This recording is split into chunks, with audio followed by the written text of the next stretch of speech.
think this guy's into WMDs, white male dicks. George W., you are out of control over there tonight. I love a good presidential acronym.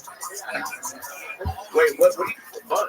I don't do a lot for fun. I like to play golf. Yes. Okay. So you have activities. Yeah. I like to eat ass. Yeah. Is that just Wait. All right. In that order? when's the last time you ate a girl's ass? 2 nights ago. 2 nights ago. Who was this girl? That's very This is my recent. girlfriend. You have a girlfriend. Yes, sir. What does she do? She works as a medical scribe. A medical All she scribe. does is take notes. So she's just waiting to punch out and get her ass eaten. Yeah. Yeah. You ever notice her ass tastes a little saltier when she gets home from working with the doctor? Yeah, what's up with that? What's up with that? I think you found a new premise. What's up with those salty buttholes? What's up with them salty plain old buttholes? You feel me? All right, that's my guy. So that's wild, man. Your DUI, that was getting pulled over by the police? Yes, sir. Yep. Yeah. They just randomly caught you? Were you swerving? No, I was swearing out. Yeah. Crazy out Did there. you ever see the video of your arrest?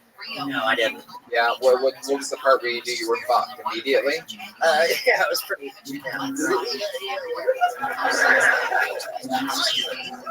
There must have been like, was there a moment? Did they give you the test or anything like that? Yeah, they gave me this. Yeah, there was something you did that was horrible during the test. Didn't hold my foot up. You didn't hold your foot up. I feel like you couldn't do that sober. Try that. I want to see you do it. It's the I'm first not time. sober. Wow, you really do have a drinking problem. Also, you just have you're built very strangely. Stop. Are you having a random conversation with these who gives a fuck what he's saying? You recognize him from the cast to Kill Tony, you fucking idiot? Goddamn Oklahoma Mr. Bean, just like, fucking dude. If you do stand up again, like you're gonna have hecklers and people talking. You either have to like decide to go all in and just ruin the whole You're show. never and doing talk. it again. You're never doing it again. I'm never letting you do it again. How many people think Brendan Stoner should retire here tonight? That's the rare instant retirement. I do want to say, I feel like when you first took the mic, I definitely was engaged. Like you had a pace and like, you know, like it felt like you had something to say. Like you were taking your time. You didn't seem nervous. And I was kind of sitting on the edge of my seat, like being like, all right, he's really like there's a rhythm to this. And then it just went absolutely nowhere. Yeah. And then we got cut off. Went from edge of our seats to the edge of the top of a building real quick. And it seemed like you almost planned your last line where you were like, and there it is, like there's my time. Like it's almost like you didn't have a punchline. You knew your punchline was going to be, let me call attention to I ran out. If you ever do it again, you just have to fucking try. You can't do any of that pussy bullshit. You lost my interest in video and you're like, just play that one, dude. Play first time. It's like you're trying to take all this air out of it, but you didn't have dog shit. Then we had to talk to you about your fucking drinking. You didn't give us a real root problem. You never said that your dad you once saw your dad, fist your mother's asshole, and that's why you have to drink a lot and eat ass a lot. It's like this thing from when you were a child. Like I wanted to find out something real about you. We just found out all this surface shit about your medical scribe girlfriend. This dirty whore that just takes notes and get her ass eaten all the time. It's this sloppy human being. Think about that weird life. It's like, and she gets home and just fucking, your face, just your never-ending, tireless, lipless face. You have no lips. You know that? Have you ever looked at your lips and been like, I don't have them? I never have. Very rarely do I ever take note of a lack of a man's lips, but you got nothing there. It's like a blow-up doll or something like that. It's like an open hole. Yeah, how do you eat a boat with no lips? Yeah, and I know I've said that twice today, but for a third time, how do you do it? It's incredible. The butt must be like, hey, another butt's coming to eat me right now. It just looks like another butthole because you don't have lips. But imagine if you were back there and you said you didn't know that your name was going to get called, or you were planning on it not being. But like, imagine if you had actually prepped for that and actually been like, oh, I hope it gets called instead of I hope it doesn't. Yeah, no. If I sat down and wrote a minute, it would be fucking dog shit. Yeah, probably because you've never done it before. But Yeah. you don't, if you got no gauge for it, you can only go up from there. Yeah.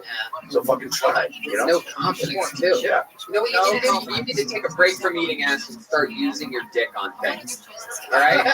You need to start swinging around that cock. All right? Use it to your advantage. Stop eating ass like a quadriplegic guy. All right? Like, oh, give me more ass. Like, you have the rest of your food. Be a man. Do some goddamn sit-ups. You're shaped like a 21-year-old Homer Simpson. It's fucking ridiculous. You're up hot belly. Get out of here. We spent way too much time with you. Brendan Stoner. If it's your first time, by the way, we're gonna find out about that in the interview part. There'll be some pussy ass fucking disclaimer. That was some Milwaukee shit right there. Yeah. By the way, I said it. That was some Milwaukee shit. That's my new bad word. When I don't like something, I call it Milwaukee.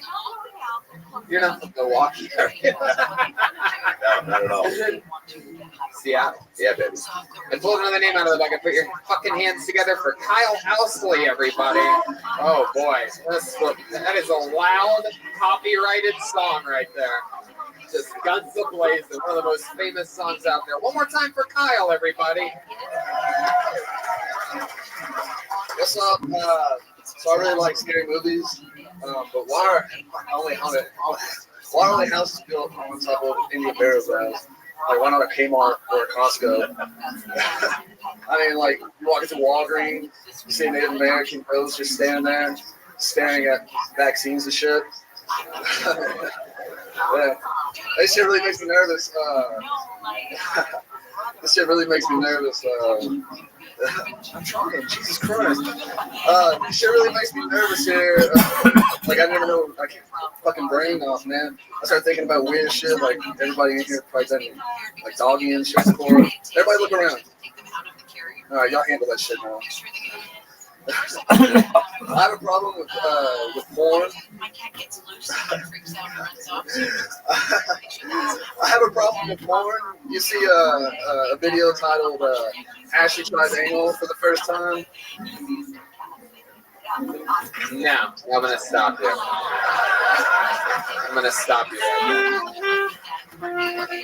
You know, normally I can't stand it when there's people that are so stupid in the audience that like can't even literally handle watching a comedy show without giving their opinion on things. But I'm gonna compliment one.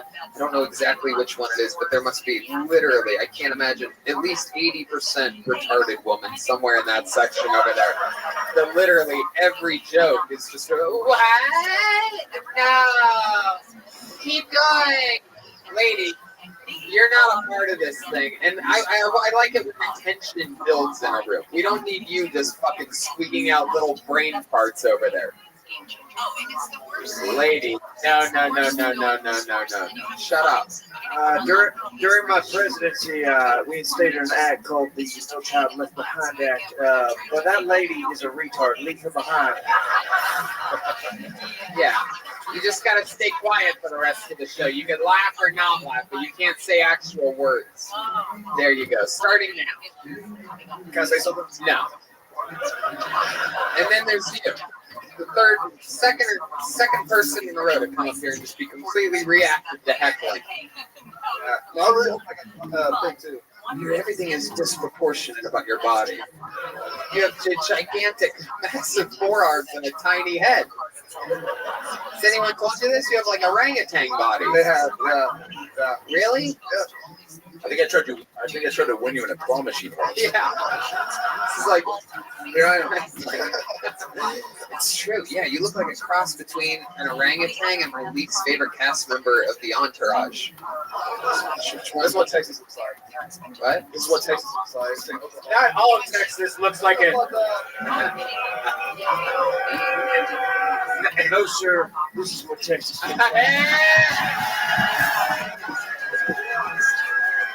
George, down to you. Wow. That is incredible. So Kyle, let's talk about it. It's your first time doing stand-up comedy, right? Yeah. Okay. How old are you? 30. 30 years old. There's the goat of the first time. Congratulations to you. What do you do for work? Construction. Yeah. What do you build? Stuff. Houses. Shit. Forearms. Yeah, forearms. Wow. So you've been building houses since you were a kid? Yeah. You work for your dad's company? No. Your stepdad's company? Nope. Your friend's stepdad's company? Like, uncle-in-law's company? What? Uncle-in-law's company? It's, Come on. Who is that? That's Come pretty on. good. That's pretty good. but to be fair, that's how I met her. So, That's how everybody gets their jobs in Texas. That's how.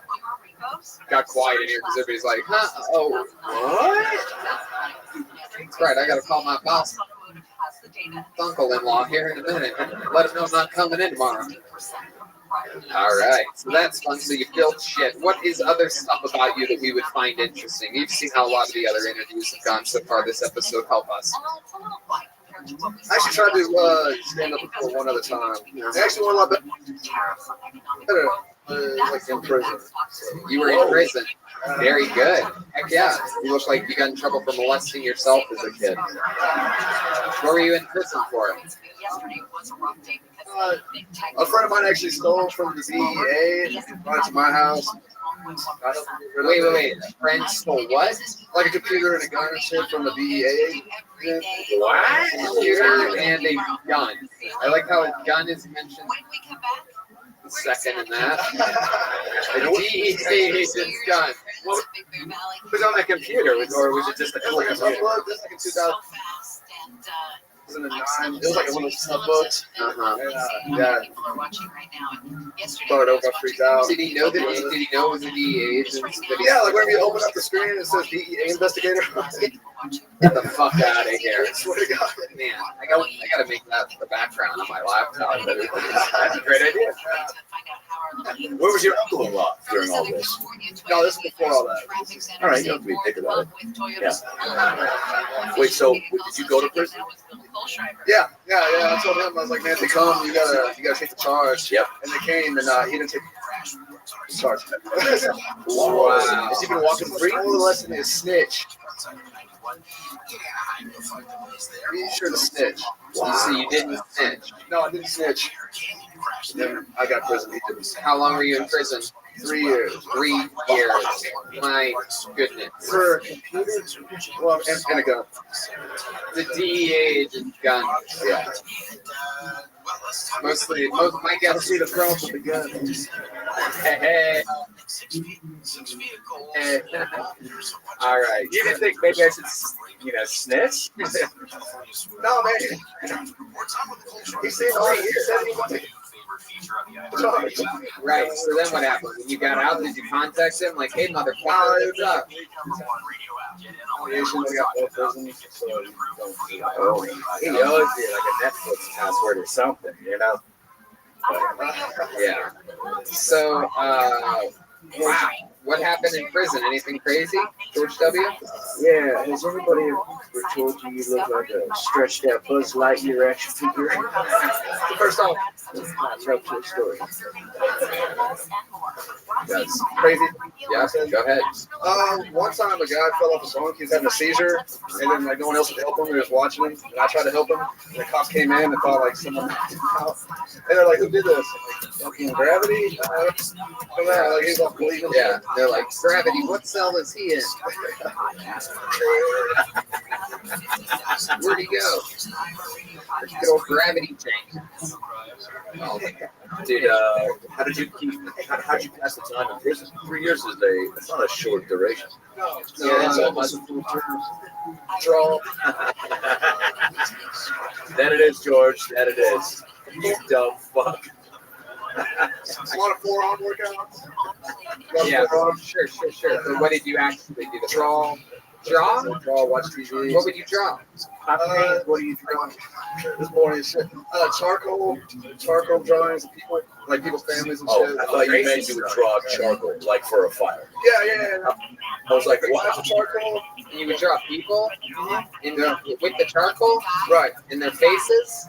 Right. So It's should it not be black. black, like realism? So it'd be like blackface? Yeah. I mean, that's So you've done blackface. yeah. That's incredible. It's not blackface. It's charcoal. My art teacher told me that. All right, Kyle. Well, I mean, anything else interesting that we should know about you other than the fact that you went to prison? What's your life like now? Can you come if you don't drop the soap? It's all right. Yeah. No, I'm really good at holding on to shit now. Yeah? Yeah. Just a couple weeks. That was it. What does that mean? I don't get your jokes. They I only really go off the truth during the interview part. It's still mind-boggling. That not everybody gets this part yet. People are like, this is my forearm, Tony. how do you like your women? Bush or no bush? Hey! All right. Well, Kyle, congratulations on your first time ever doing stand-up. Next time, you guys gotta focus, man. This ain't fucking. This is goddamn 8 Mile shit up here. You need to lose yourself in the moment. You better never let it go. Shut up. These people don't fucking listen. It's incredible. Will you play that riff again, George? And this being played as he drew charcoal blackface in prison. Very good, Mr. President. Thank you so much. I pulled another name out of the bucket. Put your hands together for what appears to be Jesse Jonas, everyone. Jesse Jonas. Here we are. Nope, that's a person with drinks. Jesse Jones, double J. Jonas? Jonas? Jesse? Or Jessel? Or Gessel? Jonas? Is that you? Is that your name, Jessel Jonas? Jessel Jonas? Jesse Jonas? 2 J's? It's gotta be you, right? Jessica Jonas. Yep, that they will. Yep, I can see how that could be Jessica Jones. Okay.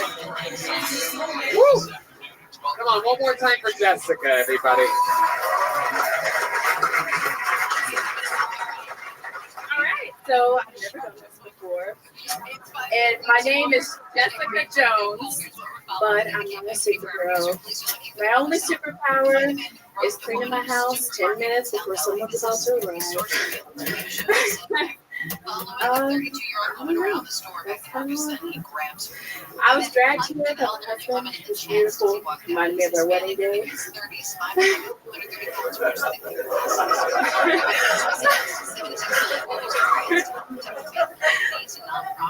I really only came because he's a fangirl. I was like, okay, fine, I'll sign up too. I know. I feel like there's a lot more people here that's been roasted. Yes, bring them up. Nope. I mean, this is unbelievable. You ever seen the show before? What? Unwillingly. Unwillingly. Right. It's fine. Guys. Okay. God damn it. Go ahead, Mr. President. Can I just say I've seen a lot of bad things in my time, and that was the worst. All right. Yeah. And 9/11 was under my watch. It was. It's incredible. Unwilling.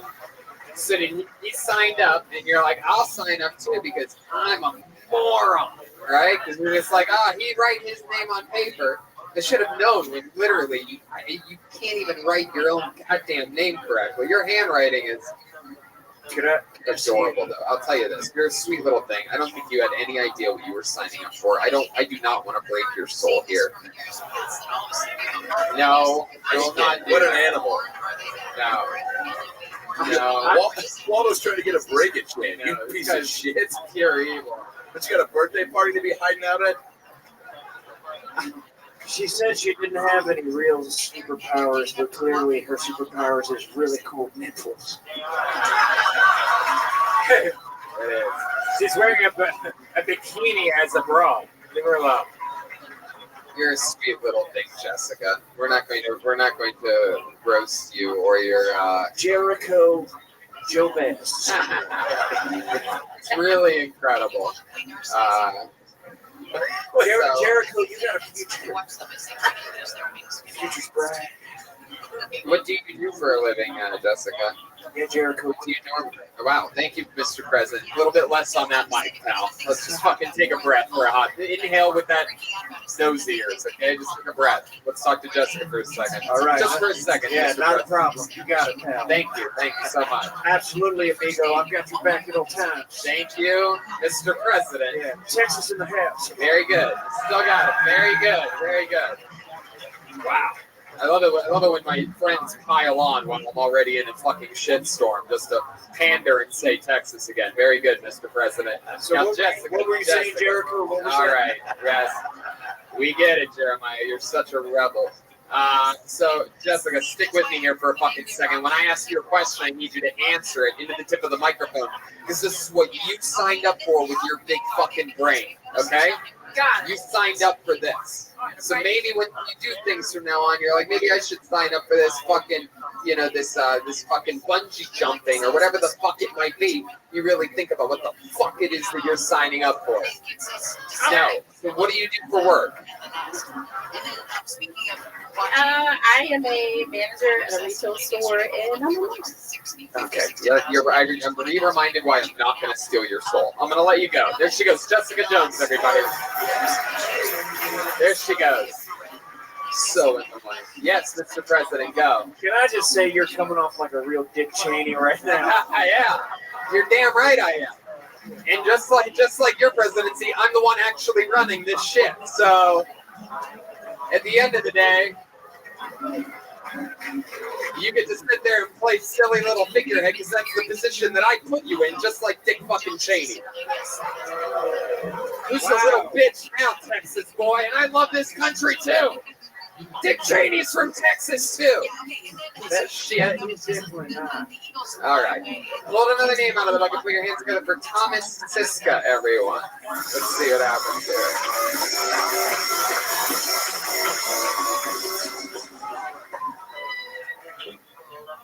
Guys, I live in Austin, Texas, but I'm not originally from Austin.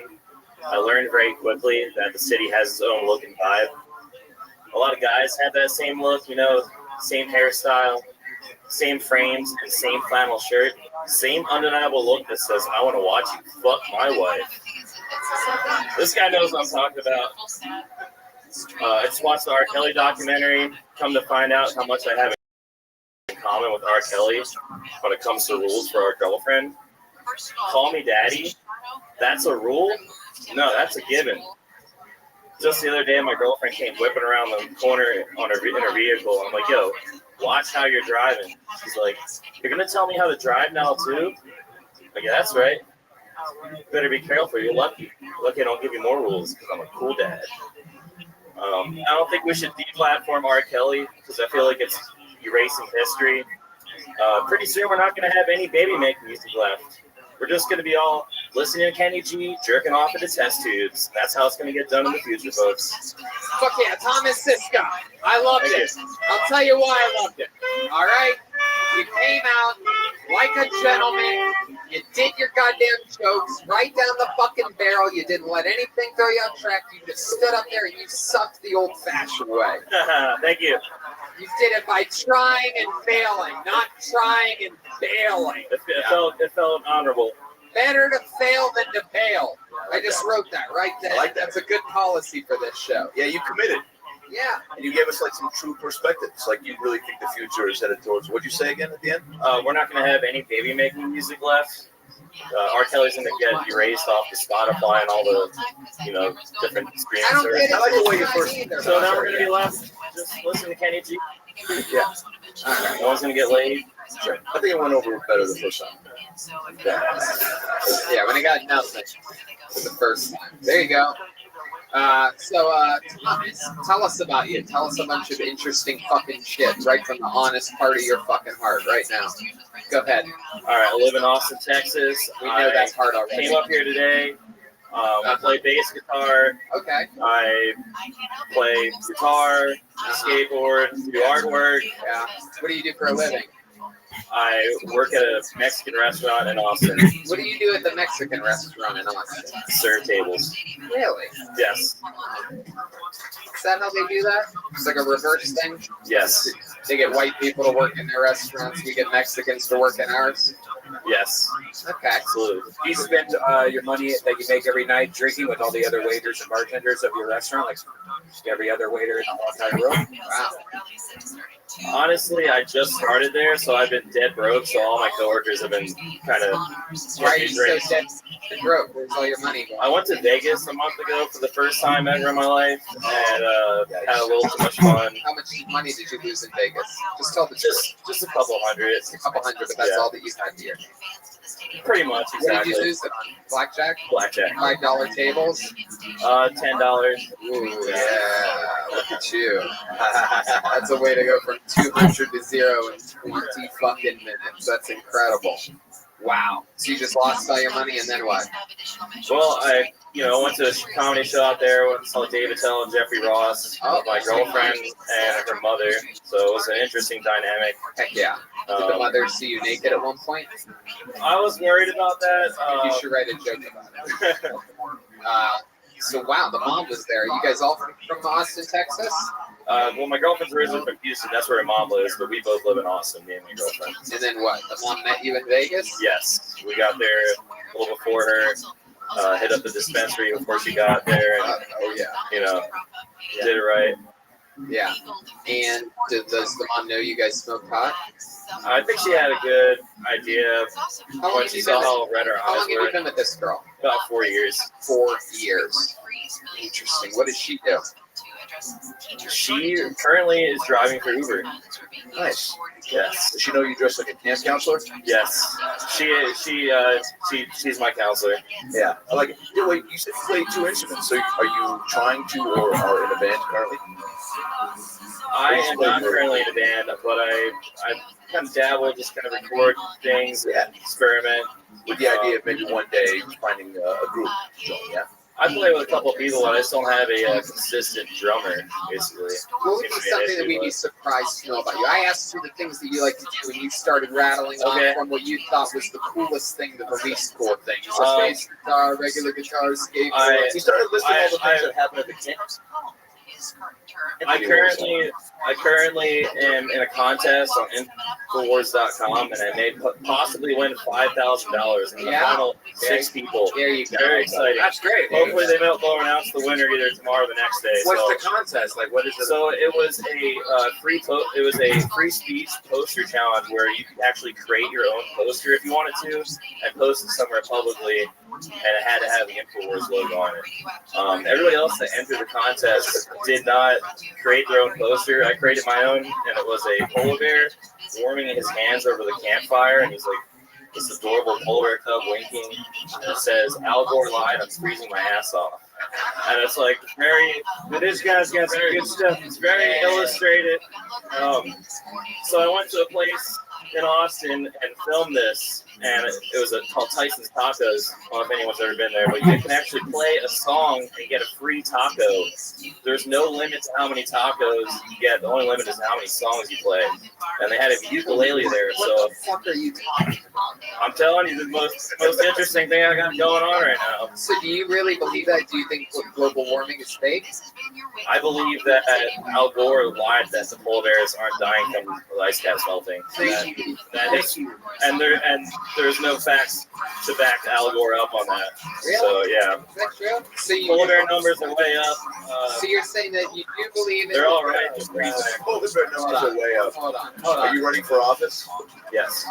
So you're saying that you do agree with the fact that global warming exists, but you don't agree with the polar bear numbers exactly, just I that. believe in climate change is not global warming. I think we're probably headed to an ice age, a mini ice age. And I don't think Hopefully that movie that I think we probably should be burning more fossil fuels to prevent the ice age from coming. Do you think the Earth is flat? No, fuck that. Do you have any other wacky conspiracy theories that we want to know about? I think Are you the reason why there is an Amber Alert going on? Yeah, it's it. Right? Is there an I feel like alert? this is somebody's That is way a of great getting question. out of trouble. I think somebody finally found Waldo. Yeah. Wait, how is an Amber Alert going off if Red Band is here? Okay, that's why we have a curtain on the table, my friend. By the way, I'm drinking Ozarka water made in Texas. Hey. No, getting back to what you asked me, though, I think one of the most wild conspiracy theories that I believe in is that in Antarctica, there's actually pyramids under the ice. And Yeah. that the caps had moved at one point, and there was an ancient civilization there that has technology underneath the ice. A lot of our governments know about it. And actually, there is places you can go in under the ice. I'm gonna It's like stop you there. 72 degrees. Okay, I'm gonna stop you there. Leave something for the Are you YouTube. teaching this course at Campbell Gives a Fuck? Yes. All right, Thomas. I'm gonna keep it moving along. Let's go. There he goes, Thomas Sisko. Good job, dude. It's another first timer. I wish that you would Do you believe in any conspiracies? Like, is there anything that you're like, no, I believe in that for sure? That normal people don't. Yeah, I don't know. I guess it depends. I mean, no, I definitely don't think JFK was shot by one guy in a goddamn depository reloading a gun, just shooting off chunks of the president's head from 600 yards away. There was definitely another person in the front and to the right shooting back in the Do you believe in any conspiracy? Yeah, I think Michelle Tanner on Full House was played by one person. Hey, I like Not that. two. Not two. That's bullshit. She's a clone. Pull another name out of the bucket. Let's see what happens here. Make some noise for John Brown, everyone. John Brown. Ha ha. John Brown. Here we go. Live on Kill Tony. Here he is. Hey, so I was texting my mom the other day. I had to go to the hospital in her minivan, right? When I left the hospital, I got into a car accident. And I called her. She didn't answer the phone. So I was like, well, I'll just text her instead. So I texted her. And I said, hey, I just want you to know, I just left the hospital. I got into a fender bender. But no shit, my phone autocorrected to gender bender? So she got just left the hospital, got into a gender bender? Please don't be mad at me. She didn't text back for a long time. She finally texted me back. She's like, I just want you to know, I support you either way. I was like, Mom, what are you talking about? I have insurance. She goes, do they cover that? I was like, yeah, I guess so. It kind of depends on how much body work needs to be done.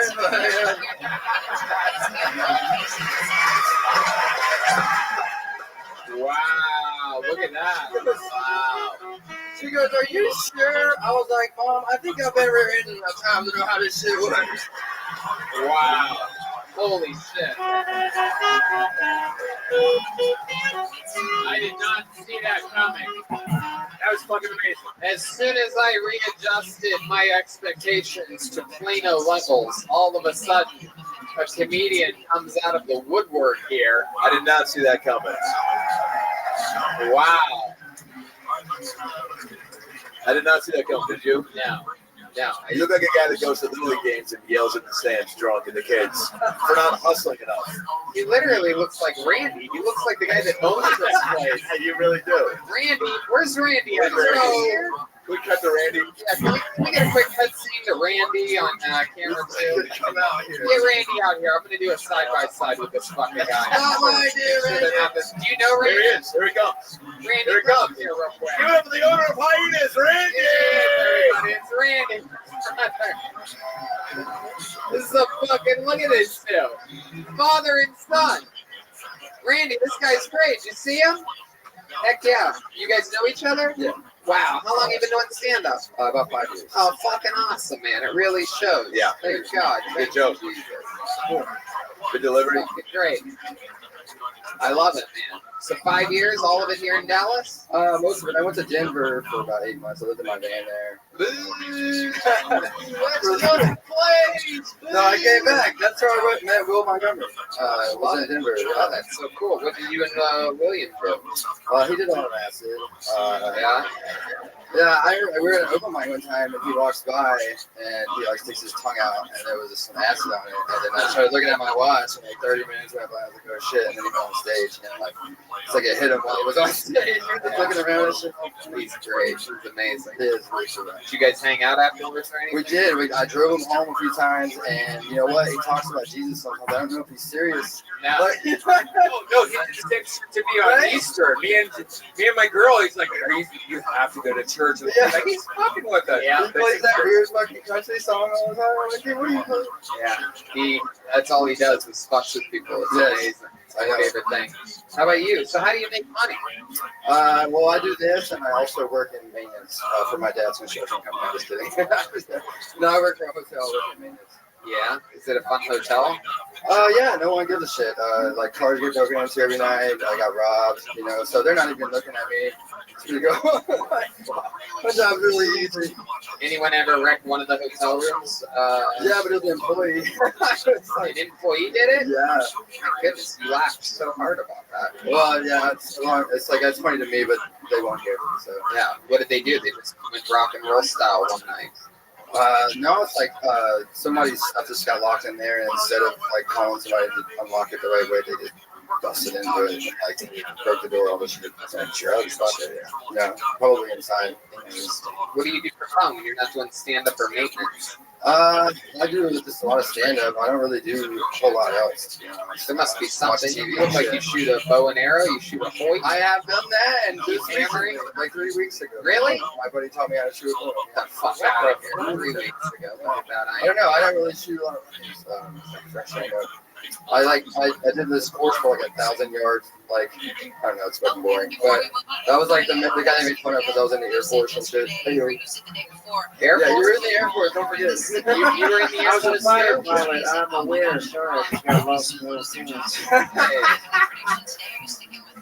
that makes two of us. What were you in the Air Force? I was a crew chief on the B-52. I was a fighter pilot. 27 convention of whip. What does a crew chief do on the B-52? They do like the most of the basic maintenance. They're the guy that like waits the plane in and like park the jet. And if something actually gets wrong with it, you just call someone else. Do people that work on B-52s ever listen to the B-52s? Say what? Well, the Love Shack, baby. Yeah. Great question. That one, yeah. Well, the Love Shack. That's actually like that's how I found out that was the B-52 the same. Wait, what? That's how I found out about that. Oh, I don't know. Again, I don't know what anybody's saying here. Me neither. He said that's how he found out about it because he was a B-52. He probably YouTube B-52 and found out he was indeed a band. Oh my God. Sometimes I got to translate for my pilot friends. Yeah. Anything else fun and interesting that we should know about you, John? Anything crazy about your life, the way you were raised, or anything like that? No, I grew up like in the country in like South Carolina, like next to a hog farm and that kind of shit. Yeah. What are we talking about? Like Louisville?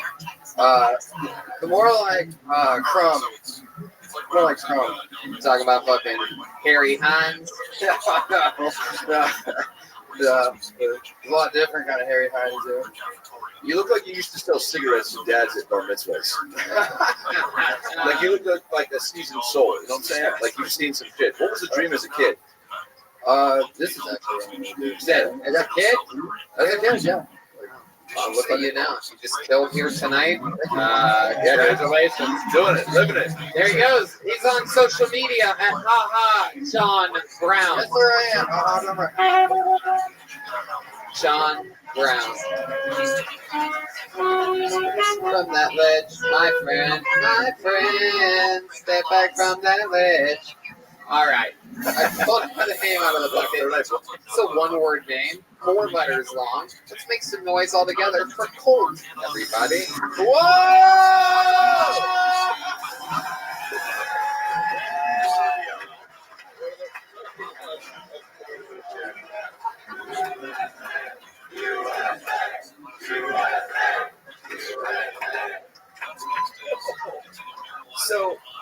may recognize me from the comment section of Facebook. A little bit about me. I love my girlfriend. She's half the reason I wake up in the morning. The other half is I don't like to shit in the bed. Get up.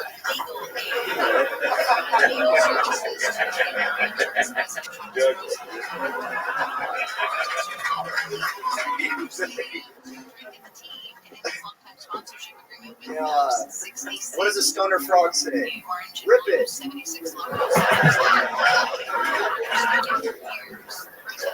You know, some people make fun of me because I didn't go to college. I make fun of them because they think Bernie Sanders is going to get rid of their debt. And my dad thinking Joe Biden is going to cure his cancer. Yikes. So wait a second. Your dad has cancer? He's in remission. He's in remission. It's fine. Oh my God. What a weird way to bring that up. Is that true? Your dad really has cancer and it's in remission right now? Yes, sir. And he's more liberal than you? No, that was a joke. Oh, that's a joke. You're very liberal. Absolutely. Right. Just kidding. Right. Just kidding or I got into the I don't know what that means.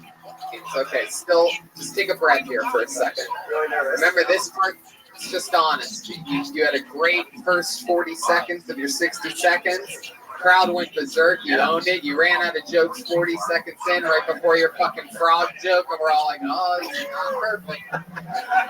You ever see a clown at a birthday party and his balloons, he just forgets where he put them? He's like, how about some animal puns? You're like, oh, fuck.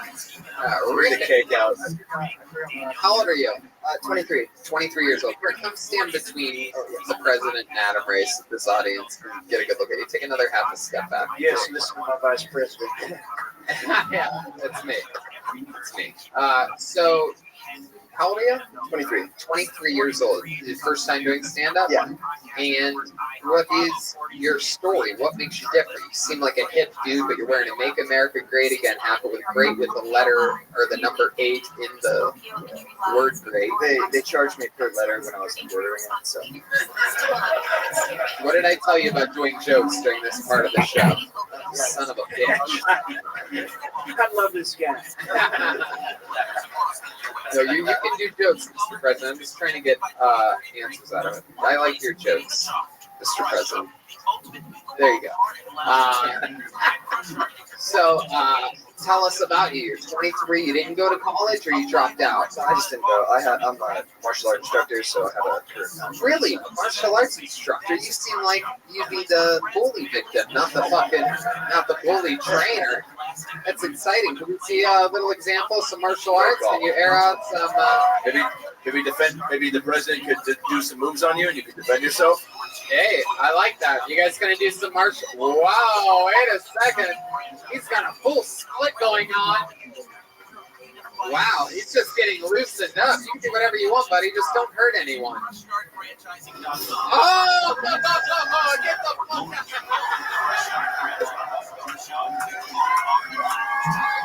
Hey, wait. Wow. Jeremiah, you gotta do the bottle challenge. Yeah, that was amazing. Dude, can you do the hold up your water bottle and back take the bottle challenge right here? Are you serious? Do you think you can do that? No way. How high do you want her to hold it? Let him adjust it. Whoa! Are you sure? Whoa!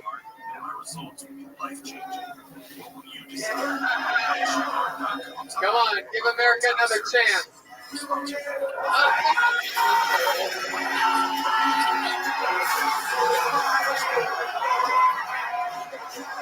The place goes crazy.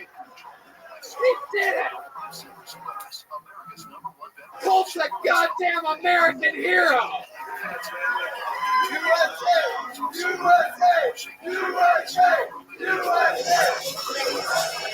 Wow.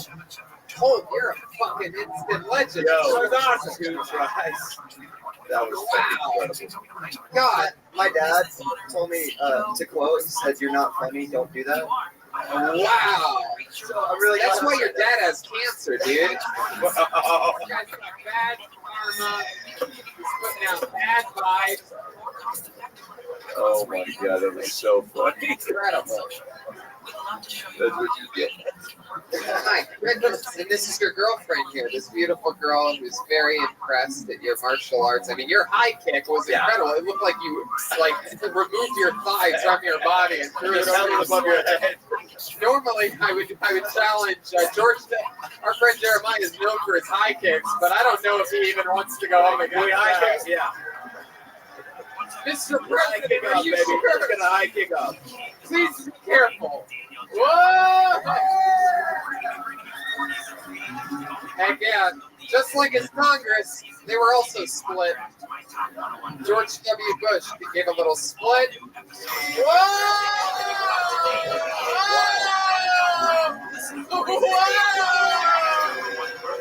Whoa! Same time? What are they going to do? He's going to kick him in the face. Oh my God.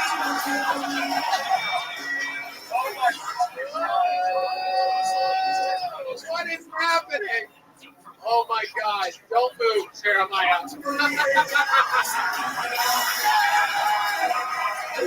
What is happening? Wow.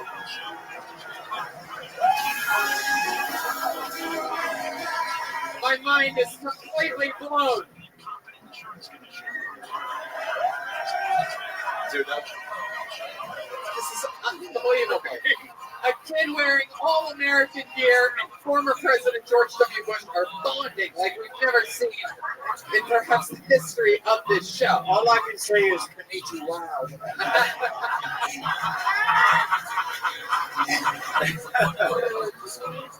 wow, we've come a long way tonight. Yes, Just we have. 15 minutes ago, we listened to a guy with no lips talking about eating buttholes. Yeah, And now this. You had to be patient. That's a good lesson. it's That incredible. was amazing. You stopped just short of his face, dude. That was incredible. Goodness. Can I just say my nose retracted 2 inches?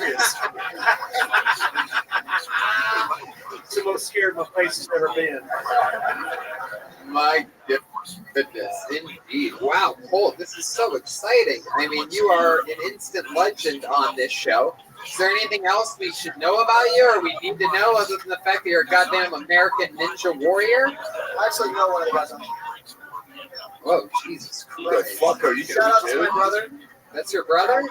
Wow. Oh my God, that's your real brother? I love him. Can you kick him in the face from where you are right now? No, go ahead. Tell us more about you, Cole. Is there something about a yo-yo that I should know? I'm a professional yo-yoer. Get the fuck out of here. Do you have a yo-yo on you? Get the fuck out of here. This kid's out of control. Oh my God. His hot girlfriend just handed him a yo-yo. Oh my God. He's asking for a rap beat. This is very exciting. Redman typed in rap beat. Sad rap baby is what came up. Oh my God. Wow. Can you yo-yo and do ninja shit at the same time? Wow, this is incredible. There's a lot of yo-yoing going on. Jesus Christ. Oh my God. This is incredible. This kid's doing all tricks. He's unstoppable. Wow. Hey, throw in one more little kick for us there at the end. You got a kick? I would formally announce, I'd like to make a special announcement right now.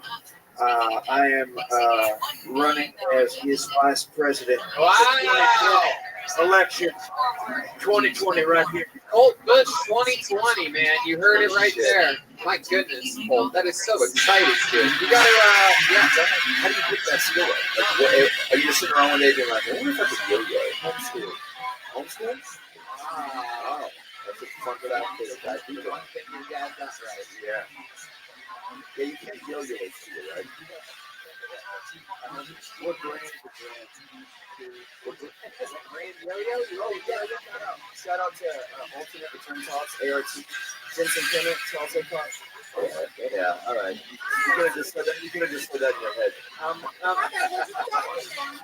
more of a young guy myself. Nice. Have you ever pulled that trick out?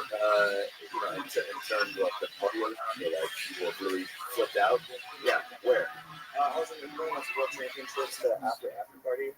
At the Yo-Yo World Championships? Martial arts. Really? The TAGP World Championship in 20. Wait a sec. How do martial arts people view the yo-yo world? Well, And I know that sounds like a dumb question, but George, yo-yos are actually an ancient Chinese weapon. Is that true? That is true. I went to Yale and Harvard. Got it. Unbelievable. All right, Colt. Well, I think we're going to try to squeeze one more person out of this show, so we're going to send him on. You're amazing. If you're ever in LA, let us know. American hero. There he goes. Colt, everybody.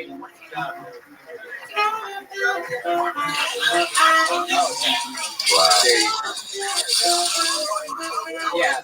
You can just come to Fort Worth and sign up again tomorrow. Yeah, Try to write in your minute between now and then, though. You hear me? None of that fucking gay frog jokes. yeah, dude. Rip it. You can do better than that. And add your fucking martial arts into your thing. If you ever want to kick something so bad, you ever just like, Or if you're gonna do the stoner, amphibian route, just do all of that, Yeah. One time I blew a .90 in a library. There's a Dewey Decimal System. all right. Oh boy. Dewey. D-U-E. Nope. Dewey. Not even close. All right. You tried. You guys think we should go to this bucket one more time? Yeah, I pulled baby. the name out. It's the last one, though. All right. It's going to be hard to top Colt. No, we have one. Hard to top Colt, but let's see what happens. So put your hands together for Cody Swindell. Cody Swindell. Cody of the nature of Swindell. I don't see movement. Is that Cody? Here he is, Cody Swindell, everyone. Come on, he's the final comedian of the night. Make some Last noise. one, baby. Hey, growing up, I always heard, are you going to jump off a bridge just because everybody else is doing it? And I always said no. But if everybody else is jumping off a bridge, then yeah, I would definitely be jumping off a bridge. I mean, should I trust some shitty bridge or the opinion of everybody? I mean, I know what they were saying. Don't be a follower, stuff like that. It's a good message. But I don't know. I mean, I was, they're saying don't be a follower, but I still do way too many things just because everybody else is doing it, like hanging out at crowded bars that I don't like. I'll be standing around with my own drink and just trying to keep to myself. And a couple weeks ago, I'm standing there minding my own business, and I kind of started shaking a little bit. Didn't know what was going on. Noticed my drink rattling. So I turned around and told my buddies about the earthquake that I'm experiencing for the first time in my life. And it turns out the dude behind me has a lady shaking her ass, and that tremor was her ass through his ass on my ass. Thanks, guys. All right, there you go. Cody Swindell. Very interesting. Heck yeah, welcome, Cody. I like your style, man. First time doing stand-up? Yes, sir. Heck yeah. Congratulations. First time, everybody. Good job, dude. This is where we find out during the interview part, like a gentleman. There's something very Forrest Gump about you. You born and raised here in Texas? Yes, sir. East Dallas. Heck yeah. And you like raised on a farm or something like that? No, I had cows behind my house. You mean bison, right? No. All right. How many cows did you have? There are just a few back there, just a little pasture. There's a gas station on the other side, so it's a good mix of country and ghetto kind of. I like that. I like that little country ghetto. Is it near Oak Bluff? Anyway, so heck yeah, you got all done up before this show. It's very exciting. You clearly went to these shops at Legacy. I swear I just dumped all the unused Plano references that I learned before the show. I just dumped them on your heads. I can't take them with me. It's incredible. Heck yeah, what do? Work at the new Toyota plant? I'm like, what? What Plano? You're here all weekend. You better take notes. You're like, goddamn, Tony does his research. Harry Hines, did I say Louisville already? All right. No, but seriously, you're from like the Garland area? Yeah, just South Garland. Whoa, hell yeah, look at that. Nailed it. Circle gets a square. Hey, I love it. The cow goes on. So, what do you do for work, Cody? I just started a job as an elevator mechanic, working on elevators and stuff. An elevator mechanic. Hell yeah, I love it. Good job. Good job. It has its ups and downs. Oh, wow. It does. You're right. How dangerous are elevators? Because like sometimes you get in like a hotel and you're like, this elevator seems really sketchy. Is it really that like scary if we knew the? It is if you're in the elevator. All right. What if Tony There we go. was pregnant, holding a baby? Okay. Would it be dangerous, like in like a shitty hotel, like when it's sketchy, when it feels sketchy? Should we be worried at all? If it's a sketchy hotel, it usually is pretty stable, but I guess if an elevator falls, most people think it's going to fall down. Right. Off of the ropes, if it falls, it's going to go So you up. go up, and then you hit the ceiling. So you have to jump it just the right. There she is. Good morning. How are you? I'm well, thank you. Just watching some Kill Tony, spamming away on Blue Sky, enjoying the morning. Feel free to get comfortable and enjoy. No, I'm going to try to stay up all day so I can get my hours back to normal. But chances are about mid-morning, I'll get tired and start to fall asleep.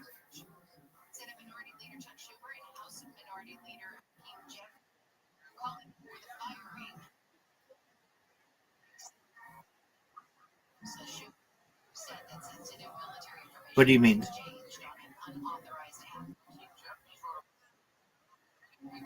Oh. Well, I mean, I have time for you now. What would you like?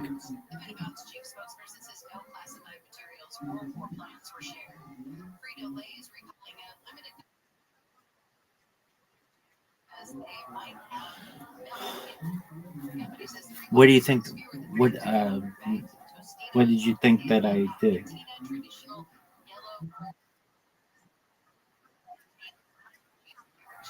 You just wanted to what? Oh, okay, great. Well, good morning to you as well. I'm just chilling. Feel free to chill.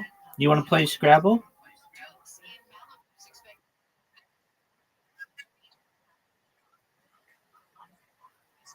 Okay.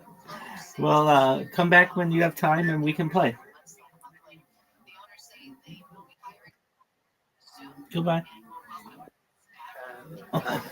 Lord, my entire career falling out. I love it. How Look old are at you, this Cody? move. I'm 27 today, but I'll be 28 tomorrow. Really? Tomorrow's your birthday? That's the name of your memoir, by the way. 27 today, 28 tomorrow. All right. I have tonight to die as a rock star. You're right. It is incredible. So, what do you do? What type of outdoorsy shit? You eat your own fish, catch your fish and eat it, skin it, shit like that? Your hat has a wear and tear to it. It has the good solid bend. It has the good guy bend. There's a fucking lady just using a plunger on her giant vagina. I know. In the middle of the room. She's losing her She's mind. got fish coming out of her. You have a real fucking country name, goddamn motherfucking Cody Swindale. Hey, you see my boy Cody Swindale? He was behind that Colt guy. Bunch of Texas ass name. Where's John Brown? He go before Colt or after Colt, man, it was Cody Swindell. Like, you don't even hear these names, so they're only in Texas. So, like, now up to bat, number 33, Cody Swindell. What? Wow. You got the vibe of a crocodile trainer, you know? Yeah. Like, what sort of animals have you been around in your time? And I'm not much of an animal guy. Most of my wife's dogs. Yeah, that's just her. You know what I'm saying? Your wife's got a bunch of dogs? Her family's a dog family. Yeah. Yeah? What kind of dogs? What kind of dogs are we talking about? A bunch of bitches? You know what I'm saying? She's got like a little fat, like Shih Tzu Beagle wiener dog mix. Yeah. It's probably a cat. He doesn't know what a dog is. He's like this tiny, like, Goddamn beagle ass wiener Beagle wiener bitch. It's a Beagle wiener bitch cat. Bitch ass beagle, kitten donkey, It's a mouse, more or less. good old kitten donk. Man, Cody, what else about you? What's some crazy like Texas shit about you? Like, what do you think is the craziest thing that you've done? Like, do you ever go 4-wheeling with a 12-pack of Mountain Dew or anything like that? Like, Code Red. yeah. Cody Red. Hey, Cody Red's my first cousin's name. Cody Red. I'm probably not as outdoorsy as my white trash hat signifies. Right. What do you got under the hat? Let's see here. What do we got under there? Oh Hell yeah. yeah. Hell yeah. Wow. Yeah. American history. I'm at that weird stage where the hair's going out, but it hasn't gone yet. So I gotta wear it. The hat's a good move. It's a good compliment to the Has beard. anyone ever told you you look like a white Demetrius Johnson? That's badass. It's badass. So you're not that animal-y, you're not that outdoorsy. Then what do you spend a lot of your time? What do you do for fun? How long have you been with your wife? We just got married last December. So Congratulations. What does she do? she does customer service, so for a restaurant. So she gets a lot of crazy calls all day. Yeah. You would think working for a restaurant, she could feed you a little bit better. You think? Yeah. What restaurant? It's a company that owns multiple restaurants. So she's not just on Olive Garden and Red Lobster. You have any? Nah, I don't want to get your poor innocent dog-loving wife in trouble. You have any favorite sexual maneuvers that you do in the bedroom? Any good old country, like some like John Deere tractor ride type of fucking? Is there a move that you would, after you finish it, you go, I call that Cody? Yeah. You know what I'm saying? Yeah. finishing. I just do whatever it takes to finish, and I call that the Cody. You Call that the Cody? That's it. All right. Only dudes who are applauding right there. Where's your favorite place to finish in your place? Like, is it on her boots, on her face, in the fish tank? Like, what are we talking about here exactly? If I had a fish tank, probably this. Right. That fish tank is what I call your wife's asshole. It should have been more clear. We got a different thing. You ever do a reverse bison grill? We got longhorns out here, man. It looks a lot like reverse cowgirl, but the girl's going.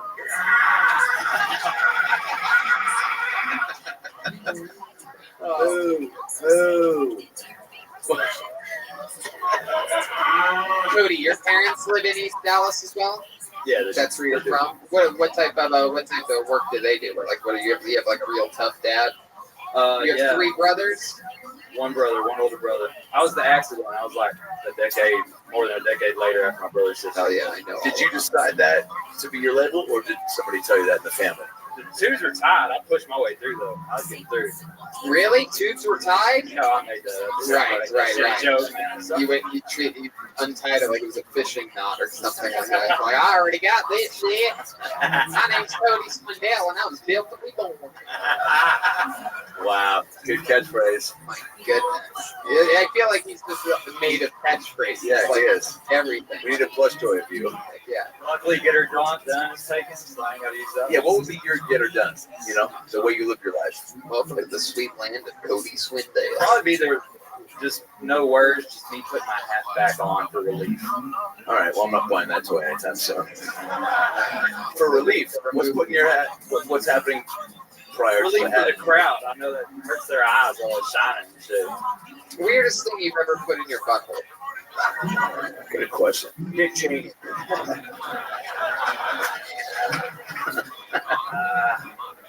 I got a weird one with toilet paper. I haven't put much in my butt. Yeah.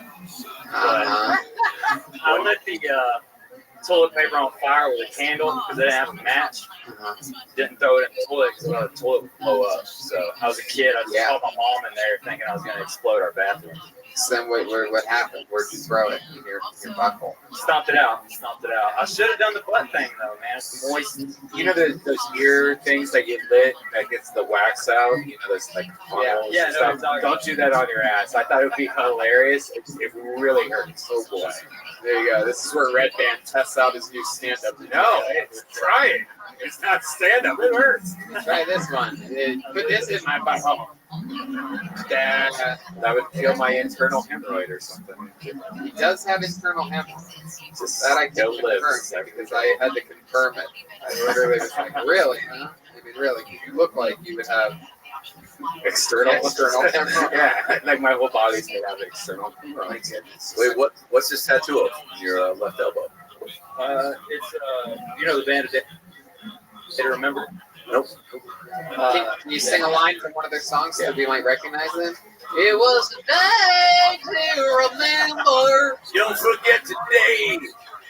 Well, I woke up this morning and grabbed my bottle of beer. My day to remember is actually about 9/11, so it's easy. Wow. Is that true? What's the day to remember about?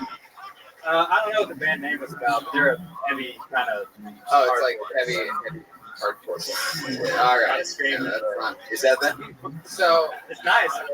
yeah, let me ask you one last question. You said you have two brothers. One brother. Does he have a cool like NASCAR Texas name like Cody too? Michael Swindell. Michael Swindell. Yeah. Holy You're running shit. for office with that name, Yeah, right? absolutely. You're gonna. I mean, you got George W. Bush over here. Yeah, competition. George W. Bush after this message. Wow, Cody, you think you and your wife are ever gonna have kids? I think so. Do you have any plans? You gonna give them a NASCAR name? Something Cody Jr.? That is the name, man. NASCAR. NASCAR Swindell. God damn, I'm not opposed. Definitely don't do that, but I'm not opposed. That kid will kill himself. But he'll be fast. Touche. Touche, Cody. You fucking dude, you're right again. Every time I want to try to debate you on something, I just fucking back down. Like that beer's gonna come off and tackle me. Cody, can we do something fun to end tonight's episode? Because I feel like, we sort of pushed it to a limit on one extra comedian after Colt had this audience eating out of the palm of your hand. Would you mind if we did something crazy here? Can we let Colt kick the hat off of your head to end tonight's Absolutely. episode? What a great Let's have some fucker. fucking fun here. I love this kid. By the way, Colt, you're on my guest list for any show you ever want to come to for the rest of your life. Yes. Just based on being a good human. And the fact that your father's dying. That also plays into the role. I'm going to be your new daddy. Here we are, ladies and gentlemen, to end tonight's episode. Don't you move, Cody. And don't fuck this up for me, Colt.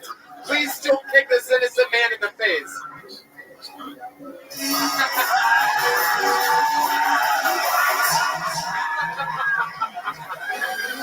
And that's Kill Tony, Plano, Texas.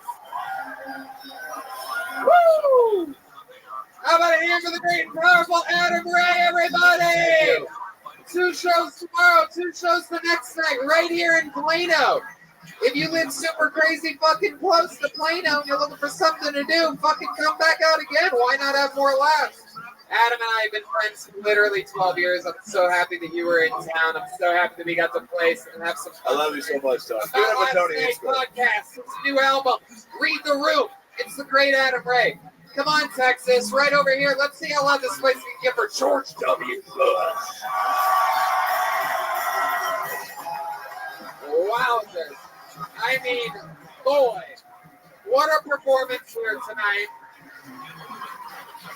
Typical Jeremiah Watkins Thunder. I was wondering all day why he was wearing that heavy leather jacket. Now it all makes sense. He wore this shit in 100-degree heat when he walked out of the airport today. I had no idea he was going to be George Bush. Great character. Anything else you want to plug? You got Reagan Watkins, the new album, Jeremiah Wonders on all podcasts. Everybody loves it. Jeremiah's stand-up on social media, Jeremiah Watkins on YouTube, and Reagan Watkins, I believe, is going on tour. Phoenix, Arizona? Yeah, Phoenix, Arizona, and Huntington Beach at the Rec Room. Yeah, and then also check out old episodes of Jeremiah Wonders. Adam Ray's done it. Tony, Red Band, check out the Roadcast. Jeff Ross was just on Jeremiah Wonders, and we got some great guests lined up for the future. Oh, yeah. We got to do a Kill Tony sold-out show in Fort Worth tomorrow night. Still tickets available for this weekend stand-up shows. I'm running a long set. A lot of it's going to be a lot of risk-taking fun because I've done Fort Worth. Fun fact, I am obsessed with when the smoke cleared in my career. I've come to realize Dallas is probably one of my favorite cities on the planet. And it's become a problem because I come here so often that I don't like repeating jokes, but I still haven't taped my next special. So I'm going to be doing crazy fucking experimental crowd work and running some brand new material all weekend this weekend in Fort Worth for 4 shows. Jeremiah Watkins featuring our friend Gage opening up the shows. And that's going to be a lot of fun. So if you're bored this weekend, if you're around here, come see Adam Ray. If you're near Fort Worth, come see us. Red Band, you have a big show in San Diego August 16th. August 17th, and also we do new Death Squad shirt at shopsquad.tv. Check it out. And a new Kill Tony shirt's about to come out on ShopSquad. That's right. And don't forget, we have shows coming up at Let's Fest in Indiana and some other ones coming up. Big announcement coming up right around the corner. And also, I do stand-up August 8th and 10th in Miami and September 5th through 7th in West Palm Beach, Florida, for those of you listening to the podcast from around the world. And also, of course, Kill Tony Mania coming to Sacramento and San Francisco. Oh, I didn't mention this earlier. Ryan J. Evo made custom-made Texas Kill Tony posters. If anybody wants, we're going to sign them for you, and they're only $20 each. There's also Kill Tony pins available. We'll sign them for you. We'll take a picture with you. There's also a Tony Hinchcliffe pin. There's only a few left. If you want, I'll draw on the custom-made mustache with a Sharpie. I'll even leave a little space in the middle. Anyway, Plano, this ended up being so much fun. Did you guys have fun? All right, we love you. We'll see you outside. Come say hi. Good night. Thank you.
Hey, this is Rabbi coming to you live from Hyenas in Fort Worth, Texas, for a brand new episode of Kill Tony, geared up by Tony Hinchcliffe.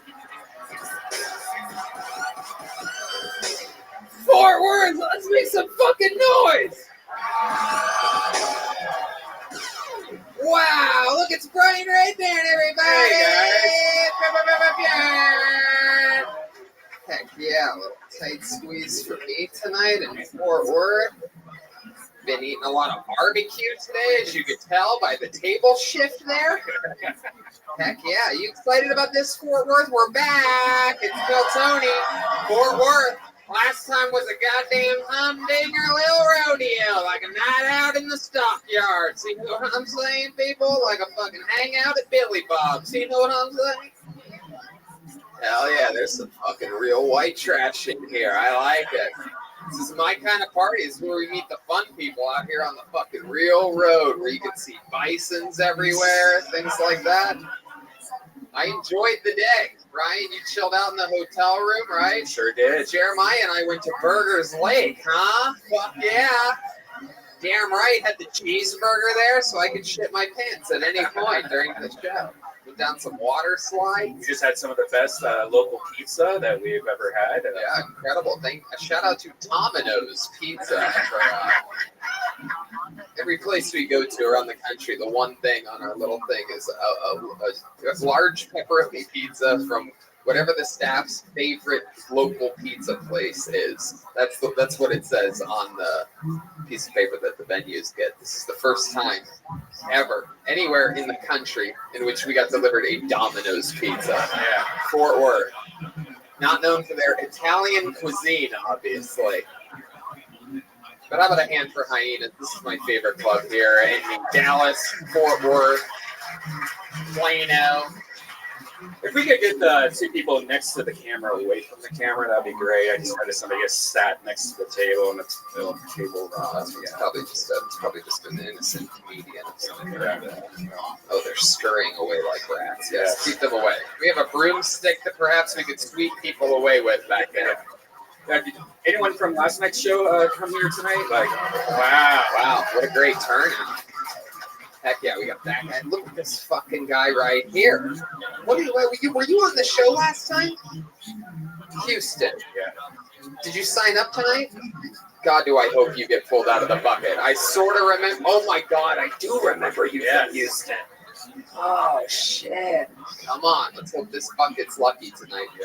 As with all of our road shows, we're going guestless tonight, and we do have part of the band, not the entire band, but we do have what I think a lot of people would say is the best part of the band. Whoa! I mean, it's just that he's been along the longest. He turned the band into a goddamn fucking machine. He's the leader of the band. Every single episode, he commits to being a different character. Last night in Plano, my God, was he George W. Bush, and it was just so great, unbelievable. It made me remember how much I love that president. Yeah, one of the good ones. You know what I'm saying? So I never know what he's going to be or do. Maybe it's a new character like George W. Bush. Maybe it's the return of someone famous character. You never know what's going to happen. Put your hands together for him. It's the best damn band in the land. Jeremiah Watkins, the leader of the Kill Tony band. From Reagan and Watkins, Spain.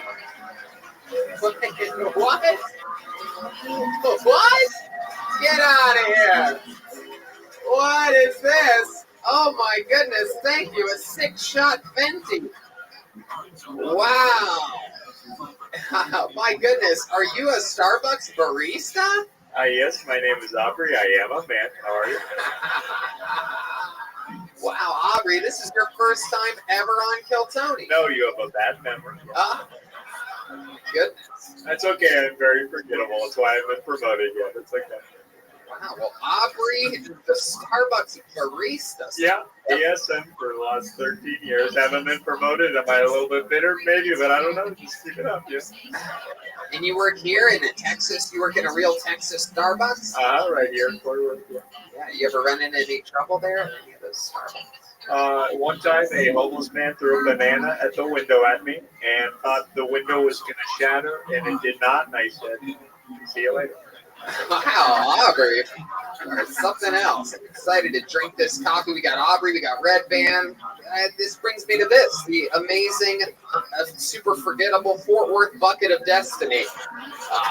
It appears to be the That's so much DNA I on it. actually brought that ice bucket from Starbucks. Oh, thank you, Aubrey. Aren't you a sweet thing? A lot of people signed up tonight, clearly just from the guy in C1A. You can tell there's a lot of eclectic characters here. I'm excited to see what could possibly happen. If I pull your name out of the bucket, you get 60 seconds uninterrupted on this stage. You know your time is up when you hear the sound of a kitten. That means wrap it up then, or should we bring out the angry Rainbow Lounge Bear? It's so loud. It's incredibly loud. So yeah, the Rainbow Lounge burned down a year or two ago is what I was told, but they said it would still be the gayest reference possible. That's real Texas shit for you. Well, we burned down the gay bar a year ago, but you can use that reference. How's your pizza? Not good. It's Domino's. The entranceway is right there, so if you get pulled up, you get 60 seconds. Then we talk to you more about your life, find out what the hell is interesting about you, and what it's like being a man named Cody from the southern plains of Texas. A lot of Codys around these parts. We had a couple Codys last night. We had a Colt. Wonder why. A lot of NASCAR shit goes on around here. There we go. I mean, it's very, I don't know why that is. Something like, maybe it's on like Mountain Dew boxes or something like that. Like, why?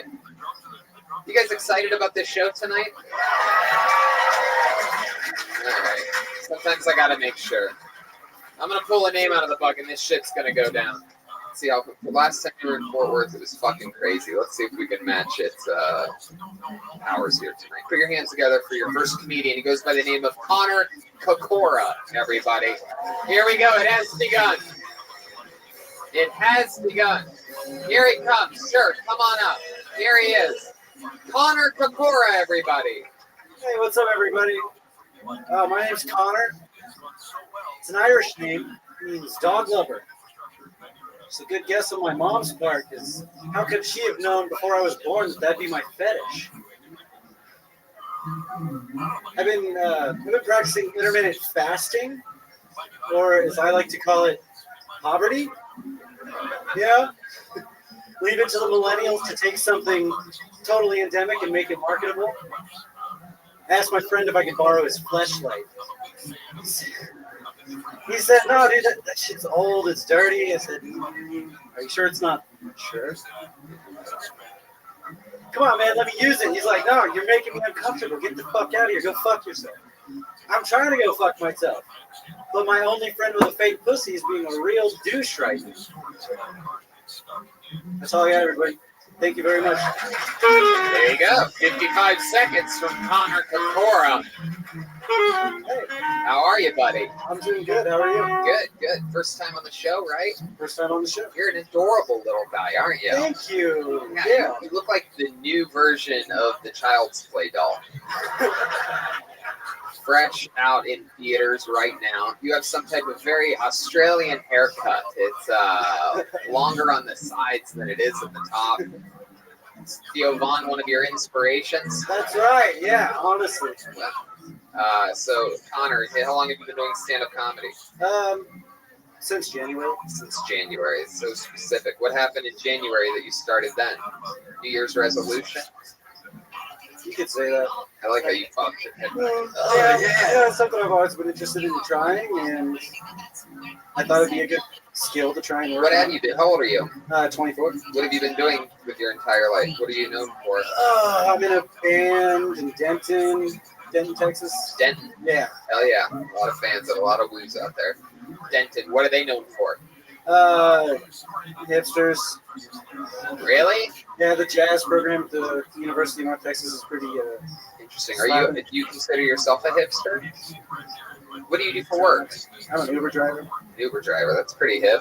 I recently started helping my dad he does like traffic accident reconstruction. Oh. So when lawyers need to fight for your dead. Yeah. Are you one of the accidents that he reconstructs? No, it's actually my stepfather. Oh, geez, wow. Shots fired over here. What happened to your real dad? He was. And it's him beeping. He's waiting for you outside right now. He's waiting for you to come back to the car. Did you say he was an Air Force pilot? Yeah, he's retired now. Oh, he's retired. Oh, thank goodness. You said You said he was an Air Force pilot, like he flew into one of the buildings at 9/11 or something like that. It doesn't really make sense, but yeah. So now he's retired, and how old were you when your parents divorced? They were never together. Oh, Yeah. ooh la la. That is what my wife said about me. Is that true, Aubrey? You're married?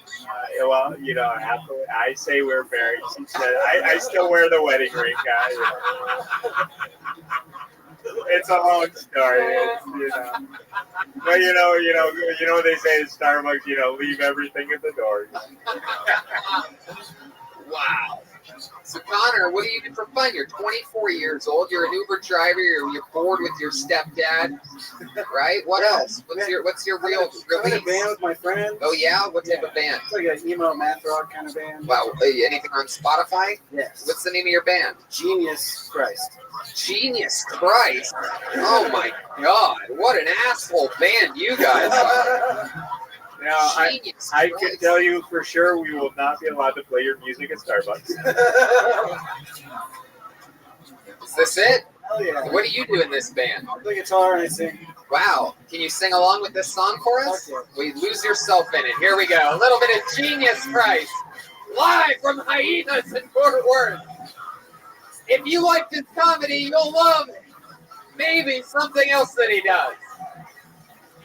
Here he is, Genius Christ. Like a vinyl record, I'll tell you the truth.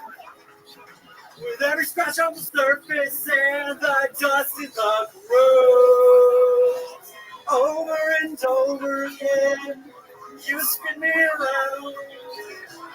As I repeat myself into the ground.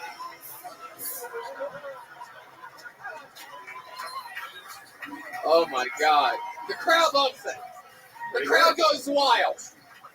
To me, you sounded like if 311 worked at 7-Eleven. It's just sad in one tone. Have you ever been there? Then you will see. It's like very simple, almost like Texas beach music. The type of thing you go to Galveston and chop up a body and listen to. Everything is happy.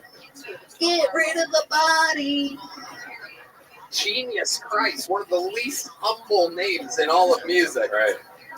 Yeah. Did you come up with that? No, we don't know who came up with it. You got so stoned you don't even know who came up with the Well, yeah, I mean, name of your own band. we were on tour with another band in a previous band, and we were just riffing on Jesus Christ, like we can make a funny pun, and it was it. Oh, God, I guess that's what you consider a funny pun. And, you foreshadowed your entire comedy career. Started in January. That, by the way, Started in January is a better band name than Genius Christ. Hey, everybody, we're starting in January. If you've ever heard of then you will know. Did you really try to borrow your friend's flashlight? Is there anything like? Yeah. Why? You know what a flashlight is, right? Yeah, Like, of course. I just never tried it. And Oh, yeah. you don't use your friends though. Like, that's what he was trying to tell me. Yeah. I've heard of Eskimo Brothers, but that's like Microwave Brothers or something like that. Reverse heat from the inside. I donate all of my flashlights to Goodwill. why do you pick flashlights? Why do you go through so many, Aubrey? I am a lonely person. So did you end up fucking your buddy's flashlight? No, I fucked my girlfriend instead. Wow, look at you. My goodness. Same amount of cum inside her from another guy. Oh, you just got motherfucking red band deep fried. How long you been with this girl? 5 years. 5 years. Wow, this sounds serious. Do you ever think about getting married? Yeah, definitely. Yeah. Then you stop thinking about it. Yeah, Yeah. definitely. What does she do? She is an elementary music teacher.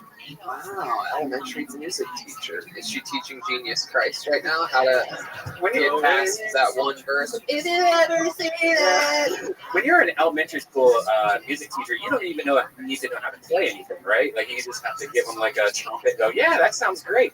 Third grader. In some districts, yeah. Yeah. No, she took some like Hungarian folk song based method of teaching. Damn, it's like deep forest. Yeah, it's some crazy shit. All right. What's the most interesting thing about you in your entire life and your history? If you had to give us a crazy fun fact to go, wow, okay, crouching tiger, hidden faggot over here. Oh, I can say that word around here, right? it's still legal here. Interesting fact. Don't make us burn down another rainbow lamps. You know what I'm saying? Why'd you squat like that? Went back to your Indian roots? What's happening? Oh, yeah. Get up. Something makes me interesting, man. I don't know. You started sweating profusely the second I asked you this question, so I feel like there's something. You like the I like mushrooms, man. You know, I'm into psychedelics and shit. Ate some on the beach in North Carolina one time. one time. One time. Why one time? We were just there. One of my bands was on Are you tour. trying to identify yourself by the drug mushrooms, like with that? What do you mean? I'm saying 24 years. What's something that you've done? Or maybe you saved someone's life once, or maybe you were I don't know. You seem like you've done something interesting. Like it seems like you were once like a lifeguard at a slip and slide or something like that. No, I worked in a kitchen with a bunch of Mexicans one time. Wow, I like the way you say bunch of Mexicans. No, it was You me, said it and like it was they a were bad all thing, like you were in like you were a POW of some kind. Like, we've all worked. I mean, all of us have worked in a kitchen with Mexicans before. I hit a coyote with my car on the interstate a couple years ago. Is that what you call Mexicans now? You're talking about the ones that help other Mexicans travel across the border? Hey, a coyote. His name was Jose. All right. What's your name? Cody? Connor. It's good to have you on, dude. How do you think stand-up's going for you? Good?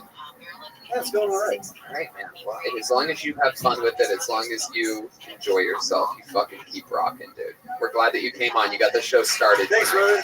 Connor Kakora, everybody. Hey, Peter Gabriel. How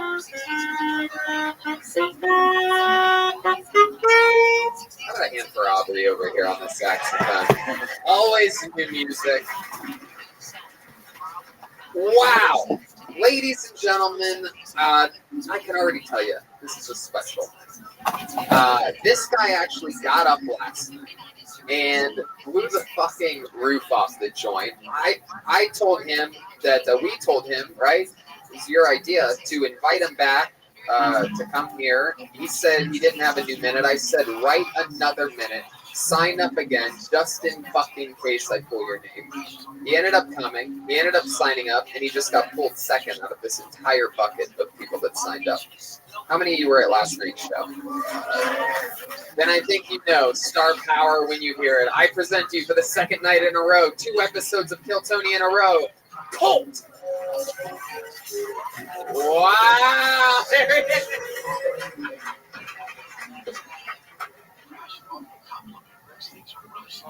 When I was a kid, my dad made me play catch. I asked him one time. He bought me a boomerang.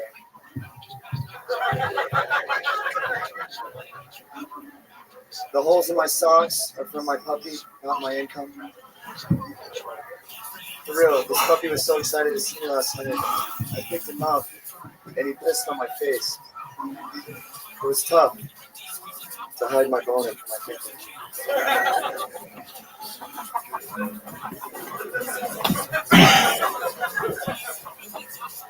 My girlfriend's here tonight, which is really strange because I can never get her to come. But that's not a joke.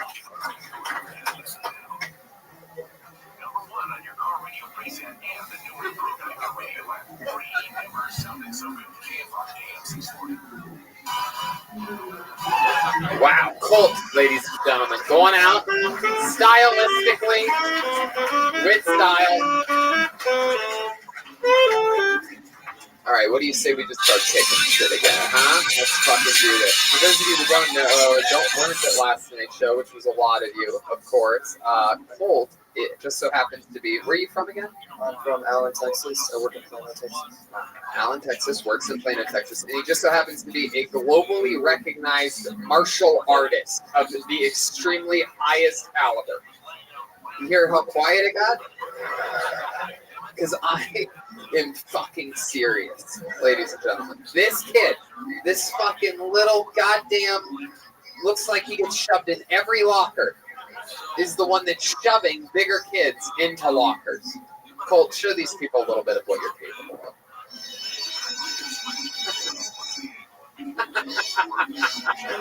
It's just stretching, guys. It's just stretching. That's what he...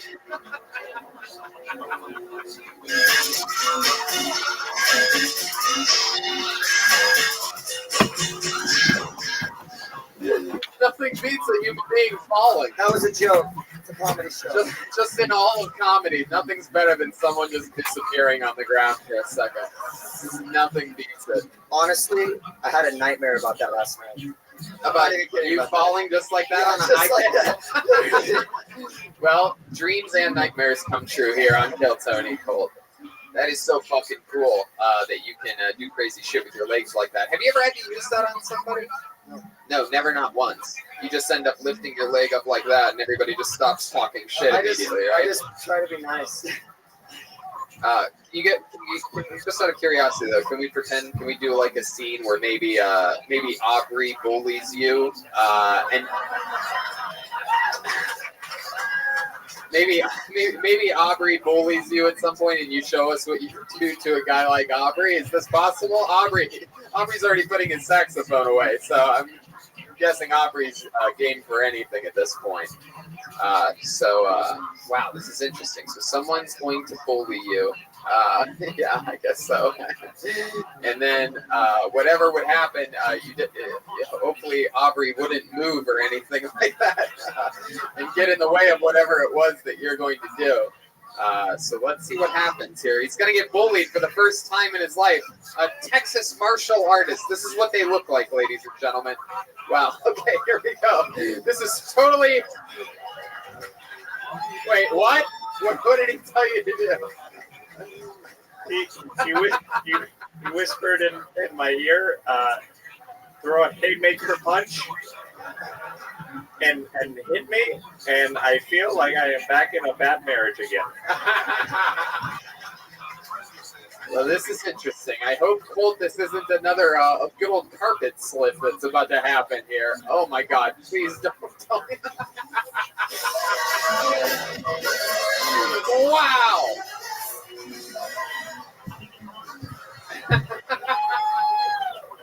Incredible! He completely disarmed him. I would like my hat back, please. Gave him a "Make America Great Again" hat. Both hats came off in the melee. That is incredible. Can I just say, he made contact with my tongue when Your tongue was out? He threw my head down and my tongue fell out like a dog. And when he kneed up, I licked his pants. Wow. Magical moment. Magical moment. So, Colt, you're great at martial arts. You're a cool fucking guy. You're a hip-looking dude, right? You look like Waldo's rich nephew. So tell us something that and you played it safe at times tonight. Did a couple of little jokey jokes that were cute, right? And that's fine. But we like the real stuff. Tell us something about you that we don't know, that is something that maybe you don't want people to know, that maybe you thought about talking about tonight but didn't end up talking about. You put those little cutie pie frog jokes in the middle there. I saw somebody die once. You saw somebody what? Saw somebody die. Oh, you saw somebody die. Yeah, real life. Yeah? Is it after you kicked them in the face? No. It was my uncle. But I didn't know him. But like my dad, like we went to go see him. He was on like hospice or whatever. And he showed up and nobody was there but like the nurse. And my dad said something to me and he just died.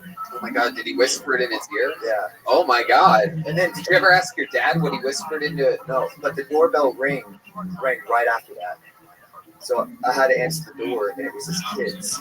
Oh no. And they were like, "Oh, you must be Colton. I saw you on Facebook." I'm like, "I'm sorry for your loss. Right. Your dad's dead." Oh my God. That's true.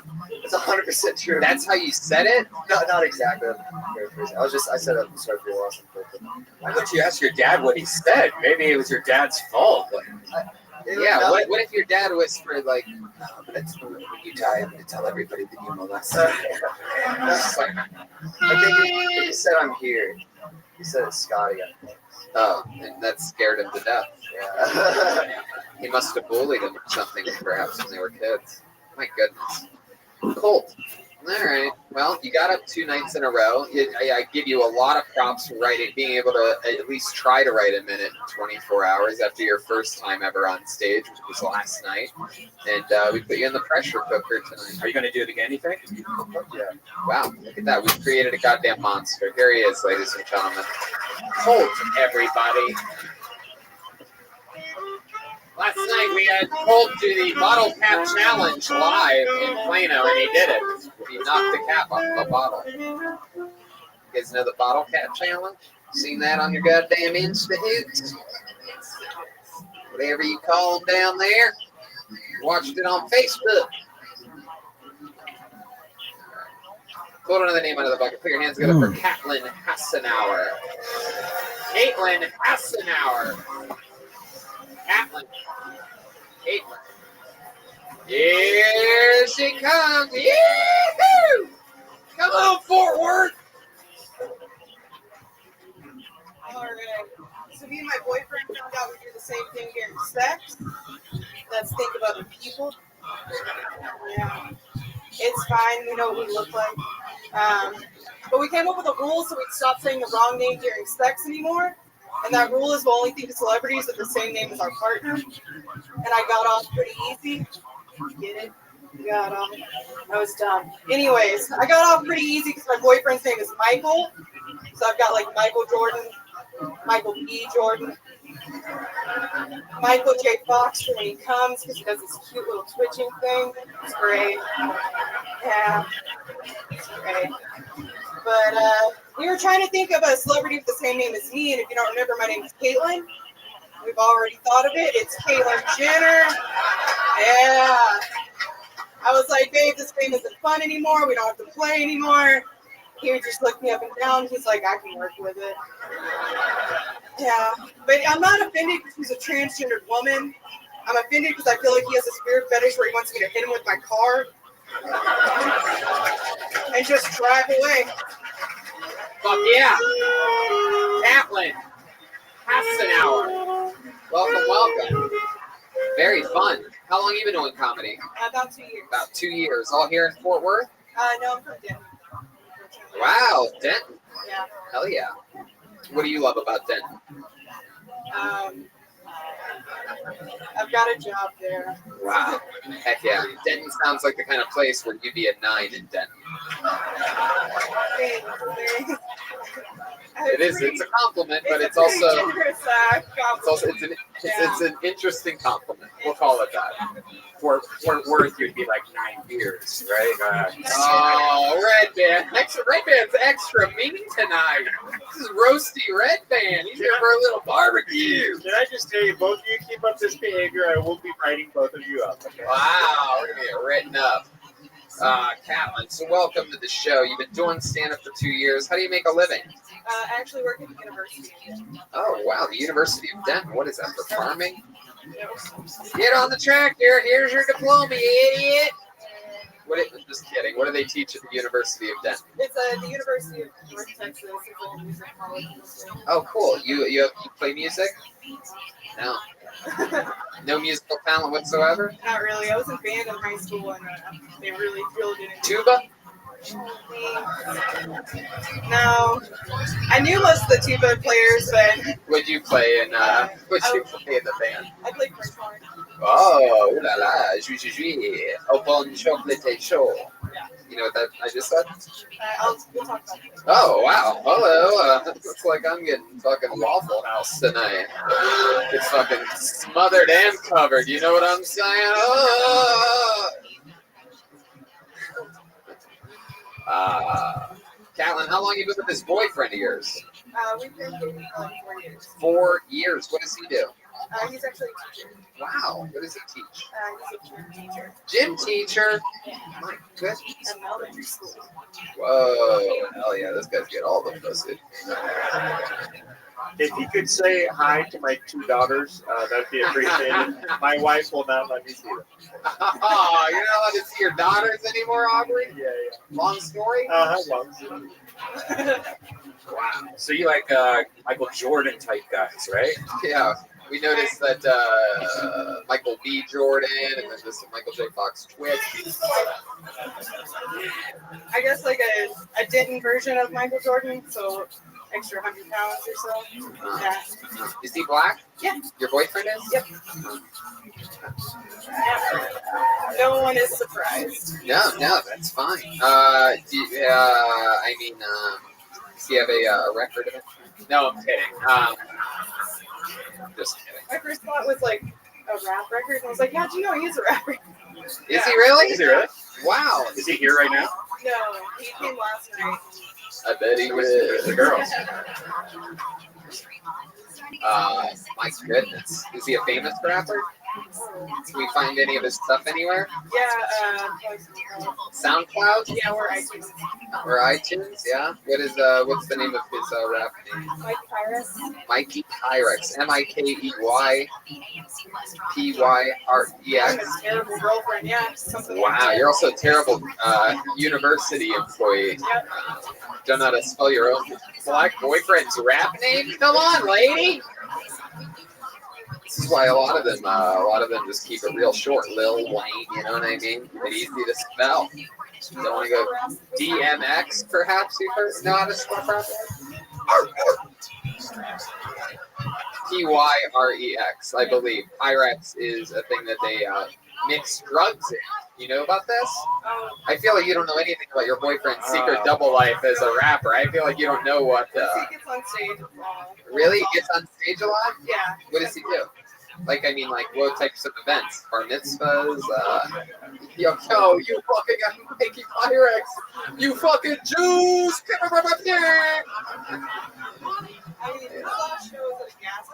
At a gas station. See, this is why I ask these questions. Because I'm looking for real premium stuff.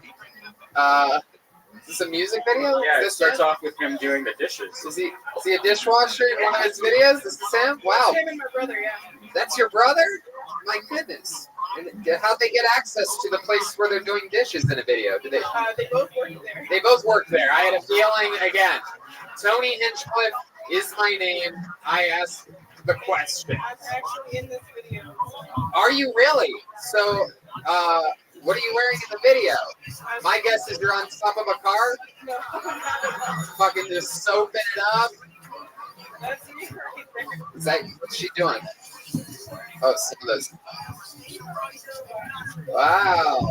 Look at that. This is, oh, they're about to fuck you. Oh, shit. Oh, man. Wow, this is some crazy, it's like if Run the Jewels never ran a day in their life. It's like Walk the Jewels. Rock the Jewels, perhaps. Wow, that's exciting. We lost sound on that? What happened? Oh, okay. That's what it sounds like. But this is still the white guy, right? Yeah, my brother's the white guy. Okay, I got that part figured out. That'd be crazy if your boyfriend was now the white guy and your brother was a black man. Good old blood brother here. Yeah, Mikey Pyrex. That sounds about right. Anyway, has it always been? Have you always been with black men only, pretty much? No, I've dated one white guy, the one that got me pregnant. Whoa, really? Normally that's completely backwards. Okay, so you like the light roast too, huh? Hey, look at that. Wow. So you were with the white guy. How old's your kid? He's 4. 4 years old. And then you guys broke up. Yeah. And did you keep the kid? Yeah. Like, I mean, like your whole time. You keep the kid? That's not what I Save the mean. receipt. Didn't go very well. Heck yeah. Are you close with your father? My dad, yeah, he's great. Yeah. Is he cool with you being with a black man? Like, what type of guy is your dad? Like, ooh, I love the answer I'm about to get. He's gotten used to it now. Ooh, yeah, I knew it. Did I say I was gonna love the answer? He's gotten used to it now. It's the funniest possible answer to that question. Tells you everything. It's better than the first time I brought a black guy home. He just Did you almost say a black home? No. No, she almost said that she bought a black guy. That's what she actually almost said. Tell us about the first time you brought a black guy home.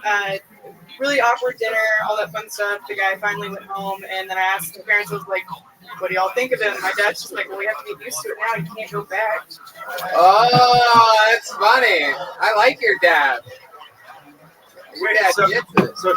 So he's the one guy who heard that quote and is like, he took that as fact. Yeah. He's like, great, okay, all right, Yeah, so you can't go back, so there you go. You've opened this door. There's no going back now, Caitlin. You're on a one-way street of darkness. All right. You've opened Pandora's black box. Damn it, Caitlin. That's all this movie wants. It's called Get Out. All right, Cameron. Well, you're fucking awesome, man. I loved your jokes. You know, you're working with beats. Obviously, you get it. I love your style. Super likable. You're killing it, Caitlin Hassenauer. Let's keep it moving along. We got people to see. Places to take them. All right, hold another name out. Put your hands together for Anthony Fink. It's Anthony Fink. Whoa, Anthony Fink. Here he comes, everybody. Wow, in the flesh. So forward. Oh, guys. I guess I should share a secret with you guys. I've got a tattoo on my dick. A dick too, if you will. Something major just says manufactured in Constantinople. When people ask me how it went, I just tell them it was hard. Anyway, my mom's here tonight. Shout out to Debbie. You guys ever watch so much porn that you wonder how many stepbrothers a girl can have?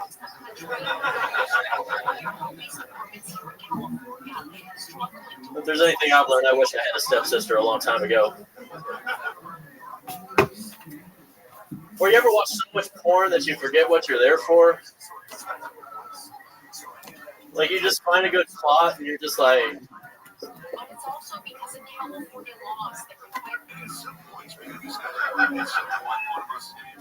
all right, that's my time, guys. Thanks. Anthony Fink, ladies and gentlemen.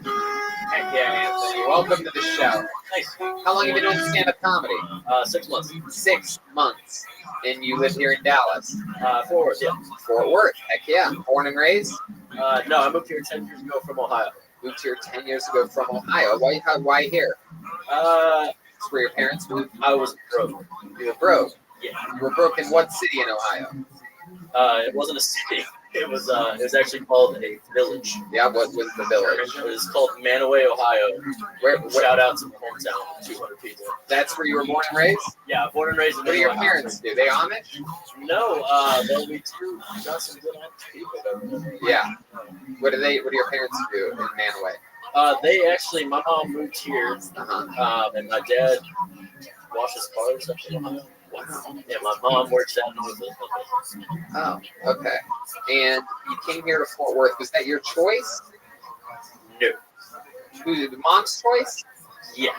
Oh. She found a guy, and I tried to stay. Oh, she's cheating on your father with another man from Texas. Yeah. Gotcha. Okay, that's the story. Yeah. She'll never admit it. Of course. Yeah. I asked her. I bet. I also asked her if I was adopted because she's black. Is that true? No. Wow. This is a terrible joke. Wow, they ate it up. This fucking audience loved that moment that you just made happen here. So, Anthony, You used to drink a lot, but you don't anymore? Drink a lot? Yeah. Still do. You still do? Yeah. You do drugs? I can't anymore. Right. So you stopped doing that? I had to for my job. What were you addicted to? Oh, nothing major. Just weed's not a drug, right? No, that's not what I'm talking about. Okay. You seem like there's, I don't know, I'm getting a vibe of like something. He has a dick tattoo. That's No. why would you get a dick tattoo? Is that true? You really do have a dick tattoo? No, I feel like nothing you say is true. No. Is your mom really here tonight? No. No, that's a lie She's too. not here. Everything's a lie. She's watching though. Everything's a weird lie with you. What do you do for work? Work at Lockheed Martin. It's the Yep, I know what Lockheed Martin Yeah. is. Heck yeah. What do you do there? I can't say. Oh, wow. Look at you. What a douchebag you are. Fuck you, man. What do I you do know. for fun? Tell us something about you that's real, Anthony. I do jujitsu. What else? I do stand up. Do you? What else other than stand-up comedy and jiu-jitsu? Tell us something. Like, you seem like a cool guy, right? You seem like you have arm tattoos. Your clothes fit. You got brand new, nice, clean shoes. You got gel in your hair. Your facial hair is perfect, right? You try hard. So let's stick with me over here, Anthony. I can tell you already have some fucking weird answer that you think's gonna work right now, like some type of like weird fucking political debate that we're not having. But no, I haven't. I'm in the middle of asking you a question. You fucking look at me, Anthony. All right? I'm not your car washing father in Alloway, Ohio. Okay? You look at me in my goddamn eyes when I'm talking to you. So what I'm saying is, you seem like you have yourself put together, but also like you sort of fucking try, right? Like you know what's cool. You know you want to be cool. Tell us something uncool about you. Not jujitsu and stand up and what you can't talk about a lot of people. I'm talking about like. Well, I know it looks like I'm doing a fashion statement up here, but I'm not. I just can't find pants that fit. You did the fucking thing that you wanted to do the whole time. Instead of answering the question that I tried to save you there. Did you hear that silence that you just got? No, that's not the answer, sir. Okay, I'll start, and then you go. Okay. Okay, Aubrey, you go first. Okay, I went to bed on a weekly basis. There you go. There's Aubrey confessing something uncool about himself. Your turn. I'm not that cool. Yeah. Yeah. So tell us what's not cool about you, Anthony. Well, everything. I don't know. I just don't like to. I don't like to say that I'm cool. Like everyone. You know what? Let's go to Aubrey for another uncool thing. So maybe you'll understand how this works a little bit. Aubrey, go ahead. Yeah. Sometimes I poop blood and wonder if I'm dying on the inside. There you go. That's another one. See how easy it is? It's just something that you think that you don't want to share, but you might be surprised at the reaction that you get, like because it's comedy. Well, let's see. I haven't had a solid shit. No. See, this is the road that we can't go down. You can't compare poops and shit like that. All right, it's called. You just came down with a case of the red bands here, where you heard a poop reference, now you feel like you have to make a poop reference. There you go. All right. So.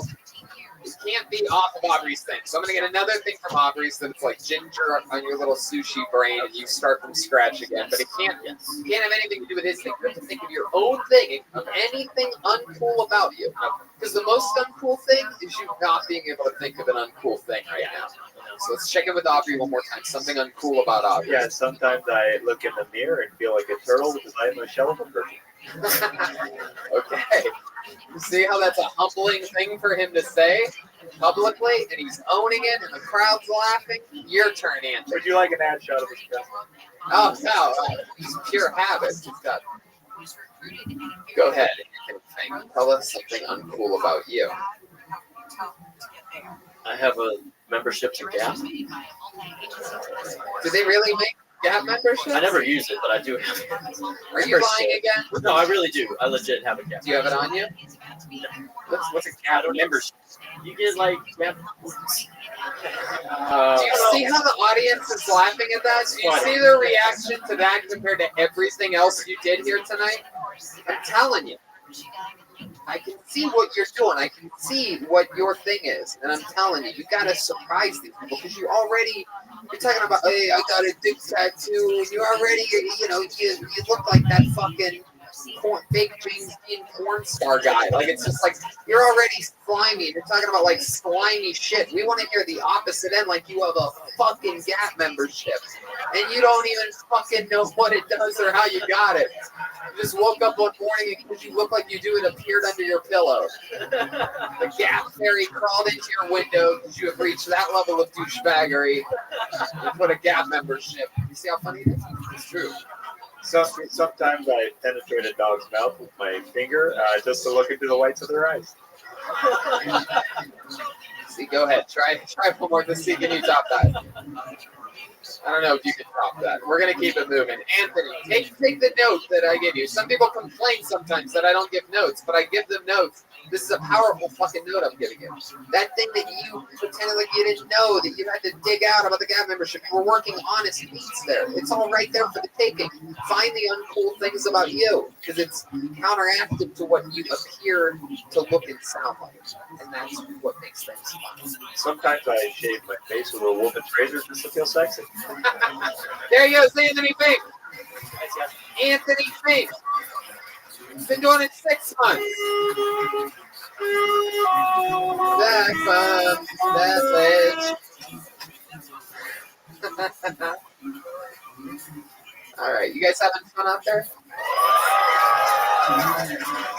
All right, make some noise for your next comedian, Logan Cleve. Logan Cleve. That you would step back from that ledge, my friend. Logan Cleve, everybody. Oh shit. Okay, so I went to a barbecue last weekend. Yeah. My friend, his aunt walked past. I'm like, dude, it's pretty hot. He's like, you wait till her daughter shows up. Don't worry, she's 17.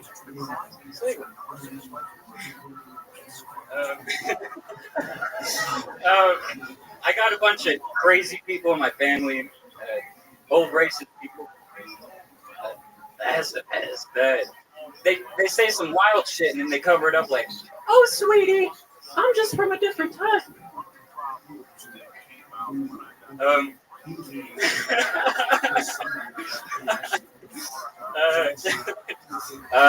I got a really nerdy friend, and if there was a manual on how to masturbate, he'd have read that.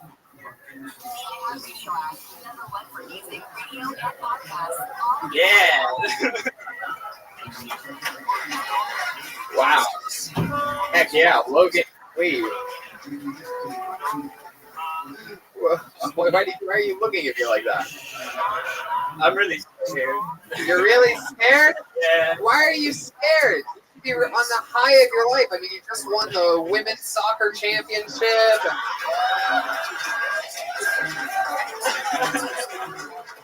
I'm shit in my Incredible. You look like Ronda Rousey's younger sister. You look like if He-Man was a She-Man. It's funny that you said you have racist relatives because you look like Andrew WKKK. I don't even know who that is. I bet you don't. Giddy up. Giddy up, little cowgirl. Look at you. Hell yeah. So how long have you been in a Leonard Skinner cover band? I don't even know what to say to that. I bet you don't. How long have you been at Hanson? Yeah. Wow, look at that. Whoa! If I do, beat it up. All right, let's get back to the Heartbreak Kid over here, Shawn Michaels. Enough with the sweet chin music. Let's get back to this fucking. Look at this guy. He can't even help himself. Fucking Fabio's grandson over here. God, what are you? Are you a real Texas guy? Fuck yeah, bro. West Texas. West Texas. It's just it's like, I want to think this is the man, but this might just be a really tough Texas woman. You know what I mean? Right? It's like a really badass, like, yeah, Tony, I just say that I'm a man now. I'm sick of defending myself. Hell yeah, dude. So, Logan, tell us more about how long you been doing stand-up comedy? First time ever. Thank God. Very good. Logan, please. Very good. You have a great look for it, but I could tell that was your first time. Either that or you're one of the worst comedians of all time. That wasn't your first time. So wow, Logan, welcome. What do you do? Are you the guy that gives out memberships to the Gap? No, I work at a country club. Yeah. I mow grass, fix sprinkler heads. Really bullshit. Did they make you work out there in the fields with your shirt off? Did that kind of? Oh, wow. Look at that. Oh my God, he's got the red, white, and blue. That's a real goddamn American right there. Logan, you ever been to fucking Logan, over here, you son of a Wait, bitch. what did I just look at? What happened over there? What did I miss? I don't understand. Tan lines. His tan line. Oh, okay. Wow. So Logan, how long have you lived in Haltom City? Okay, that reference did not work at all. You're from White Settlement? Okay. Oh, that was better. All right, good. Heck yeah. I have a question. How long have you been using shoestrings as belts? Ever since I was poor. So, Okay. yeah. Oh, you didn't have to turn that around. Wow. Yeah. How do you feel now? You know, so we're in Starbucks. All right. You guys settle down over there. Logan, stop bullying the barista. So tell us about you. What do you do for fun? You're out there in the fucking wild country of West Texas. You got hair flowing in the tractors. I don't do shit, man. I work, play video games. Yeah. That's it. What smoke else? A fuck ton of weed. You do? Oh my goodness. Smoke weed at work. It's the You best thing smoke about weed it. while working at the country club? Well, you could be using some of that weed money on belt money. Wow. So don't come at me like you're poor. I work 9 to 5 every day of the week, 90 hours a week. Damn, Aubrey is laying it down. Wow. Come at me again, I will murder you right here in the store. Oh my goodness. Logan, you have a girlfriend? Fuck no. No, fuck no. Wow. What is that? Horrible love life. Horrible love life? Really? Yeah. How horrible is it? How horrible can it possibly be? Like 70% of your audience, I'm a virgin. Really? Yeah. Get the fuck out of here. You're really a virgin? Yeah. First of all, if you come at this audience one more time, Why do you keep I making fun get of my the dick girl? wet on the regular whenever it's outside the Starbucks hours, so you take that back right now, okay? Whoa, Aubrey, be careful. I hear it on the show a lot. Bunch of Yeah. virgins. No, that's not really true. This Hill Tony crowd is notorious for fucking. He slays it, bro. That guy right there, I know him. He has 4 kids. Yeah. So, Logan, why do you think you have this problem? You're a good-looking guy. You seem to have a charisma. I work too much. You work too much. No time. I'm not buying that. I trade stocks. You trade stocks? How successful of a stock trader are I'm you? in the green and ain't losing money. When you say you're in the green, does that mean you're going to be mowing lawns for the rest of your life? Yeah. What do you invest in? I don't. Hey, that's right. We absolutely love Robinhood. And for right now, you can use the promo code KillTony and sign up for Robinhood contract. So, Logan, let's get back to this love life thing that you're avoiding, and you're not doing a very good job at it. So, Logan, tell us why you think it is that you have a problem. Because, I mean, obviously, there's dating apps. You can't work every day and night. I'm not buying it. Like a belt in you. I'm not buying it. Well, where I live is I live in a small town of like 1,000 people. Yeah. Ain't no Tinder in that bitch. Ain't no Tinder in Ain't that no bitch. Tinder. Wow. That sounds like a fucking... Yeah, but there has to be sounds one. like a goddamn Mikey Pyrex album. Ain't no Tinder in that bitch. You definitely have like a local floor, that everyone passes around, right? You can't fuck the watering hole girl. Are you the watering hole girl that he's talking about? Hey, bend her over. She got a butthole. Just ignore that dangly shit. I'm on the other side of the hole. What? I'm on the other side of the hole. When's the last time you kissed a girl, Logan? High school. High school? Are you fucking serious? Really? It's been since Bro, high I school? just work. I don't do High school? Let me ask you guys something. Is there one woman out there that would be willing to give this guy a fucking kiss? There must be one girl here in Fort Worth. This guy hasn't had a kiss since high school. Can we get a girl to come plant a wet one on this guy? There's someone coming here. Give me that microphone. Logan, hand me that microphone. Give me this fucking thing. You pucker up, little buttercup. You put that air. You stand right over here. Stand right there. Hello, how are you, sweetheart? What's your name? Mary Jane. Hi, Mary Jane. Aren't you the little cutest fucking little thing in the world? She's fucking hot. Look at this goddamn little Texas Amy Winehouse looking angel pie. Wow. Would you be willing to give this little rock star a kiss? He hasn't had a kiss since high school. Will you plant a wet one on this guy? Show him how to be a man? I will give him a kiss. Wow. Look at that. Let's do it. Go right ahead. Fort Worth, this shit's about to go down. He doesn't know what to do. Get in there.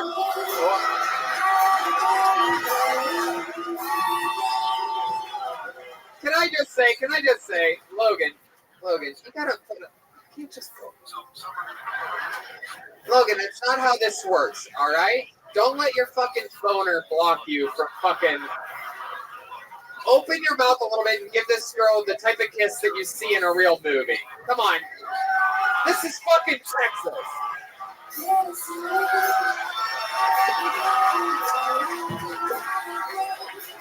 Hey, she liked it. She was surprised there. Was that a good kiss? It was all right. Definitely far from the worst I've ever had. I love it. My goodness. Did you sign up to do 60 seconds here tonight? I was too scared to. No, it's okay. You stole the show in your own. You were too scared to sign up. First stand up and you'll kiss a stranger. That was before I had a few drinks in me, all right? Wow, you're a fucking little rock star. I love the Yelp review you gave his kiss of. It was all right. My goodness. Well, thank you so much for doing that. Your name one more time? Put your hands together for Mary Jane. Yeah, Mary Jane. What a sweet little fucking thing. Look at her. I haven't had a kiss in a couple of days. She's adorable. Thank you. You were at last night's show too. I was. Heck yeah, you are absolutely adorable. How about one more time for Mary Jane, everybody? There she goes. And there goes Logan Cleve, everybody. There they go, guys. We'll see you guys after the show. Mary Jane's There hot. they go. Two of the most beautiful girls in Fort Worth here. Absolutely amazing. We're making dreams come true here tonight. Logan Cleve, you got to open up your playbook, homie. You should be slaying all the puss around here. This fucking guy walking around looking like the top half of a centaur, like, oh, I can't seem to get any ladies to like me. Or It's like, Jesus. Or he's one of the biggest players ever, you know, like Right. he Just just wanted like- to kiss. He knew what was going to He happen. just gave poor little Mary Jane mouth chlamydia. All right. Wait, she's like, I already got that shit. All right. Pull another name out of the bucket. Put your hands together for Jason McAdam, everyone. Jason McAdam. Motherfucking Fort Worth, Texas. Here he is, everybody. Hello. Prepare to be underwhelmed. I mean, you can't really beat seeing Love a True for myself. All right, I got a problem with Olive Garden. They claim they have unlimited breadsticks, but if that's the case, then I'd like to know why I can only fit 5 in my ass.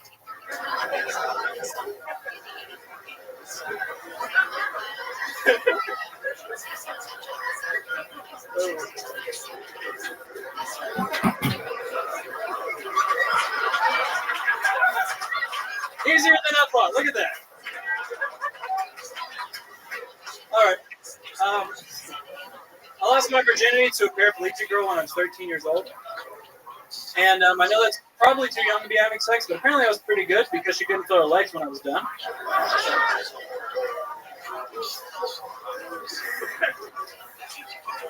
I hear a lot of moaning and groaning, but honestly, that's kind of better than laughter in my opinion. So, Wow, there you go, Jason McAdam. Hell yeah. Jason McAdam. Dirty bastard. Young dirty bastard. Look at you. hello. Hello, how are you? Pretty good. It's very exciting to have a smushy version of Stone Cold Steve Austin. Smushy. Yeah, smushy. This guy looks like a pile of mashed potatoes. But you have a little nose ring. It offsets all the masculinity about you. So it's very like, hey, look, I'm a nice guy after all. Look at the middle of my nose. First time doing stand-up, Jason? This is my 4th time on stage. 4th time ever on stage. The first 3 you were singing Tool at a karaoke bar. Yeah, it was a couple months ago. So. It was a couple months ago. Yeah. What do you do for work? I'm a caseworker. Caseworker. Yeah, I process benefits for like welfare benefits like food stamps, medication, stuff like that. Wow, look at that. Hell yeah. We got some fans of food A lot of stamps. cool people love you. Heck yeah. That's cool. Did you really use your virginity at 13 to a paraplegic? Yes. That's Very, really very true. Very, very true. So, Run away. Or... how did that That's kind happen? of How does that go down? Was that like her idea? yeah, it actually was. Yeah. Yeah. And she's just laying there and she's I was like, down, hey, don't get me spread my legs and put your dick in me. Like that? There was a lot of figuring out, but that's kind of how it worked. Yeah. Fingering out, is that what you call it? Getting her. Did you have to like lube it up? Was she able to like produce sexual? I don't know if it was technically from the waist down because it was. I mean, it got the job done. Right. The way it was supposed Do you use a condom? Wow, look at you, this fucking raw dog and paraplegic. Yeah. Good God, this guy's out of control. It's given the chance of a little fucking one-legged baby to be made.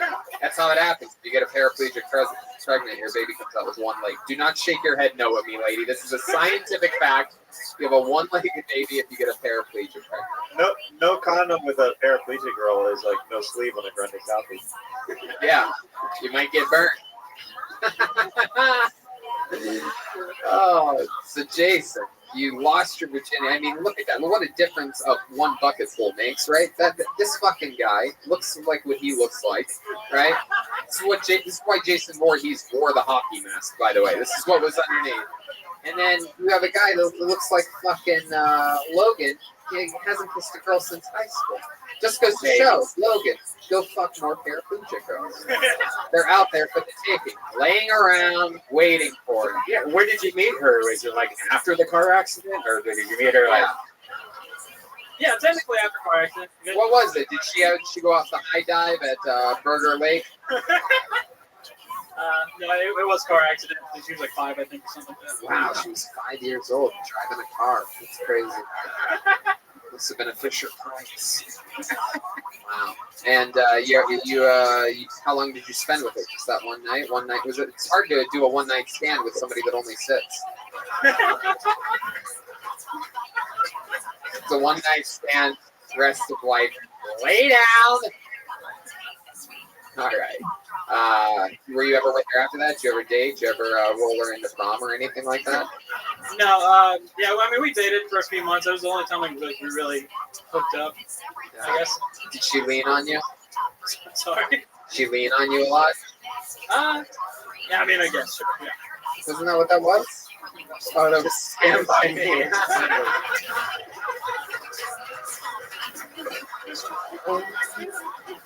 It's so funny. I'm like, wait a second, why is he looking it up again? Oh, it's a different song.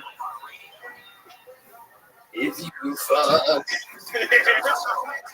one that can't move and shoot your splooge. All right, that's enough.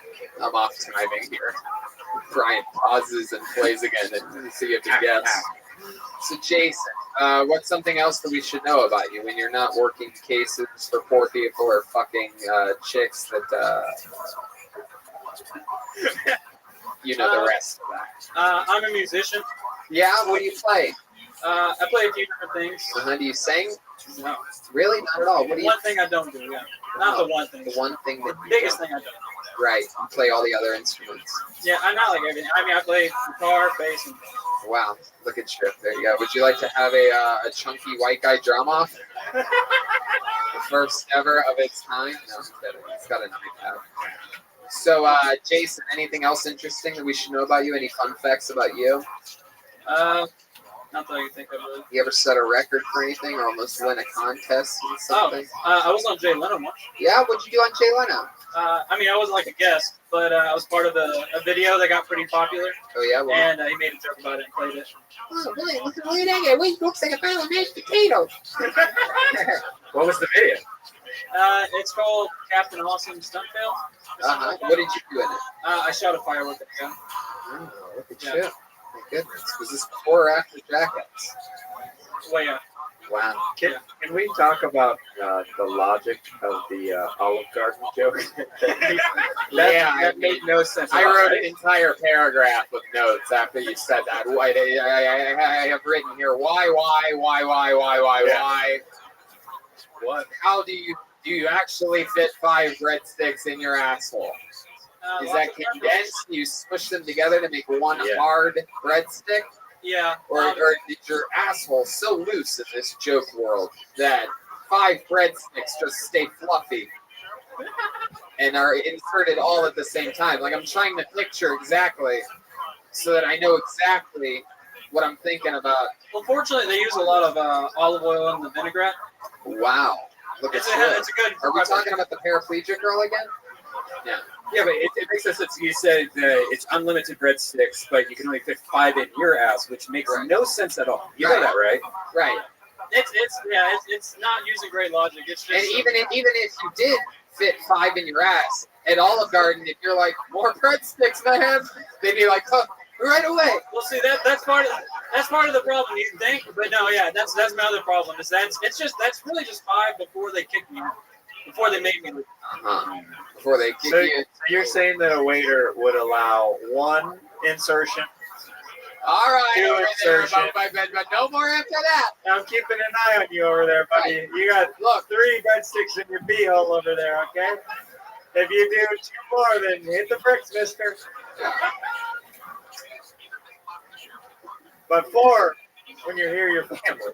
Yeah. It's true. It's unbelievable. You know? My goodness. How many breadsticks do you actually think you can fit in your ass, Jason? Probably 1. Yeah, Hey, at least 1. Does Hyena serve breadsticks Yeah. here? How many you want to see Jason shove a breadstick up his ass tonight? If you put a breadstick in your butt, you win. All right. There he goes, Jason McAdam, everybody. We're going to keep this fun train moving along.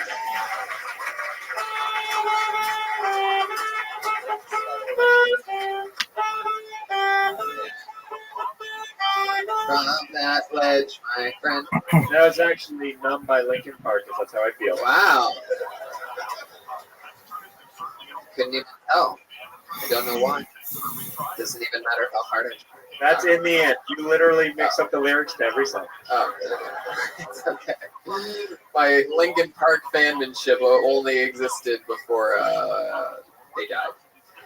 And by they, I mean the one guy. And by I mean I don't give a fuck. Pull your name out, put your hands together for John McMillan, everybody. John McMillan. Yee-hoo! Here we go. Fort Worth. Here he is. Come on, one more time, good and loud for John McMillan, everybody.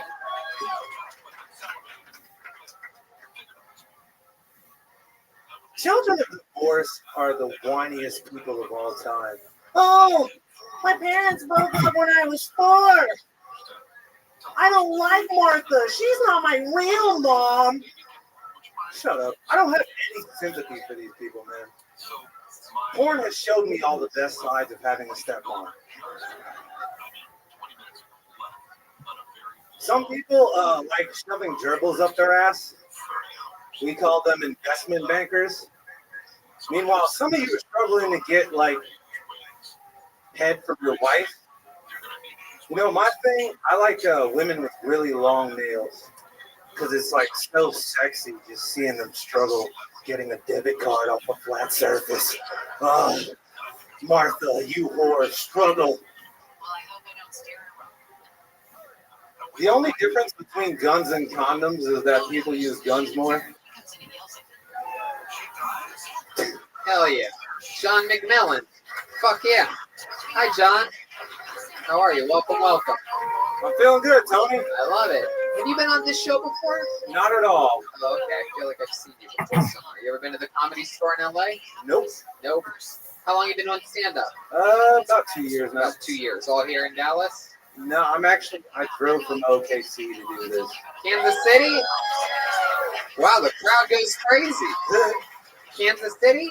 No, OKC, Oklahoma City. Oh, OKC. The state where everybody thinks we just ride horses and Chase tornadoes. What do you do? What do you do in Oklahoma City? I just I play have for a the job Thunder? at a restaurant, Caribbean food.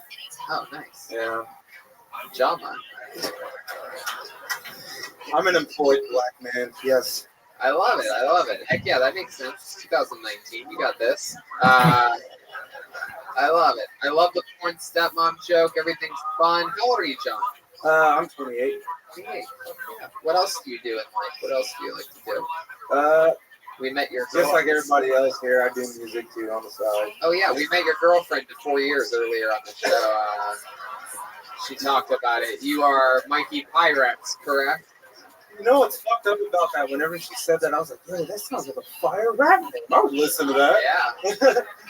Mikey Pyrex. What type of music do you do? I rap, I produce, I sing a little bit. Heck yeah. Yeah. Is there somewhere we can find your music? Yeah, I'm Spotify, Apple Music, all that stuff. The project is called Teflo Dollar. TEFLO? Yeah. DOLLAR? Yeah, there's just a space in between them. Space between. So you cover Dave Matthews. Yeah, that's my thing. You played violin for him at one point, didn't you? That's a weird reference that would work better anywhere other than Fort Worth, Texas. Literally anywhere else in the country, but I'll tell you what, that reference works well in Starbucks. Yeah, I'll tell you. Teflo Dollar. Here's a little Motel Wakanda. Oh shit! This is actually my most popular song. Really? Go ahead, play it. Well, let's hear something. I got 4,000 streams, bitches. I'm trying to get the Kill Tony bump. Wow. Let's get it. Yes. Motel Wakanda. Here he is, from the great Teflo Dollar. Wow, this is interesting. Hey, your web hosting bill? Let's see what happens. Here we go. Uh-oh. I made the beat too. You gonna rap along with it or something? Oh shit! No, that's a lot of pressure. Should I? If you want. No! God damn it! No! No! Or you could just. Off of it. No. Just listen. Hey. Because my swag is too ill for that. I might send a bill for that. And when they get that invoice, it's going to be more than a bill for that. In the top spot, I might kill for that. Little blood, I might feel for that. A little less 16 candles, a little more cotton candles, rolling with candles. We deep in the bill for that. But I ain't got a feel for that. You want to win, take one to cheer, and you'll just have to deal with that. Niggas really think that they own this flow. But what about busy? Hold on, I'm going to stop you for just 1 second. I gotta just say, you're unbelievable. I want to do something fun though, because I'm watching my friend here bob his head, listening to your music, watching you, and I just think you guys would make the best like music video together. Will you come up here and you keep rapping, but you just look out in the audience and do exactly what you were doing before. Just enjoy yourself. Go ahead, yes, right ahead. I'm savage is all they come. I hope that you found yourself or you met me, because we breaking all the rules, dog. Sucker boy and rude boy, someone trying to drag me. Bitch, I am not rude, all pocket watches, ooh, on. Like a bitch, you screwed up. Wow, this is fucking unbelievable. I could watch this literally for the rest of my life. Hell yeah, I like your style. He called himself Salt and Pepper. I like that. Oh my god. Instant. Everybody's phones are out there. I gotta have my friends see what kind of party I'm at tonight. Putting this on the TikTok. Just a fucking white guy. A little Motel Wakanda from Teflo Dollar, featuring your name again? Billy what? Billy Cox. That it is, you son of a bitch. Wow. Do you perform live a lot with your music? Yeah, Oh yeah. I do a lot of shows at OKC. I did like one show in Seattle, a couple shows here in Texas, but I'm mostly playing OKC. Very cool, man. Well, we love it. Great, fun stuff, comedy-wise, and fucking great performance. There he is, John McMillan, everybody. Hell yeah. Riding down the Lion sleeps tonight. One more time for Teflo Dollar, John McMillan. Let's do something a little bit fun. You know, I remember you from Houston. Your energy up here right now was incredible. I want to see 60 seconds. Ladies and gentlemen, it's the return of Billy Cox. Here we go. Here he is. Hello, everybody. Well, a lot of talk about gender these days. Everybody has a different definition. I personally identify as androgynously ambidextrous. I can throw like a girl with either hand. So I was starving yesterday, and I went out to my nearby firehouse subs, but it had closed. It had burned down. So it's still time in line. I was reading Reddit, and I read some stating fact that every week in China, 300,000 babies are born, and the vast majority of them are Asian. I guess that goes to prove two wrongs don't make a right.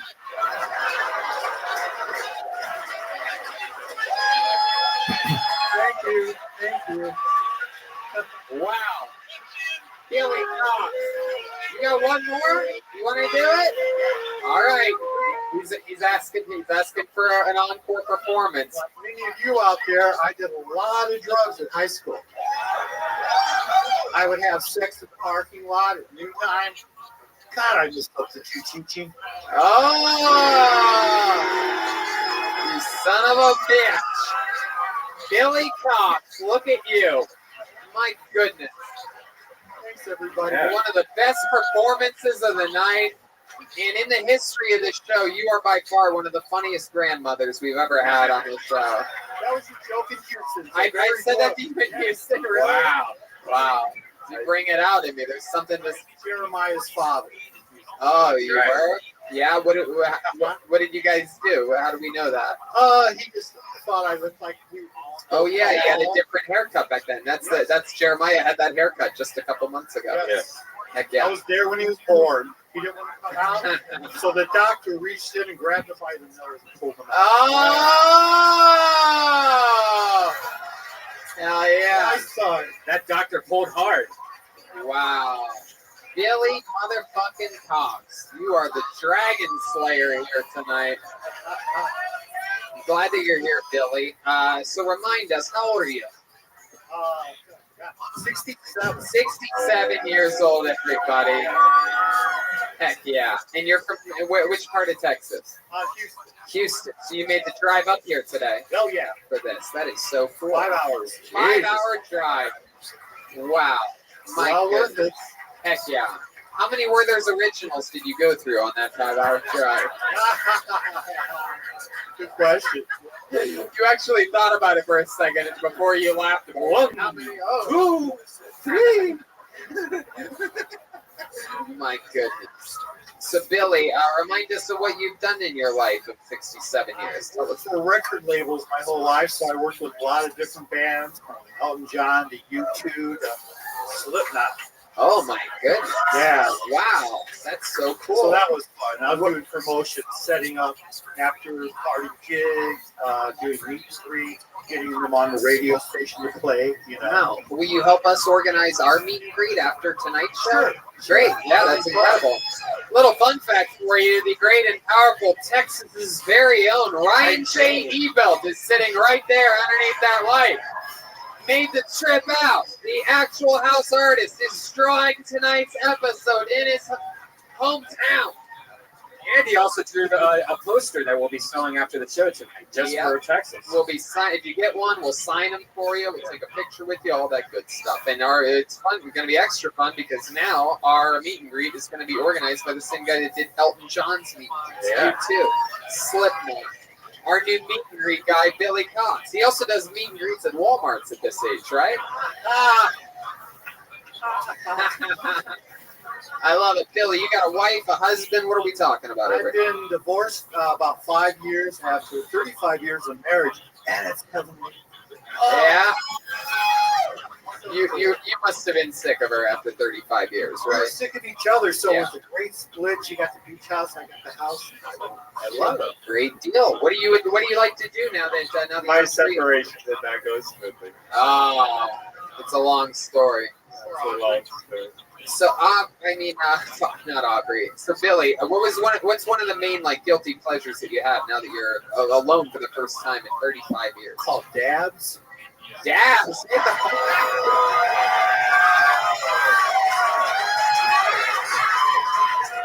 Wow, I did not see that coming at all. Holy shit. Vape pens. Vape pens. There's a new pot, a new joint. It's moon rock in the joint. It's called Good. caviar. Yep. Oh my God. You're the coolest fucking guy in this tonight. Look at you. Thank you. Welcome. 7-year-old fucking How are you? badass. Dabs. Look, Hope you're living like a dabs. I can't even wonderful hang with you. person. Yeah. Couch because you could fall over. How's your day going? Yeah. You sit on Yeah. Hope it's amazing. You're like the Bill Nye of drugs. Did you know if you're smoking reefer, you can actually fall over kids? Bet you're regretting being a douche to me earlier. So Billy Cox. We that could is be so hanging fucking out, 35 years playing and games. you've been taking for him to jerk off regularly? What are we talking about? I'm going viral soon. Hope you know that. Yeah. What is that category? It's gonna be amazing. Have you seen this red band? Time stuff. Yeah. I like how he knows his audience. He goes, "Have you seen this red band?" It's like a regular guy with a beautiful girl in the room. Regular guy with a beautiful girl. Yeah. And she what? She doesn't what? What? Nothing to do with him. All right. So he'll come out. He's got some kind of contraption. And he freezes her, and then he fucks her, and she can't move. He freezes Yeah. her. I've seen this. Oh my God. Are you serious? Just eating toenails. Time stuff. I didn't know it had a name. That But used yeah. to be called rape, is Yeah. what it was called. Where a guy tries to stop time. Jesus Christ. Just fucking Back to the Future, the rape edition. Hey, get into my DeLorean. Yeah, let's check in with Aubrey. I think this audience would really like to know when was the last time you kissed a woman. Whoa! There you go. We have a girl named Mary Jane here tonight. That is a good question, Billy. Have you kissed a girl since your divorce? Yes, but I haven't had sex with one, so very. Wow! Holy shit! All right. I think Mary Jane is up for it. Yeah. This guy's getting greedy now. He's like, I saw where the stakes were earlier. Let's Right. raise them. Well, I have kissed a woman, but I haven't bareback analed anyone today. Is there a woman in the house You tonight stop it, Aubrey. that would like to kiss Billy? Cox, ladies and gentlemen. Aubrey, what are you thinking? If a woman would come up right now, I will kill myself on this stage. I've been waiting for the right opportunity. Let's go. This is what Aubrey. We already did that this episode. If we're gonna do anything, then we should have a woman. If we were gonna do anything, what we would do is we would have a woman come up here, and for our own entertainment, we would reenact. We would have him kiss a girl, but we would have to do a time stop version. That's great. You're a good wingman. Thank you. Thank you. You're gonna need a wingman when you're being carried to heaven very soon. So. You ready for this one? How'd you like that? Oh my God. Come on. But I mean, poor Mary Jane over there. I mean, I don't know. There's probably not a. Wait, what? She said she volunteers. Oh my God.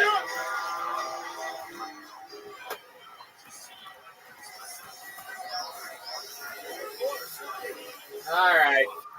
Okay. Here, this is unbelievable, ladies and gentlemen. The new Fort Worth Queen of Kiltony, Mary Jane, is back. I'm so jealous. I asked this guy what he fucking loves, and he said dabs, vape pens, and we're finding out that he loves everything that has to do with Mary Jane here tonight. Yeah. Because, my goodness, today's episode is sponsored by ForHims.com. Clearly, Billy Cox is hard as a rocks right now. So, let's do it. Let's have some fun here. You know what? I'm gonna come out from behind this table. You guys stop it. You have it time stop. I'm going to. Yeah, we have to do this time stop style.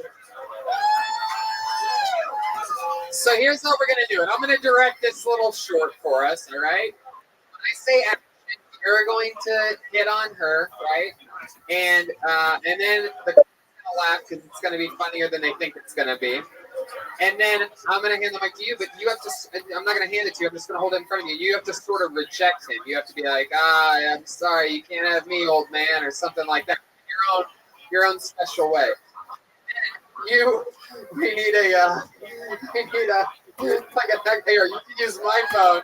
I'm going to pull out the actual stopwatch app.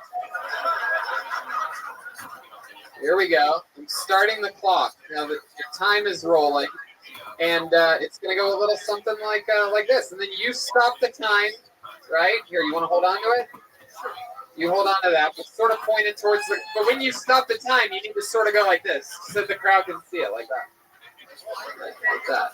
Okay, so here we go, ladies and gentlemen. This is the first ever Kiltony time stop. Here, Hey, Red, do you have a grandfather's fetish?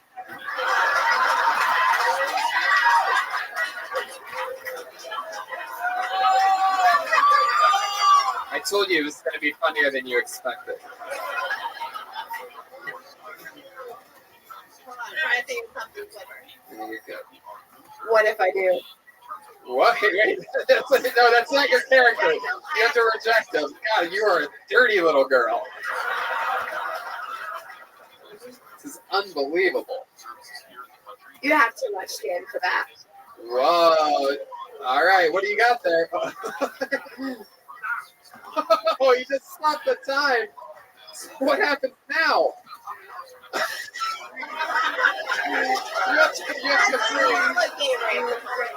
You have to freeze. He's going to kiss you. That sounds a lot like day rape. Okay, well, if you say that, then it's weird. It's already weird. Okay, just say that Kiltony is not responsible for anything that happens here. Kiltony is not responsible for any of the actions or repercussions that happen here tonight. Very good. Oh, got it. She said that way too many times in her life. She recited that like her Miranda rights. All right, time is stopped. I plead the fifth. Oh shit! Have you ever plead?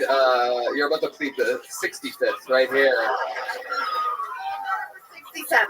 No, it is, but my thing was funnier. You have to repeat like comedically. It has to have like sort of the same sentence for it to work. You're gonna learn all this when I move you in with me and my wife. No, just kidding. Time stop. Okay. You're frozen though. You have to be frozen. Yeah, you have to be frozen. You haven't you ever time stopped before, you fucking little firecracker? All right. Here we go. Time to stop. Billy, maybe point this on this girl. Whoa! Uh-oh, she's stuck, Billy. Here, put your lips closer together. All right. Free. She's frozen. Billy Cox already came in his pants, everybody. Wow! Come here. You're a legend. Mary Jane, everybody. Wow. It's your birthday? Oh, that is your real name. No, of course it is. You're a sweet fucking little thing. One more time for Mary Jane, guys. The star of tonight's show.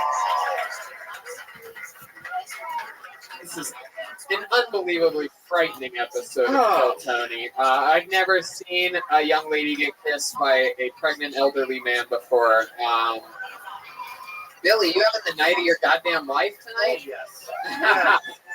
I love your enthusiasm, dude. Well, I wish I would have stopped you before you kissed, or it got weird at that point. But we all learned things while we're running. That's You know crazy. what I mean? We had the time. We were good at the time stop. We should have ended it there. It got very Jeffrey Epstein at that point. It seemed like there was a little bit of an age gap there. I'm replaying the video. It's terrifying. Yeah. Please, welcome to another episode of Please Don't Post That. The time stop element made it the creepiest thing ever. Yeah. She voluntarily said she'd kiss him, and then we're like, no, we're gonna make this creepier. Don't move. He's gonna be the one that makes the move on you. Time stop porn is going to go up so much in the next couple of weeks. This whole room's gonna look it up. Oh, I know. Yeah, absolutely. The Kill Tony bump. Thank you. Shout out to Time Stop Pornography. Giving the bump to the ones that matter the most. I want to bump. Wow. You, Billy Cox, are so much fun. Thank you so much for coming on the show again. You are just an absolute goddamn inspiration. Thank you, Tony. I love it. There he is, Billy Cox, everybody. Healthy, having fun at 65.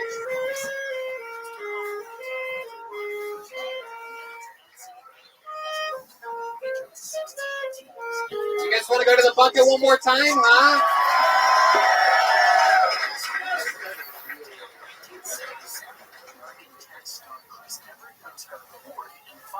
You guys excited about this?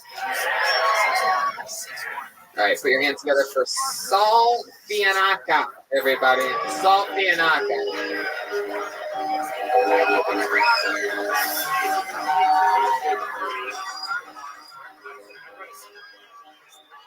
One more time for your final comedian of the night, Sal Fianaka.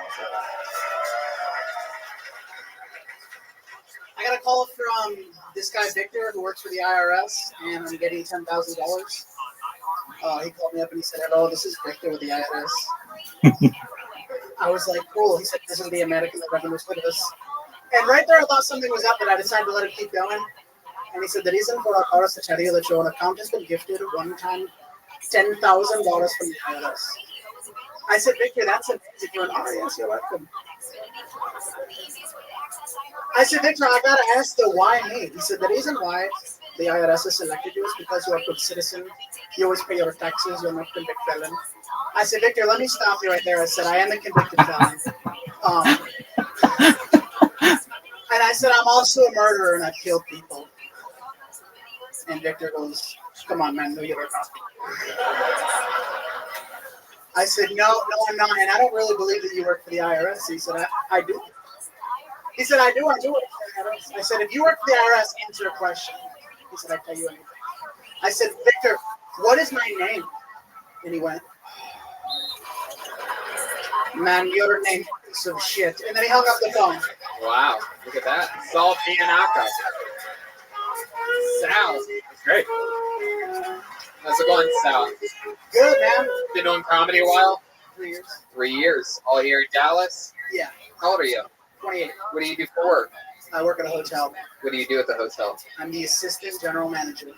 Wow, my goodness. Look at you. Thank you. Really Wow, work. I am also an assistant manager. So I know you're paid. So fun. How long have you worked at the hotel? I've been in hospitality for 10 years. My goodness. How about other things? What else are you into? Look like you love food. Yeah. I actually just lost 60 pounds, bro. Really? Really? Yeah, thank you. The shirt's too big. Keto. Heck yeah. You like it? You enjoy it? For the first 2 weeks, I had diarrhea. Uh-huh. I was calling it the diarrhea diet. Right. I have diarrhea every day. I don't know why. You guys ever find a dead body at the hotel? You ever have We did, yeah. Okay, a guy killed himself, hung himself on a tree out back one time. And then his brother, for some reason, the next day was like there, and he's like, "You gonna chop down that fucking tree?" And we were like, "Okay." Did you chop it down? No, he was just venting. Right. He was upset. Right. We found a body in a car in the parking lot, and dude, management didn't see it for like a month, and it was summer. Wow. And it was bad. Oh my goodness. Like beef jerky or You could barely call it a body, bro. It was like It probably smelled worse than one of the breakfast sandwiches at Coffee Bean. Whoa, throwing digs at Coffee Bean out of nowhere. My goodness, Aubrey, showing it. There's a fucking gangland war over here. So, Sal, you've been doing keto for a while. You've lost 60 pounds. What was your diet like before that? What were you doing? oh man. Yeah. Chinese buffet a couple times a week. Yeah. I got some buffet buddies here. Is that really? Yeah. Is that them over there? It's my buffet buddies. A bunch of fat guys over there? Yeah. Look here, Chinese liver. Hell yeah. My goodness. So what do you do now to fill in the space of that? I still addiction? go. I just don't get the breaded items. I get like the pork and stuff like that. How long you been on keto? How many months? It's like 4 months. Oh, wow. Isn't that crazy? How long did you last on it before you 7 turned or back 8. into a 7 or 8 months. Vienna? Oh, really? How'd it go?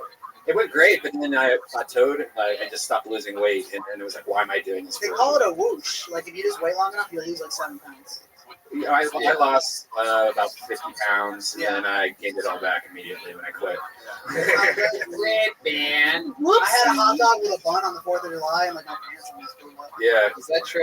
I felt like I was swelling up. Wow. Yeah, it looks like you still are. Yeah. I can't imagine what you look like I got before. stung by a bee. Do you drink on keto?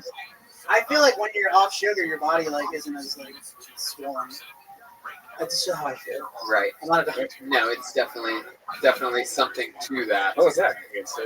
For sure. You're saying it like you're like Red Band's taking offense. What do you do for fun, Sal, when you're not eating or doing stand up or working at the hotel? Man, I do a lot of stand-ups. Yeah. Other than that, Yeah. I knew this. I had all night to prepare for this part, and I still have nothing. it's really about like what you do in an average day, like what you do today when you woke up, what you do exactly. I went straight from work here. Okay, so like when you have a day off, what exactly do you do during the day? You wake up. What's the first thing you do when you wake up? Really? Immediately? I mean, while still laying in bed? Yeah. You're laying there. What do you have? You have an iPad, laptop, phone. Your phone, and you put it up on your chest, or like you could probably hold it in your belly button and just go freehand, right? You have one of those fat guy fucking gaping belly buttons. Yeah, yeah. One of those things that you just. Cereal on it. Oh yeah, you ever do that? No. Wow. So how do you hold your phone when you masturbate? Just one hand for one thing. Left hand, and then what do you do? What do? You just spit on your right hand? Spit. You just go raw dog? Yeah. Just straight with the hand? It's me. You know Up what I and mean? down? You circumcised or uncircumcised? My dad is Circumcised. Wow, so it's like the only part of you that doesn't have skin hanging off it. That's impressive. It's incredible. Yeah. Wait, he kind of blew by something while you're talking. He said he wanted to let everybody know his dad is uncircumcised. So let's talk about your dad's pee-pee for a little bit. Yeah. How do you know about that? Someone else a kid. Yeah. How many times? Like the one time. One time is all it took. Yeah. If you've ever seen one time is really all it takes. Yeah. What did you think it was? A penis? Yeah, just different. Yeah. All right. Hey, Dad, you have a penis, but different. Smells. I never asked him about it. You want to call him right now and ask him about it? What would I say? I mean, you could easily you call him, you put him on speakerphone, and you say, Dad, you know, I noticed your penis when I was a kid, and that it wasn't circumcised, and then you say something like, what was up with that? Right? I'll fucking do it. All right, do it, dude. Here, put the phone up to the bottom part. Make it really loud. Make sure it's turned all the way up, okay? Yeah. Yeah. Hey, Dad. I'm on the Kill Tony podcast, and Tony wanted me to call you and ask you how come I wasn't circumcised. No, wait. How come I was circumcised and you weren't? I'm sorry. Let me No. rephrase. Let's just take you out of it, Sal. Let's ask your dad about that meat hanger of an uncircumcised penis. Do you love having an uncircumcised penis?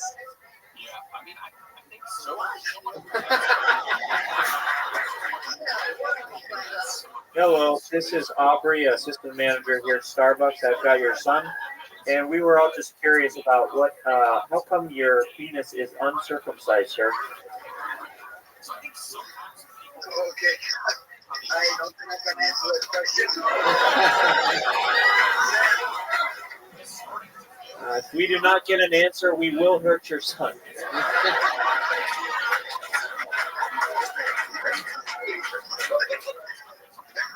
I don't think that's a problem.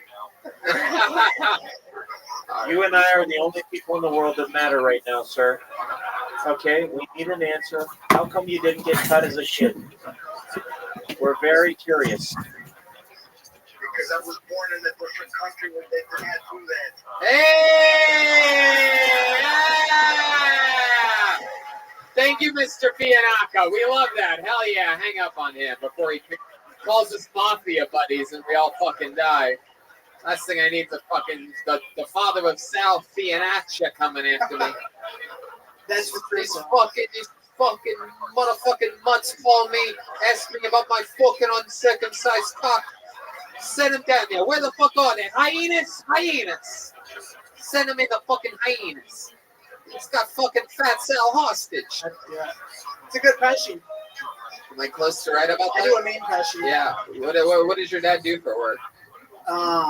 He retired from General Motors. Oh yeah, that's mafia for sure. Waste disposal. Hell yeah. All right, Sal. Well, thanks for coming on the show. So much fun. So much fun. I don't know. I just feel like, you know. What? You're crazy. How many Legoing comedians do good on this show?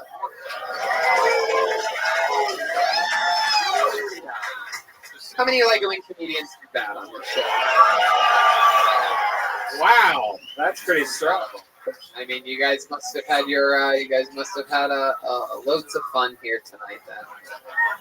I mean, I don't know. I feel like we're just missing something. But you know what? Let's do something here. There's a guy who's been on this show a couple times before. He became the thing of legends here on Kiltony because at one point in his life he dyed his eyes black. He's been on the show quite a few times. He's a very, very scary, interesting character. He says that he wrote a new minute for tonight. He is born and raised in Houston, Texas. He traveled all the way here. Ladies and gentlemen, put your hands together for Dexter St. John. Thank you. Here he is, everybody. Live in Fort Worth, Texas. Muff Diver I'm not suicidal. Muff Diver Pimp. But I do like to suffocate myself with a belt when I masturbate. So I always keep a note in my pocket in case something goes wrong.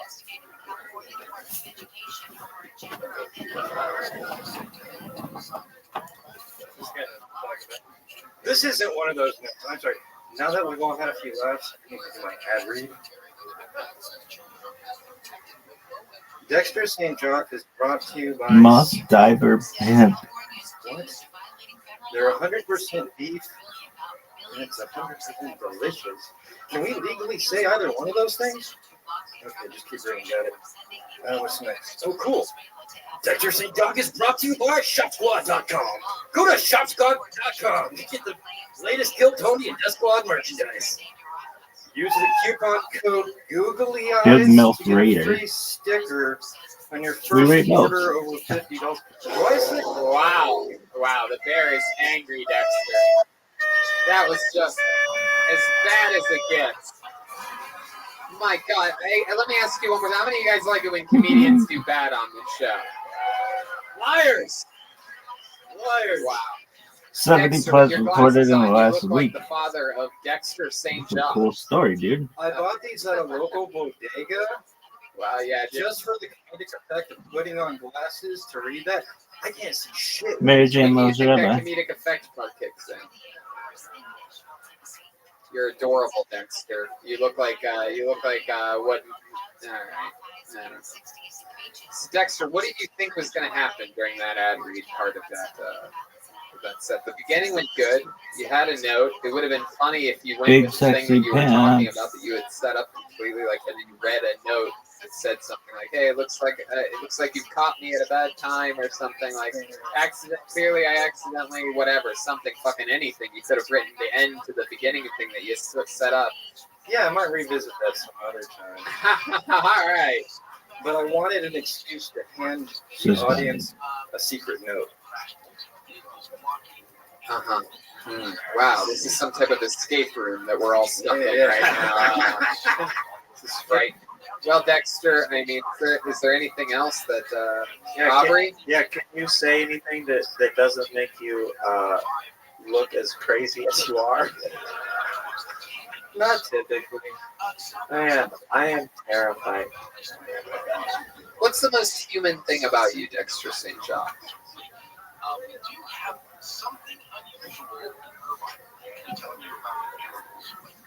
Okie dokie. Dexter, you gave it another shot. You wrote another minute. Congratulations. That's Dexter St. Jock, everybody. We got to do it. We just can't end a show like that. Do you want to go to this bucket one last fucking time? All right, this is it, though. I'm fucking serious. No matter what happens, the bucket of destiny will decide. I'm digging deep. You guys sure? One more time? All right, this is it. Put your hands together for your final comedian of this Fort Worth Kill Tony. Goes by the name of Pang Dang. Pang Dang. I like it. I like it. The name has energy. P-E-N-G-D-A-N-G. Pang Dang, everybody. Here we go. Pang Dang. The one, the only, Pang Dang. Fuck yeah. Come on, guys. Make some noise for Pang Dang.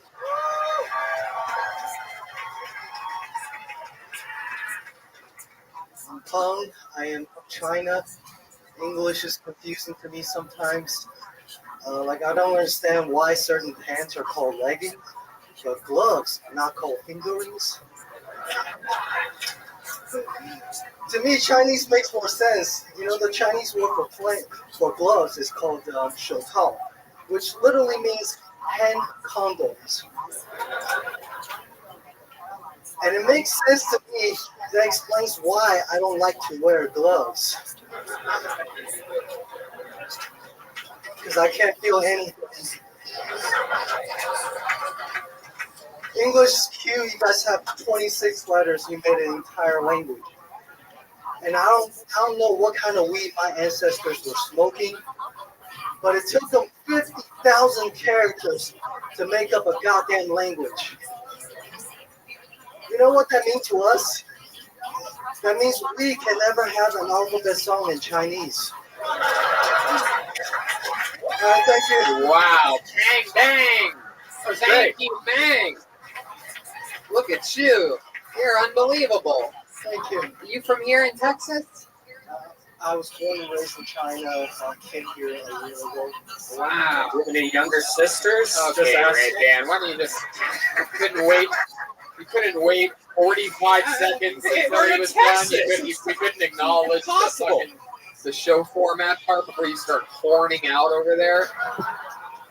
You have any little sisters that like fucking guys shaped like this? They all do. One child policy. Oh, hell yeah. You're the chosen one. I like sisters. Made in China. I like that. Do you fall apart easily? I'm sorry? Because you're made in China, I asked if you fall apart easily. Hey. It's so fun. So you moved here a year ago. It's unbelievable English. Your delivery is so crisp, which clearly comes from Chinese delivery. Yes. How long of a set can you do? My guess is like 30 minutes or less. Another delivery joke. You ever walk anybody in the audience? Gosh. I've got a joke question. First off, I really liked your set. Thank you. And have you ever, I don't know if your joke is longer because you only did a minute, but do you ever try to sing the alphabet song with a Yes. Yes. Can we hear some now? Yes, of course. Yes. So if there ever is a Chinese alphabet song, you know where that I would play that at a strip club and get a lap dance for that song.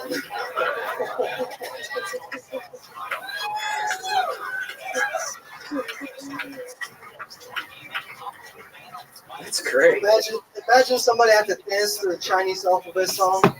Be like, 1、2、3、4、5、6、7，满天都是小星星。Hey, honey, that's the end of my shift, all right? Amber, you're up next. Oh my God, it's that Chinese guy again. Stretching it out. Hang Dang's a monster. Heck yeah. Wow. He's a StarCraft. It's incredible. You're like a cooked dog. Act outs and everything. My goodness, that's incredible. What a fun way to bring this show to a big end. What else should we know about you, Pang Dang? You do any crazy Chinese things here in Texas? What do you like to do for fun? I skateboard. Really? Yes. Goodness, that's incredible. Is it I've never seen an Asian skateboarder before. Do you skateboard everywhere? Is that because you caused too many car accidents? What else do you do other than skateboarding? Just You have a girlfriend out here? No? Really? Oh. So you ever make out with a girl named Mary Jane before? I would love to. You do want to? Is that what you said? Yes. Dang, dang. I mean, we got to do it. Mary Jane, dang, dang. Hang Dang's about to have a goddamn water park in his underwear right now. Mary Jane, this is the most amazing thing. You guys are really starting to pour me out now. I love it. You're adorable. I'm a software developer, thank you. Oh my God. She just said, hold on a second. She just said she's a software developer. I thought for a second she was about to say she's a sophomore in high school. I was literally about to just fucking light this room on fire and run for my life. Just start running in the direction of California. Like Forrest Gump style. Just like, and then that was the end of that part of my life. I had a podcast that was doing pretty good all the way up until then. Then I had to start anew, became a fisherman out on the Bayou Bay. Turns out I ran the wrong direction. Started working in Louisiana.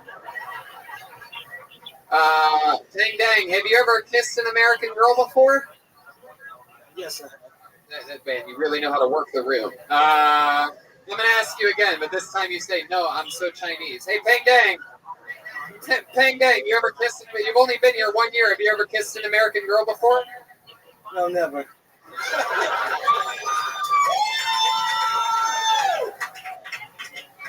I'm so Chinese now. Well, you know what, Pang Dang? You did it. You had a great set. How about a little kiss from Mary Jane?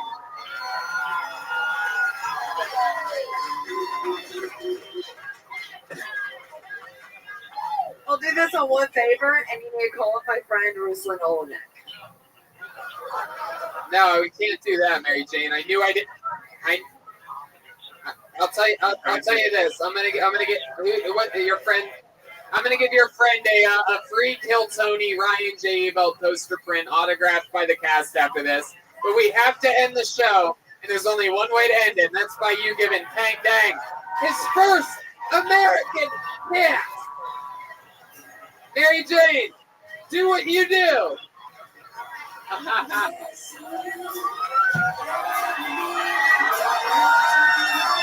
Wow. There she is, Mary Jane, everybody! There's Pang Dang! Come on, make some fucking noise for Pang Dang! You did it, Pang Dang. Congratulations. Get back there. He's at Pang Dang 1, P-E-N-G-D-A-N-G 1. Hey, look, it's Ryan J. Evo. Ryan, come take a bow. Come up here. Texas's own Ryan J. Ebel. Look at that drawing he made tonight. Come see a close-up at the meet and greet after the show that's going to be organized and kept in all one straight long line by the great Billy Cox. How about one more time? How loud can this place get for Jeremiah Watkins?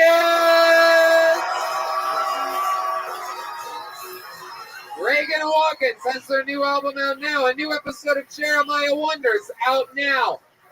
Reagan Watkins is on tour. They're going to Phoenix, Arizona. It's a big deal. We're all over the road. You're going to, when are you guys in Phoenix? July 18th, and then we're in Huntington Beach on the 20th, and doing a live Jeremiah Wonders on July 19th at the Pack Theater in LA. That's right. And also, Jeremiah and I are going to be doing stand-up comedy here for 4 shows tomorrow night and the night after that. 4 shows, a bunch of new material, fun stuff, and the great Gage Tyrena opening up that show. Gage the Beast Arena. It's going to be a lot of fun. I'm also doing stand-up comedy by myself in Miami and West Palm Beach coming up in August and September. Red Band's in San Diego August 17th, doing a solo show down there, one night only. And fun stuff. Philly is September 25th. Pittsburgh the 26th for the Kill Tonys, and 26th and 27th in Pittsburgh. There's stand-up comedy shows that I'll be headlining there. And, of course, Kill Tony Mania in San Francisco, the return this October. Sacramento just before that. Right. 6 Kill Tonys in 3 days. Yes. Fort Worth, we did it again. I love you guys so much. Guys. Brian Redband, we love you. Good night.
Hey, this is Rabbi coming to you live from the Road Famous Comedy Store main room for a brand new episode of Kill Tony. Get up, Tony. Heads through.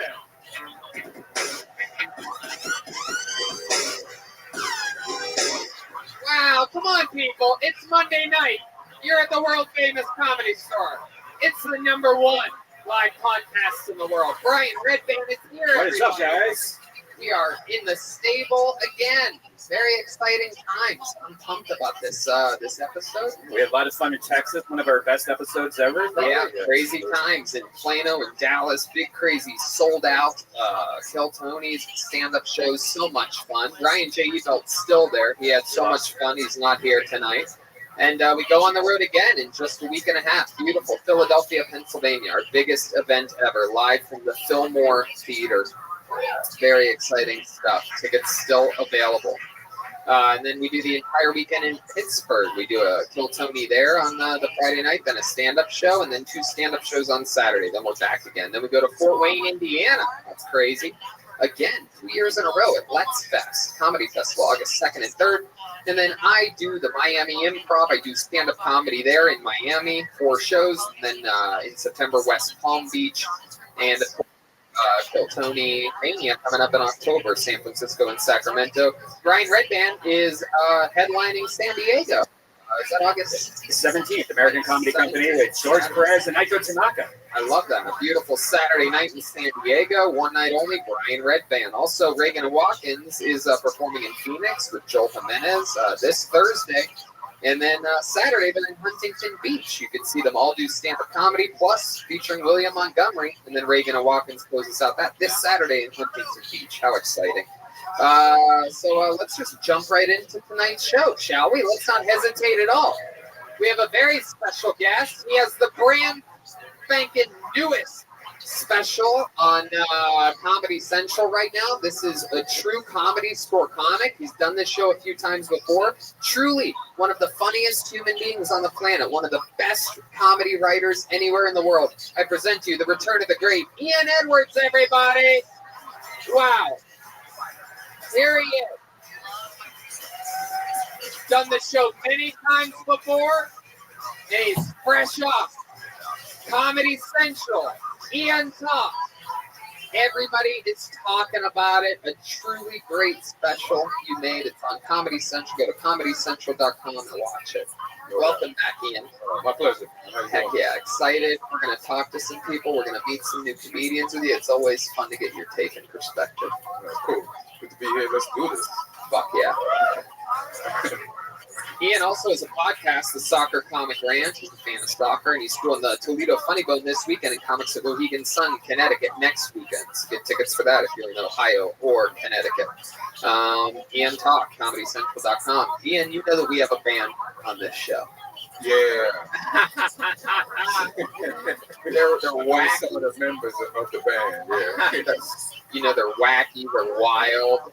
Every single episode they commit to being different characters. We never know what they're going to do.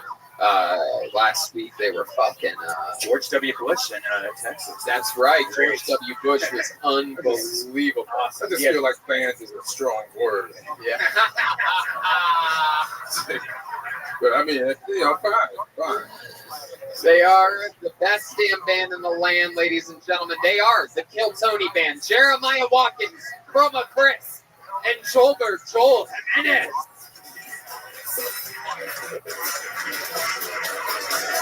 Let's see what they are. Oh! Wow, this is a first. We've never... Look at that ass. We've never had these characters on this show before. I know what they are. These are cavemen. It appears that there's also a cave lady as the leader of the band tonight. How are you, cave woman? Look at this beautiful blouse she's wearing. Tom Cruise from that Island movie. My goodness. We got the bearded lady and some cavemen backing her up. God, that's the best I've ever seen Jeremiah look. Wow. Hello, caveman. This is your first time on the show. I'm excited to hear what you sound like. Here we go. It's going to sound like how he sounded last week. Oh, wait a second. Hello there. Wait, what? Hello, Tony. It's a twist. My name is... So, caveman with a British I can finally see. My name is Booga. Booga? Booga. Okay. Why, what's up with you? Why do you talk like that? I'm the smartest caveman. Oh, okay. You know that doesn't take much to be the smartest caveman. I don't know. My goodness. Next to you, we have Chroma Chris, who looks fantastic as his rendition of Jesus Christ. After I put this on, I realized I look like I just escaped from Jumanji. And then here he is, back here. We have a real caveman, a Mexican caveman. How's it going, Joelberg? How are you? It's going well. I just got out of those ice cages recently, and I couldn't shave or anything. I smell bad. My goodness. What's your name? Busybone. Busybone. All right. So sounds familiar. And then what's your name over there, Chroma Chris? Gary. Gary. So scary. Gary. All right. Well, we have cavemen. Gary rapes the most in our village. Wow. Is that true? Oh. Goodness. Tony, this goes without saying, but these outfits are brought to you by Caveman Coffee. Wow, I like that. Caveman Coffee is delicious. Doing a special Amazon promotion right now. I'm drinking. Happy Prime Day. Drinking my second nitro of the day. That's where my life's at right now. Working hard, having fun. We got Ian, we got Cavemen, we got everything. You guys ready to start this thing? It's the goddamn bucket of destiny. It's filled with people's names tonight. There's a lot of destiny pouring out of this bucket. If I pull your name out, you get 60 seconds uninterrupted on this stage, and then we interview you afterwards and find out more about you and your life and what makes you interesting. You know, your 60 seconds is up and you hear the sound of a kitten. That means wrap it up, then or else you're going to bring out the angry West Hollywood bear. Again, Monday night, I need to see how loud this room can get. Are you guys ready to start this fucking show? Here we go.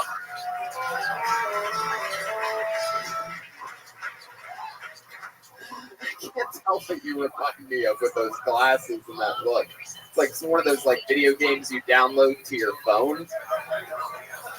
Download now. Cavemen of the Crusader. You're totally right. No, it's one of those like jewel games for cavemen. Yeah.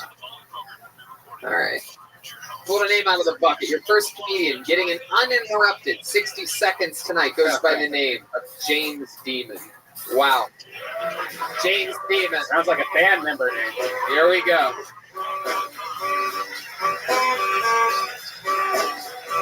Here he comes.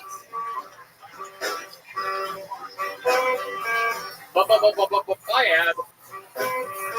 One more time for James Demon, everybody.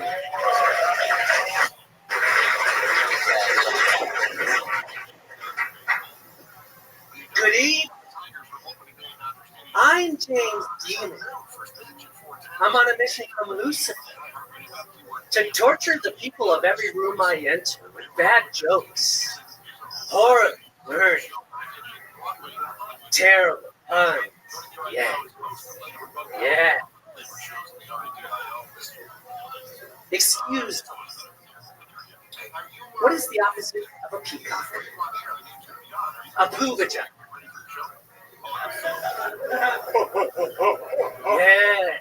Yes. The worst jokes you'll ever hear. Yes.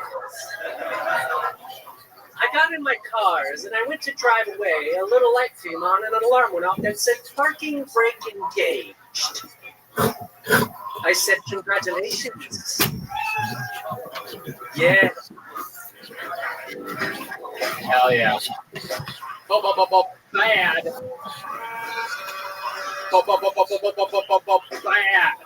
I don't know how you guys do. That's a perfect song for this guy. James Demon. My goodness. I like a man that looks up to what he said he's going to do when he walked on stage. Yeah. Heck yeah. You gave a lot of presentation. You warned us about what you were going to try to do. And then you almost did it. Jokes. So it's like, James, how long have you been on stand-up? 4 years. 4 years. For those of you listening, it's got what do we call those? Silver contacts? White? What is that? They are white. They're white. So you just have tiny little black holes in the middle of your eye. There's actually an X on the stage. You can stand back so we see you. Sure. There you go. All right. Put him next to me. Heck yeah.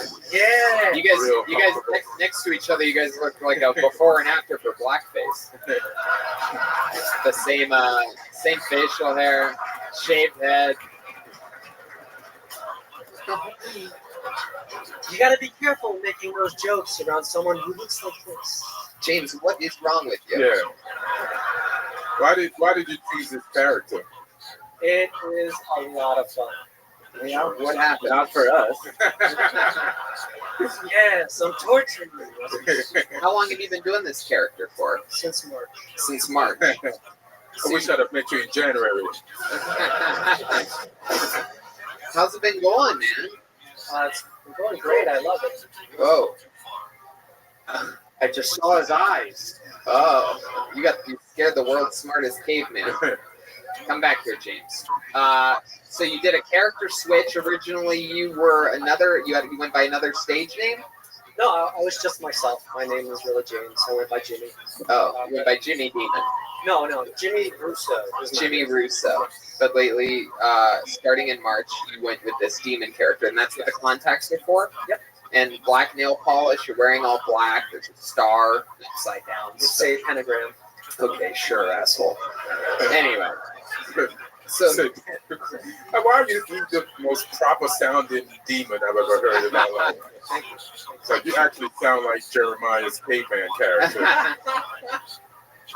So James, what does a guy like you, what does a demon like you do for a day job? I gotta know.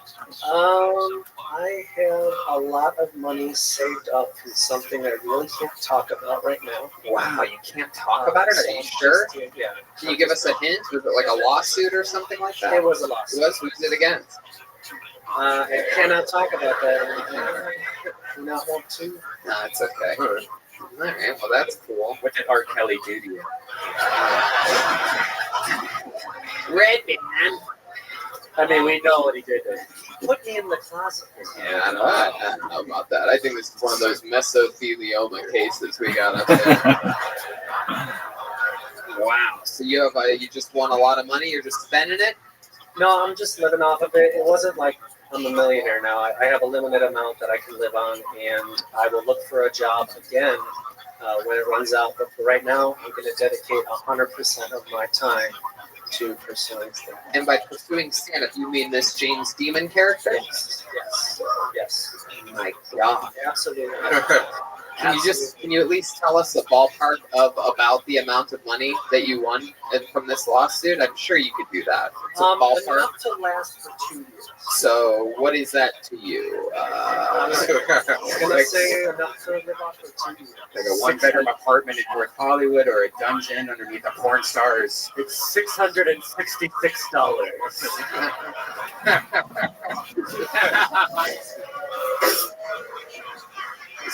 After the 2 years, we plan on evolving. Oh, you just got dissed by the world's smartest caveman. Man. That's a good question now. What is your living situation, James Demon? I live with my best friend. You live with your best friend. How long have you been best friends with him? So her. No. We've been best friends, I would say, for 8 years. 8 years. Wow. Where'd you meet him? Doing comedy. Yeah. Is he doing better than you in comedy? I'd say we're doing the same. Really? The same? Did he switch characters a few months ago too? No, just me. It was an independent choice. And he told you that it's a good idea? Yeah, he likes it. I like it. I seem to be getting recognized. James, this guy is not your friend. What's that? You live with an enemy. No. If he told you that he thinks it's a good idea. This is a great idea. I mean, everyone here will remember me. I guarantee it. No, I don't think so. I get recognized in the street as James Demon. Whoa, who's this guy? He's been up here for a few minutes, Gary. I'm not going to say it's a bad idea. I guess let's see what happens to it in 2 years. Have some fun with it. And fuck it. You got nothing to lose except all your money. So have fun with that shit, man. Oh my God! Wow. Well, James, it was nice to meet you, man. I want an update. I definitely want you to. I definitely need you to sign up for the show again. Yeah. Definitely. We want to see how this goes because it seemed like you set up a lot of your character and you waited a while to get into jokes. So maybe there's more to it. Oh, there's definitely a lot more to it. I mean, and I like the fact that he sacrificed an entire set to set up the character. Yeah. Ooh. James Demon. And it sounds like I'm shitting on it, but actually, that's actually good. At least we know where you covered from. And that's important. Heck yeah. All right. Yes, smartest caveman. Yes, I just wanted to say that Seth was a large enough than a T-Rex dropping. Wow, there you go. All right. One more time for James Demon, everybody. There he goes. Getting us started. That's an interesting one. The old character switch. Not a lot of James. You should watch some of the road episodes on YouTube. We have an actual demon that signs up for the show sometimes, named Dexter St. Jacques. He wears all black, like fancier clothes, a bigger production. He has completely black eyeballs. He tattooed his eyeballs black, and asked him how the demon thing is going for him. Yeah. Check out Fort Worth episode. You got a lot of work to do, bro. Yeah, you're not even a real demon, dude. I pulled another name out of the bucket. Put your hands together for Milan Patel. Milan Patel.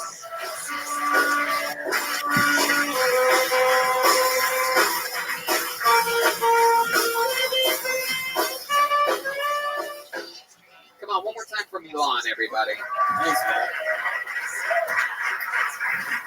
All right, I have a question. So, who do you guys think hates condoms more, straight men or straight women? Who do you guys think? All right, thanks. I think it's women. At least like every woman that I've met recently is like, can we just not use the condom? And I'm like, I don't even know you, but yes. But it makes sense. Like we just have to wear it on the outside of our dick. If you have to have a condom inside of you, that's a worse sensation. Like if you've never had a condom inside of you, I feel like it's like when you go to the dentist and they put their finger in your mouth with a rubber glove on, and you're like, all right, this feels intrusive, you know. But my thing is like, I would never go up to my dentist and be like, hey man, could you just take the glove off? It would just feel so much better with the glove off, you know.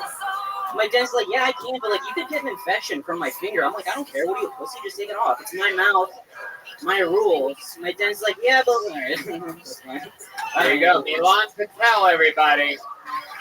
Hell yeah. Welcome back, Milan. Hey, thanks, man. Fun times. Have girls really been asking you to go no condom with them? When I said all of the girls I met 2 in the last 3.5 years. so many. That is an exact number. You look like you have a trustworthy dick. What's that? Yeah. It's true. Wait, trustworthy? Yeah, your dick looks trustworthy. It is trustworthy. They're like, this guy's not fucking the whole town. Right. He's clean. So I think that's why you get away with it. Yeah, probably. Yeah. And thanks for representing as the first funny non-demon this evening. I think I took my axe, so I didn't have that. You're hilarious, bro. Pull out your contacts real quick and get them up here. When I was a kid, I had like blue AccuView, like blue colored contacts. So it was pretty cool actually. Heck yeah. People thought they were real. Like I had blue eyes. Like I was an Indian guy with blue eyes. You just got really Indian there for a second. That happened. Yeah. Little Camille Nanjani, super Indian. Really know how to dial it in. You pluck your eyebrows. You take care of those eyebrows. That's strategic. Yeah, I do. Like when I was a kid, like people like made fun of my because I was like really hairy, and now like I don't give a fuck that much anymore. Like, and I'm like into hair and like girls too. Like I like really hairy. When you say you're into hair on girls, like can you give us an example? Like arm hair is like really. Is that how hairy you like your girl? Right there. Yes. That's fucking nothing, dude. That's anymore. Man, tell me, it's funny you mentioned that about hairy girls because this weekend in Texas, I was on the road. I had my iPad. I went down this weird porn rabbit hole. I'm not gonna lie. Is it wearehairy.com? Well, no. I don't have a membership like you, dude. I don't have a membership. I just click on the 5 pictures that each girl has. I've gone down rabbit holes, goat holes, frog holes, fish holes. But I really did. I watched this one. You click on the videos underneath of the thing, and it starts to take you to more videos like the one you saw before. So I had this one that I was into, and then another, but it wasn't really the one. It wasn't good enough to like finish to. You know what I mean? You gotta have something special to finish. Like those other girls are just to get you warmed up. You know what I mean? So anyway, but one of them has I go down this rabbit hole, and all of a sudden this hot chick has a gigantic bush. I mean, massive bush. The great is hot, but not the one to finish to. So I click on another one, but now I'm down the bush rabbit hole. I didn't realize that I went from amateur slut to amateur slut with bush. And then so this next chick is super hairy. Wow. Just hair from the waist down, like thigh hair. I can't believe it. Tony, you're really turning them on right now. So it's about the cream of This is a lot for me, honestly. So this, anyway, I come everywhere. And then I look up, and it turns out it was just a commercial for Gorilla Glue the whole time. And oh God, worth it. They sneak those commercials in the pornos now. Milan. Yeah. So, how long have you been doing stand-up? A few years now. What do you do for work? I'm a tutor. But Me too. Yeah. What do you tutor? Yeah, what do you tutor, Boonga? Bots.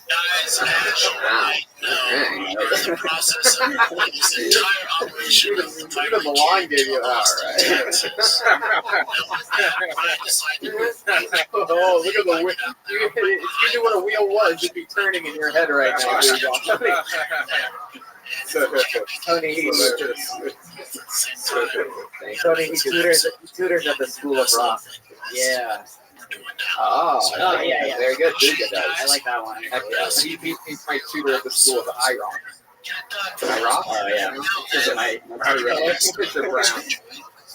Professional. Milan, what do you do for fun? You seem like a young, hip dude. Yeah, I like fun stuff. Like I said, I have sex. Like it's pretty fun. You have a girlfriend now? No, I don't. Yeah, thanks. Would you like to go out sometime? Yeah. I don't know. I don't know if you can handle Aphrodite home slice. That's the fucking real deal. I don't know. Don't they worship cows where you're from? Maybe. No, I'm kidding. Afro. I love you, Aphrodite. One of the only people. Aphrodite, fun fact, is one of the 4 people in the world that I feel bad after I make fun of it. That is clearly not a cow. That is a bison. Oh, you son of a bitch! He got the spotlight and he jumped out of his seat. There you go. All right. There's no bones about it. That was a good one. Wow. Milan, is there some interesting fun fact about you that you think we would find it, interesting or compelling? Anything that happened when you were being raised, your life, your childhood, maybe now? Yeah, my parents had motels growing up. That was pretty cool. Oh, they own they ran a motel. How many do they own? Wait, you took over that, right? If I remember, they moved or something happened to the hotel, and then you're trying to keep it alive or something. Is that your?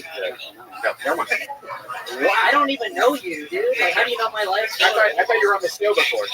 No, you weren't on the show. I was on the show, but I didn't talk about you. Confusing me with another. It's easy. It's actually pretty common. It's pretty common, so it's not weird to you, actually. Yeah, so my parents had motels growing up, and I would help them run it. Let me ask you this.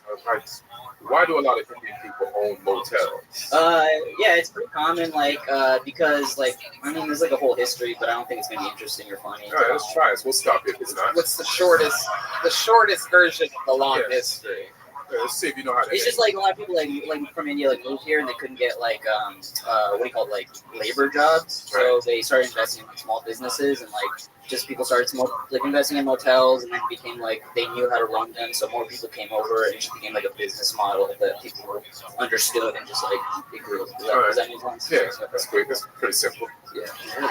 It's not funny, but it's correct. Sometimes I just ask questions for knowledge. Yeah. It is. That is a good thing. I like that we got that out of you. Yeah. That's fun. The hotel, was that here in LA you were born and raised? No, I was in like Portland area. Yeah. How long have you lived in LA? Pretty recent, like maybe like October. Wow. Yeah, very recent.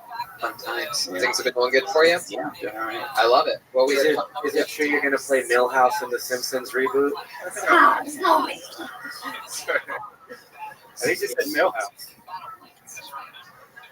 Oh, there we go. All right, back to you, Tony. Let's get out of here. All right. Roll Milan, fun times. This was a fun segment of the show, and thank you for signing up. Yeah, funny shit, man. Milan_Patel. Heck yeah. There you go.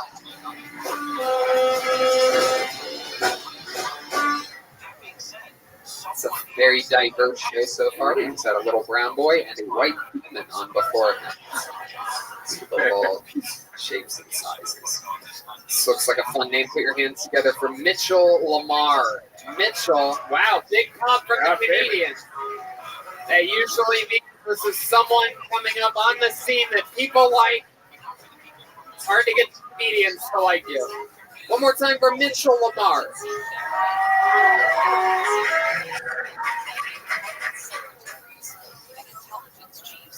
I'm feeling good. I took ecstasy this morning because today's my cheat day, so I used to serve in the United States military.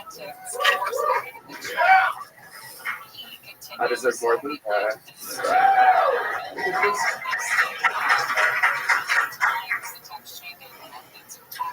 The military is nonsense.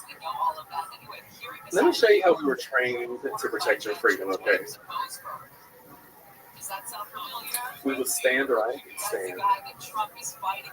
We put our hand upon our hip and then we did I did, you did.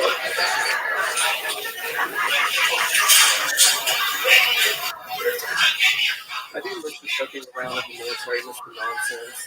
I remember I had a female veteran that told me that I had better legs than she did. I was like, girl, you can't say that. Well, the real night took blown off.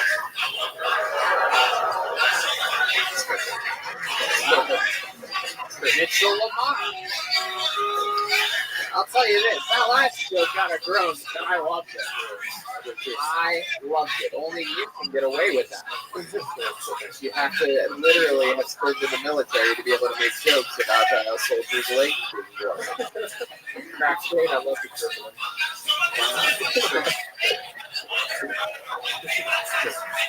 It's incredible. I love that. That is something that we preach a lot on this show, is talk about stuff that specifically you can talk about. How long have you been doing stand-up? About 4.5 years. And what branch of the military is it?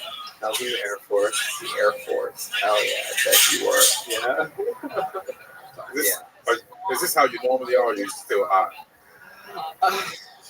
He's been on this show once before. I think this is about how you normally are. Very likable. This is me. You really did ecstasy today? I can't remember. Oh, shit. Mitchell, since you were in the Air Force, are you more of a bottom or a top gun? Hey!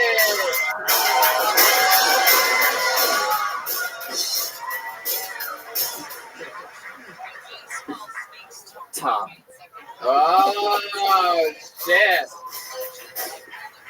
Wow. You're not going to try to get in my cave later, are you? I actually like guys that are from a cave, so. Oh, shit. Damn. So you spent a lot of time in Afghanistan. Wow. It's getting crazy over here. Is that true, Mitchell? Did you serve overseas at all? I was in Turkey, Japan, the mental health center. Wow. What did you do in Turkey? I was an IT technician. Worked on computers and men. Wow.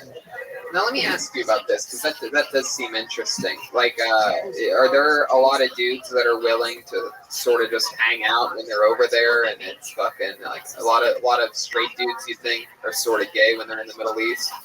Like, I mean, when you're over there and it's just dudes everywhere, is it sort of like a prison mentality, or do you find the gay dudes? But you're like, how does that work? Tony's looking to sign up. Yeah. I am. A lot of you don't realize that when I said I wanted to be a pilot, that I was talking about joining the Air Force. Everybody, Is it a secret to the grave kind of thing, or well, like what are the standards over there? Tony didn't sound like he was asking for a friend. Yeah.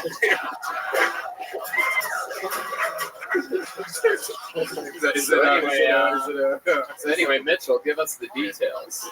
The people want to know. No, it was a mix of everything, but they all found me. Wow. How did they find you? Because you're all like, hey. He was shooting missiles out of his asshole.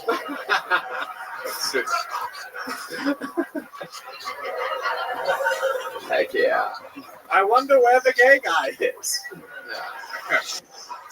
My goodness. If you had to guess, if you just had to shoot, plus or minus 5, if you had to guess how many times you had sex, how many different guys you had sex with when in the military, what would that ballpark of a number be? Gosh. Just in Turkey? Yes, and then in bologna, then in ham.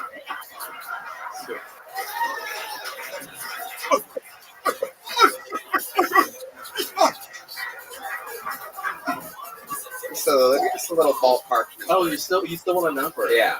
Really, it doesn't matter if it is all sort of just the military overall. My question is basically, how many different Air Force dudes did you fuck in your time? They weren't really fans of me because of the marching. Okay, so here's the thing. Whenever I was in other branches, because here's the thing: in the military, there was a lot of marching, but everyone hated marching with me because I made it look so good. Wow. Did you ever hook up with any Marines? Yes, a lot. The few, the proud. I love that. You keep talking about your marching. Could we possibly see some footwork? Hey, you know what? I like that idea, caveman.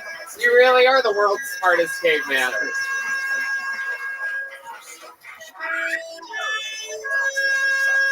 Oh, shit.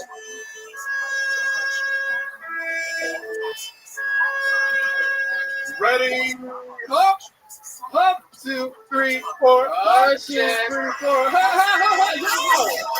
Wow. Wow. Very impressive. Oh, gosh.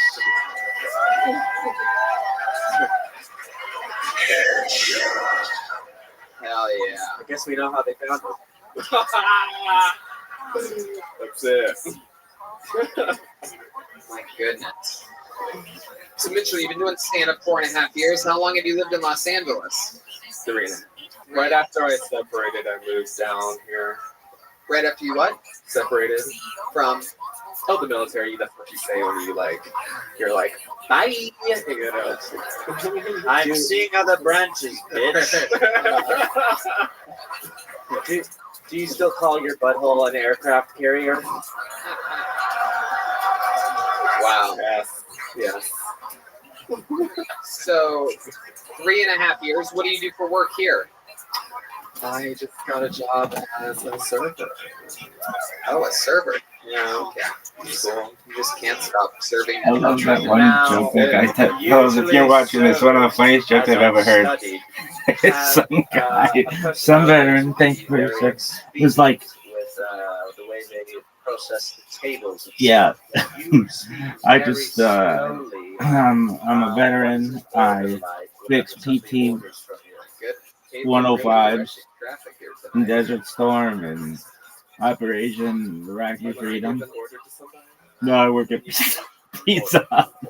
You usually give the order, but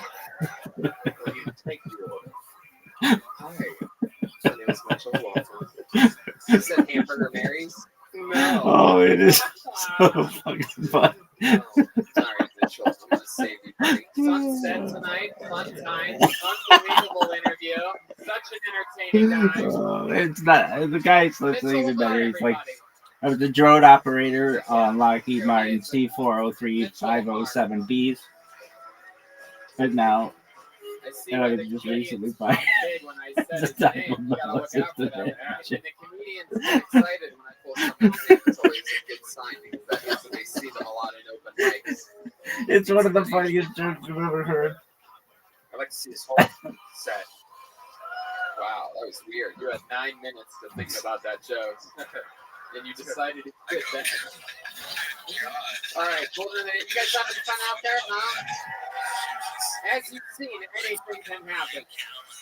I pulled another name out of the bucket. Make some noise for Tema Saul, everyone. Tema Saul. Oh, here she comes.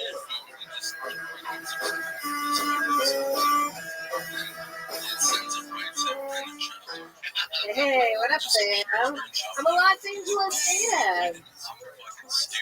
Thank you so much. I grew up in Toluca Lake. I moved to Toluca Lake at the age of 5 to start pursuing my privilege. Yep. But now I live in Santa Monica with an airline on my street, so life's a beach, bitch. It's pretty sweet. Yeah, I actually grew up in the 90s, and I grew up very passionate about art, and I also was raised Jewish, so my nickname was Lisa Ann Frank. Thank you. I'm gonna stick that one back in the attic. That's fine. Cool. I think I need to break down Judaism just a penny pinch more. If I could rap about my roots, I would say my parents are Jewish, so my blood is real. I don't like a filter fish, but I eat falafel. Oi, my puppy spoke Yiddish. My baby loved her knishes, and every Friday night Shabbat dinner, my dad would say Kiddish. Yeah. That was pretty tight. Thank you. Tema Saul. Very exciting, Tema. You've been on this show before. Once before. Yeah. Glad to get back. Clearly, you came straight from set playing the new female version of Mario. Thank you so much. Yep. Very Wow, you treat the women just like men here. This is interesting.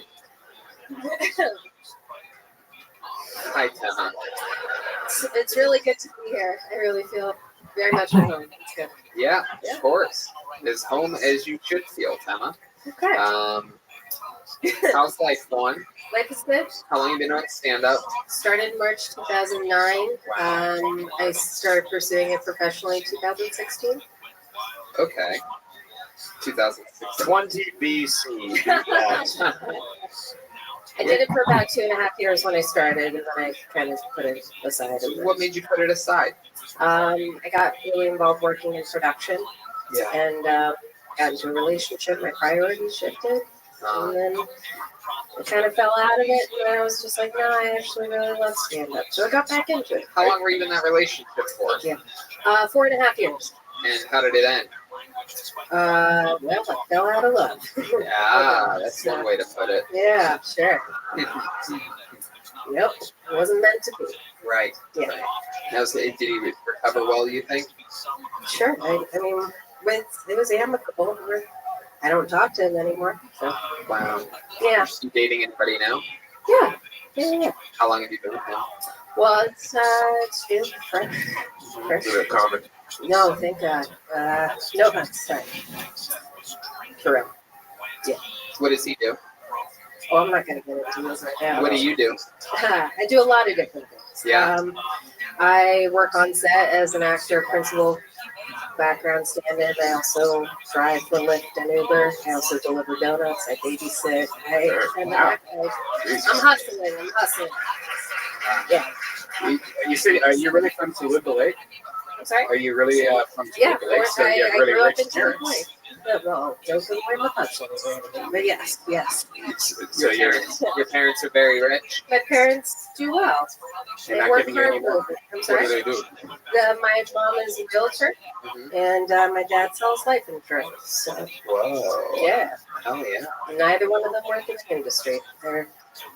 They're homemade, man. Have you acted in anything that we might recognize or anything like that? I was on Life in Pieces for 3 seasons. I was a stand-in, a regular stand-in, and then they upgraded me every season. So that's cool. Yeah.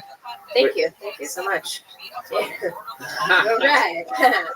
Thank you guys. Thank you very What's an interesting fun fact that we would find compelling I about sucked my thumb until I was 15 years old. Whoa, 15. Thank you Heck so yeah. much. Yes. My goodness, we know where to get the blowjobs around here.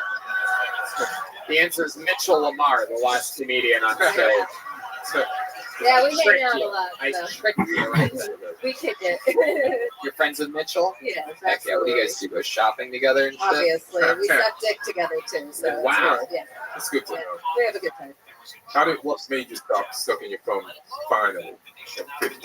Well, because 15 is a very unreasonable time to be sucking your thumb. So I wanted to start sucking other things. So My goodness. it was time, puberty, and just hit. Timing was right. So Wow. Yeah. Is that when you put a penis in your mouth for the first time? 15? Did you have your? It actually is. Wow, that's incredible. See that? Tony, we're really breaking the barriers today. It's true. So- Sometimes it just turns into a psychotherapy session. Yeah. You know what I mean? It's actually like when somebody quits smoking cigarettes, they usually have to put a toothpick in their mouth. When you stop sucking your thumb, you have to put a dick in there. That's true. That's Basic true. math, pretty much. Basically. Yeah. I made up a rumor actually in 7th grade that I gave head to a guy in a treehouse. You made it up. Yeah. That's well, it was in a new school at that time. Right. So you're like, Trying to get popular. right. Weird way to get popular, Heck right? yeah. But Yeah. then what happens? Then like Well- a guy is like, hey, you want to come to my treehouse? What about the poor guy I mean who didn't get the blowjob? Yeah. Yeah. I earned the nickname Treehouse Queen. Wow. Yeah. Thank you. Gave head in a treehouse. I'm pretty It's sure that magical, was right? the end of the movie Hereditary. It's for the 16 people that saw the end of that movie. Yeah. Wow. Tama, that's so interesting. What ended up happening when you said that you gave another 7th grader a blowjob in the treehouse? Nothing. Did it help you get more popular? Made things a little awkward, and I got teased a lot. And so then, All the boys in her class started planting trees everywhere. Hey, Tama, sit up betrayal, here. Yeah, exactly. It was Wow. just- no, I mean, whatever. I was young. But This new boyfriend, he's very successful, very set. That's why you It's don't not want to talk about it's it. not a boyfriend. We just started hanging out. It's very fresh, very new. It's shit. still- You sucking his thumb? All right, come on. But he's a successful guy, Yeah. famous actor. No, doesn't work in the industry. Wow. Oh my goodness. Really stretching out of bounds. Does he sell life insurance? Is it your father you've been hooking up with? Not dating him. Emma, what else do you like to do for fun? Any hobbies or anything like that? Yeah, I play ukulele. I love spending time with my friends and my family. I go hiking and Bowl? You bowl? Yeah? I like to bowl. On a high level, you good at it? Yeah, I'm decent. Yeah. What's your average? 130. 130. Yikes, 30. Good. That's not that good. You're right. I know. I didn't say. So that's I didn't say I was good at it. I just said you like the bowl. Yeah. that's a funny premise for a joke. Putting your thumb in the hole. Hey. 19. Well, Tama, it was fun.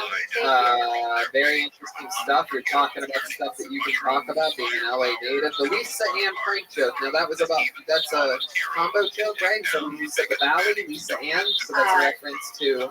I said passionate about art and grew up Jewish. So Lisa Frank for That's baller as for fuck. the fans. What's the joke? A lot of girls know the You reference. never see the All Super right, Mario let's Brothers stretch that really one doing out to any the men. plumbing. Or not. All right.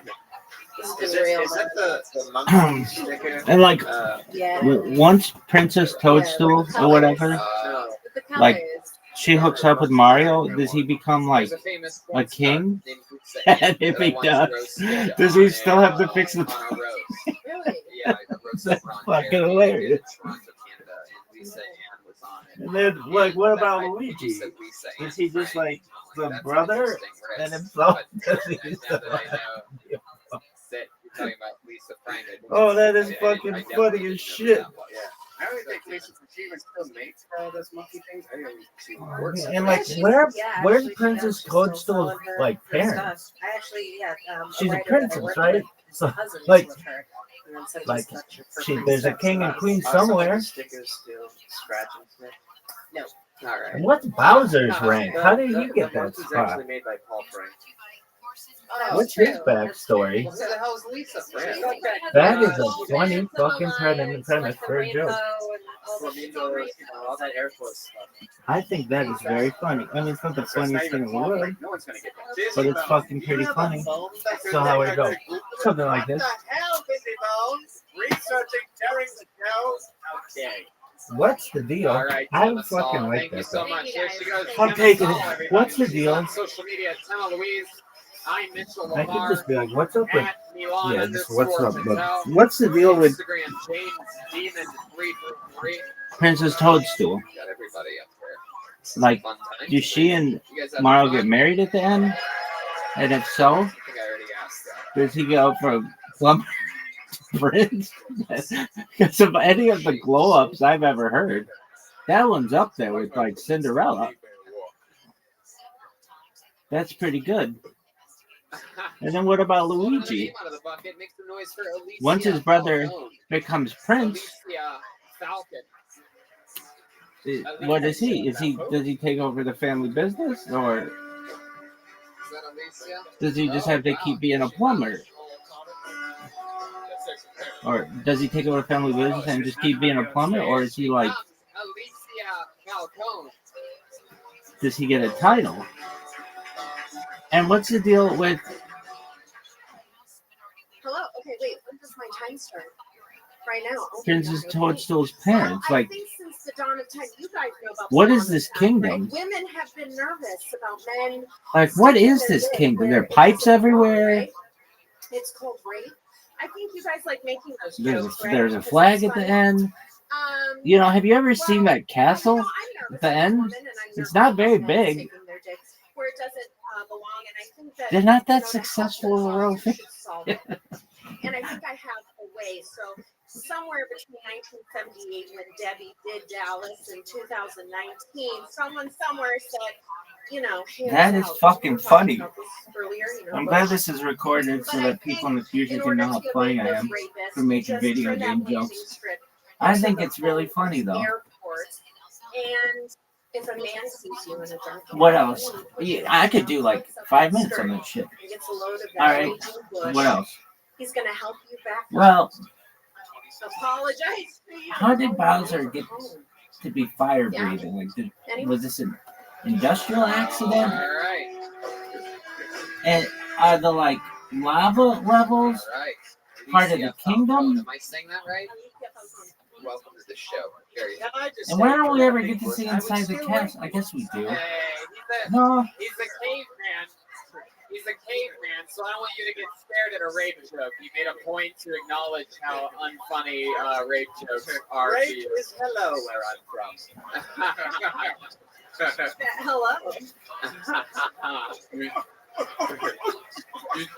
What else?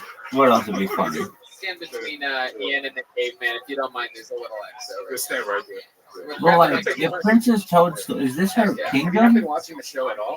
And if so, is there any kind of backstory with? I guess it's not her kingdom, or is it?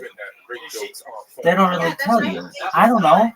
I played the game like 1,000 times, and I don't really know where those lanes are. Alicia, up here. How you doing? How you doing? Da-da-da-da-da. You took a lot of improv courses. That could before be coming funny. Here? No, I like it. You're going above and beyond. How long you been doing stand-up? Since February. February you started. Yeah, new baby. That would be funny. Do you think Mario What gets made to you hear wanna the start, songs when stand-up he's comedy? going through the Well, level? You know, not according to You I'm think actually it's like, very is that like funny. his, I like being funny. Right. Yeah. is that like his playlist Yeah, yeah. that we're Just not listening here, to, just which not we're here, not listening? Got it. Relax, Elise. Boy, oh If you boy, listen oh to his boy. playlist, it just goes Ah, da you da have da quite da the da energy da. about you, huh? I got a lot Next, da da da da da. Like, who That's told you pretty you were funny. funny? Next, da da da. And those are the only songs I fucking Like, it's know. not an insult. Oh Like, no, the somebody do told do me I do was funny. do That's why I started do doing comedy. do do Let do people assholes. do. Yeah, something like that. Some assholes. And I do appreciate being assholes. That's pretty but fucking funny. Bringing that so I don't have What to else go is to there? a gentleman. she got Well, ADD. Oh my God, Alicia. So,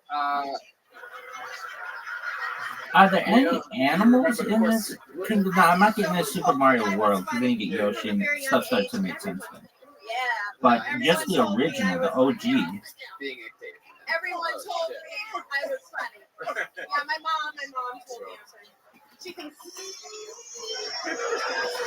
And I know somebody's gonna be making fun of that. Wow. Like, all right, so we got these plumbers. Let's give them like some superpowers. Okay, like what? Well, we can make them bigger. Okay, that works. You drove? Okay, Fucking around, all right. how are we gonna make them bigger? This show in the open mic next Well, there are these. I don't know. Put like question boxes somewhere. Okay, we can do that. Then what? Well, Look out. I don't know. Maybe just like hit them. Sure you didn't take an improv course? Okay. Never took that note. Sometimes it gives them money. Wow. Okay. You're an Can he actress or use this something? money for anything? The straight comedy. Yeah. What's your job? I guess free life. Okay. But like, can you use it anywhere else? Is there like a store? Natural organic grocery. Is there like, You seem like you have your whole life together. Why? like, what if he doesn't need any more lives? What if he's like feeling comfortable and he just wants to Nice. I like your. invest? Can he invest? That's a lot of gold. You just go to a comedy show. And like, with whom does he invest? Is it like that guy in the cloud? That's why I wear a big shirt so you don't have to see my flat ass. Or a Here, Koopa? get off. Stand normal, please. Yeah. Sorry. He's married. Yeah. All right. Did Then you know what? that about him? Well, why don't they just call the Koopas turtles? How did that get there? I don't know how this got from They're like, no, they're Koopas. It's like, that fucking looks like a turtle to me. I've seen a lot of turtles in my life that look just like that. No, it's a So, Koopa. Alicia, What the fuck is that? That's true a that you turtle. don't think rape jokes are? All right, what else? Oh, okay. What's Um, the craziest? well, we could give him, compelling subject we matter could, that you could take it into like Super Mario Brothers 3 or whatever, but different lores. I heard about that. I think that He gets a frog suit, but I don't think enough people know what that is. All right, just keep it with the OG stuff. All right, so we could give him.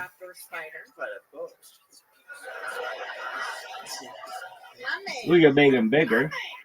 What about the trapdoor spider? So this spider looks. It's a spider that rapes you. The trap. I guess. I don't know. I'm sure people have made fun of this before, but Tell me about the. we could give him a. There could be like a leaf. Oh, then what's the leaf do? Well, it turns him into a raccoon. Huh? Yeah. And he can fly. He's a flying raccoon. What? Raccoons don't even fly. I know. Okay. And then there's an Aquaman suit, which I don't even know what that does. Oh yeah, and he can shoot fire sometimes. And then he can be a star, which is like makes him unkillable, except he can still fall. Sorry, I strip up. But there's something with that What's the most star, exciting thing about you? that If you had to star that guess, could be like, funny. Is there something you do like sometime? I forget the sound of the star, but I bet that could be cool. So I'll leave that. Oh really? Oh yeah. Shit. What's your nationality? What's your nationality? And then what? Your nationality. Well, he's kind of the first pole dancer So. Wow. I guess it's this. to whom I was ever introduced, I guess. And it's like, If he doesn't get the fight, can he just shimmy up there and get it even more? Why does he only get one shot at this? He's killed everyone in the level. Oh, Puerto Rican, Spanish. And then when they're like, "Oh, your princess is in another castle," does he like just go to the next castle, or does he sleep in the one that's right there? Does he get some rest? They never talk about the cutscenes. She doesn't have a minute prepared, right? How long does he spend in those castles? She said, yeah. Also, how does he shave? He's got that mustache, but he never grows a beard. Kind of just perpetually skills or talents or anything. She has many. Like shaving. Like There's no 5 o'clock shadow on him ever. Plants and reading books. Never needs a haircut. Maybe the Koopa's doing that. She really Then plays what? the harp. Well, then there are those big bullets. Did you play hard to get? Those big bullets are concerning. Do they have the Wow. Well, Alicia, you know, like? Did they go? Like, how did they invent these things? comedy. Oh, I love it so much. Some are bigger than others. A lot as it goes on. February. I have to play the game again. That's about as just about as new as But it that's gets. pretty funny. And I can tell there's a little What else? Well, there's that thing on a chain that's like rah, rah, rah, rah, rah. That thing. The fuck is that? And you know, you said. Let's see. you said Super some Mario. Funny things. Super during this interview part. Mario. Like there's something there. Super Mario you have to make sure Brothers that, you hit them with the joke characters. fast and from the start of I could make your fun of all set. this shit all day. Apparently, I thought I was The official Super Mario Home with Super Mario characters. Okay, no. All that stuff is too recent. Like I think a good piece of advice is like saying anything isn't funny. Mario even if you're just franchise. kidding about it. Like when you said like great jokes aren't funny, then people No. are gonna be like Primary what the fuck's Mario, funny about you? You know what I mean? Luigi, Princess Peach, Princess Peach Toadstool. Now that could be really funny. So, well, who's King Toadstool? Like you made it seem like And It sounded like you was complaining. But I'm the asshole, right? It came out like you were complaining. so her first name is Peach. I thought it was okay. Then who's Daisy? Oh no, the Puerto Rican's coming out. All right, there she goes. Her first time on no one Kill knows who Tony, that bitch is. Alicia Falcone. What is this She's on bullshit? Instagram at Jokes in Motion 87. Alicia Falcone. Not found. I love how I'm just in this perpetual battle. How many with you like these when motherfuckers. comedians do good with their 60 seconds on this show? All right, keep talking about funny shit. How many of you like it when comedians do bad on this show? Wow. Oh my God, sir. So deeply, you just stared into my soul. I need a list of all This the person cool still shit. hasn't been on before, right? This is a very interesting thing. A little fun fact is one of the things that sometimes happens What else is before funny? the show is when the names are being cut up. The producer of the show, the great David Deary, there he is right there, will do this thing. And because sometimes people will sign up multiple times and try to cheat the system and use a fake name. So one of the things that happens Princess Daisy and through Princess a Toadstool, setup are they system of 6 years of sisters? doing this show Are is they they'll check lesbians? the social media sometimes of the people that sign up if it's a new name. And Ruckus began in the green room a few weeks ago when we heard this name for the first time, and it was confirmed that it was a real person. We've been excited to pull this name out of the bucket for weeks now.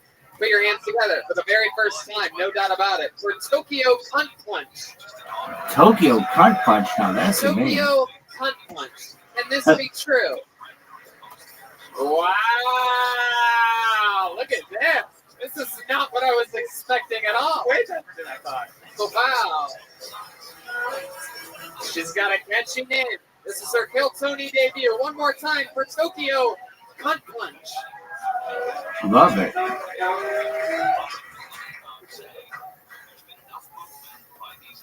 So, I'm a hooker. Damn, girl.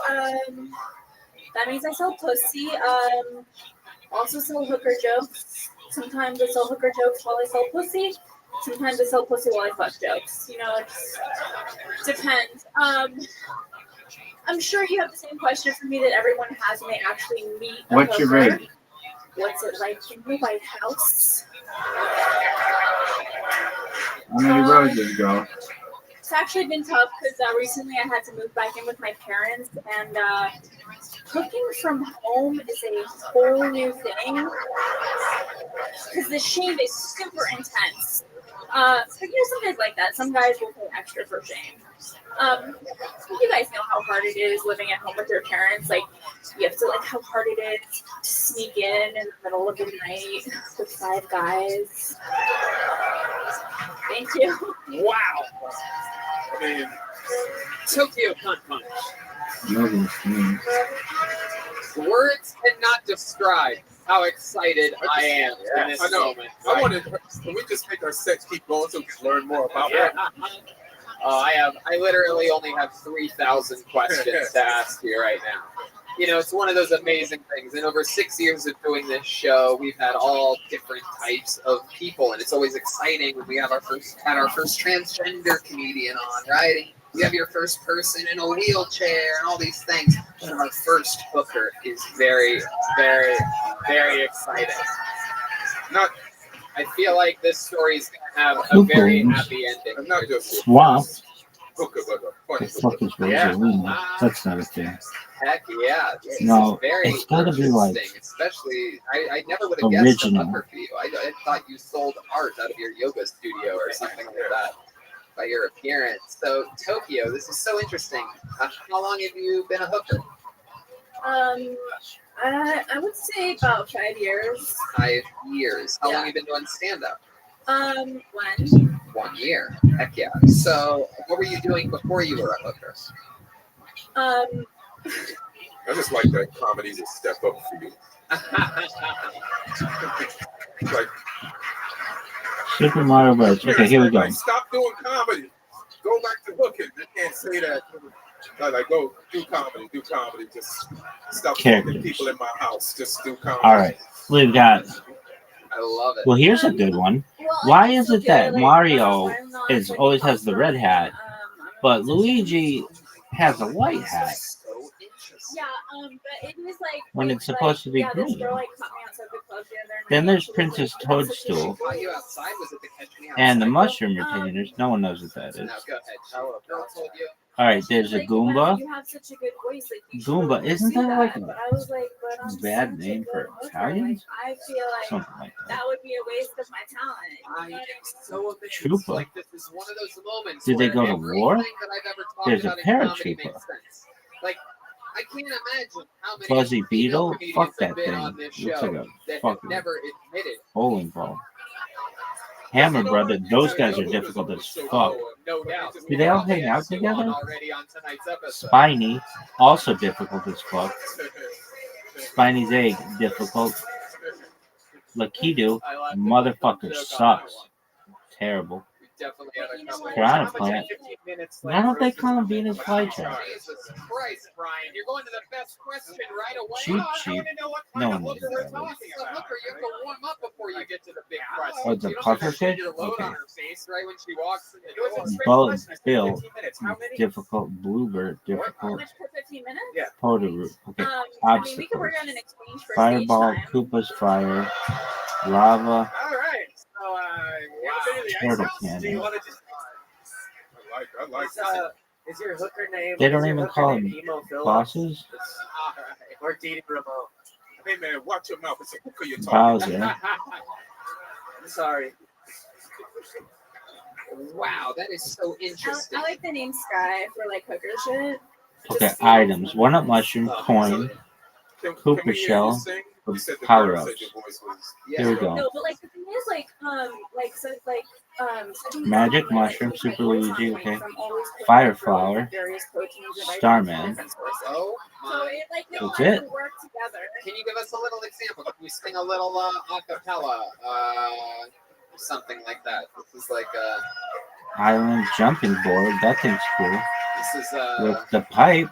Super mushroom. This is Tokyo. This is the first time we've had a Flagpole. The axe. What's the I think axe? she's nervous for the first time. No, but Oh, I yeah. like good.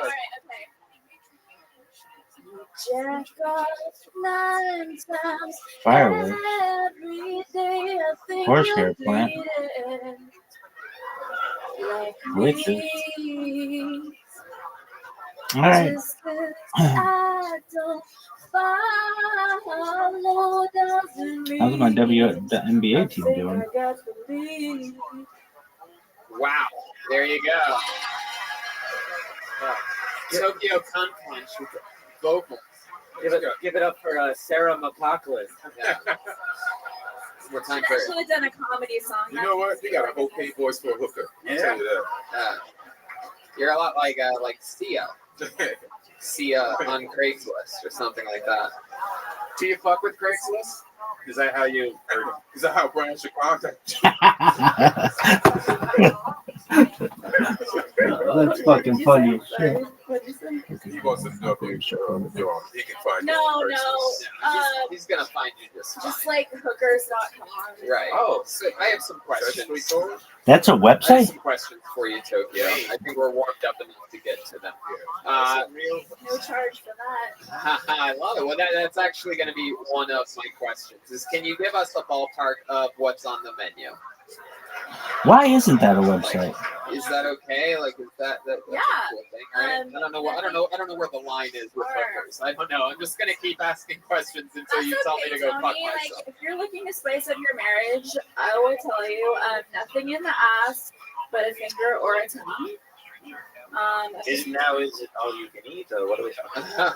Hold on 1 second. Let me try to. Can you repeat that one more time about finger or tongue? I missed something. Nothing in the ass but a finger or a tongue. Wow, that's adorable. Okay. It helps you Okay. clean. Okay. I like very that there's a good. line.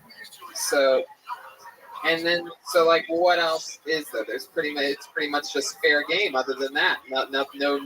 Don't put any like bookmarks in your ass or anything like I that. don't like those little cheap toys. No It's chest like- pizzas or anything. How much to never talk? Oh, Schulberg, come on. I'm sorry. How much?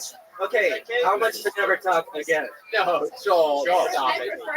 prefer that, but unfortunately, they don't want to be like, oh, I love you, you know what I'm saying? I got you. So, Tokyo, let's get back to my original question. We're talking about the menu here. So, is it like all inclusive? Is it just for a time slot, or do you do like It's a certain time things? slot. I think I'm pretty generous with my time slot. I have a suggestion. Yes, go ahead. I have Pretty generous with your time slot. All right.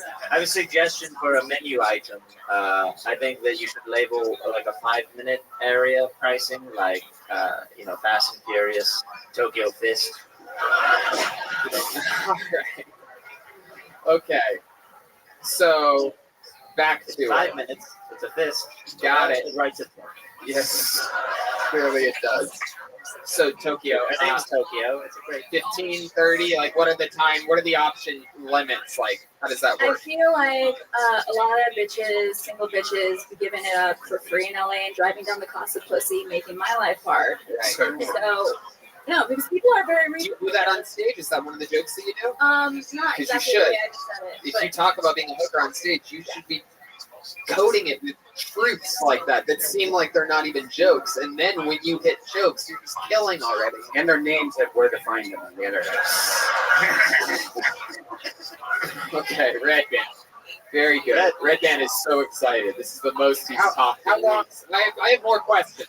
She hasn't answered my questions yet. a couple I'm gonna hours. go through my A list of couple questions. All right, stop fighting over the hooker. Jesus Christ. I'm gonna find out this exact. I'm gonna get an answer. Is that me? I'm just The hooker, there's a hooker go around for everybody. Stop fighting. Jesus. So time slots. Let's talk about it. Bitches be driving down. We got that. They driving down the market. But what's yours?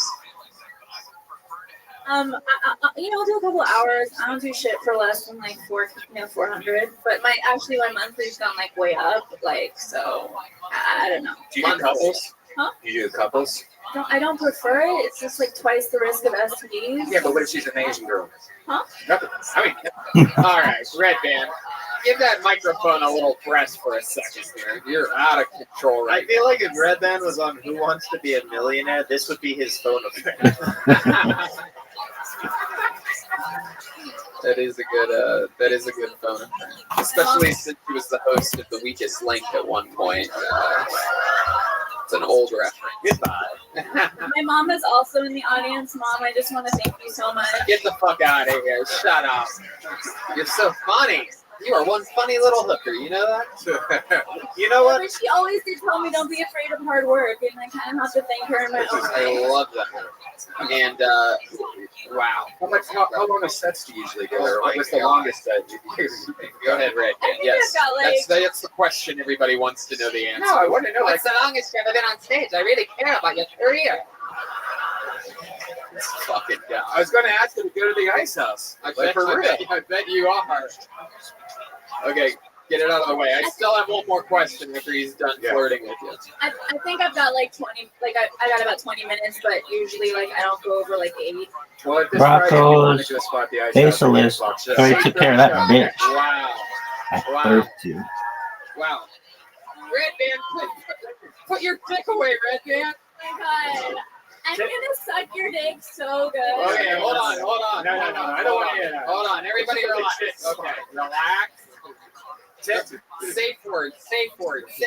There is no safe word. Take that, burgeoning comedians. A hooker just got booked over here.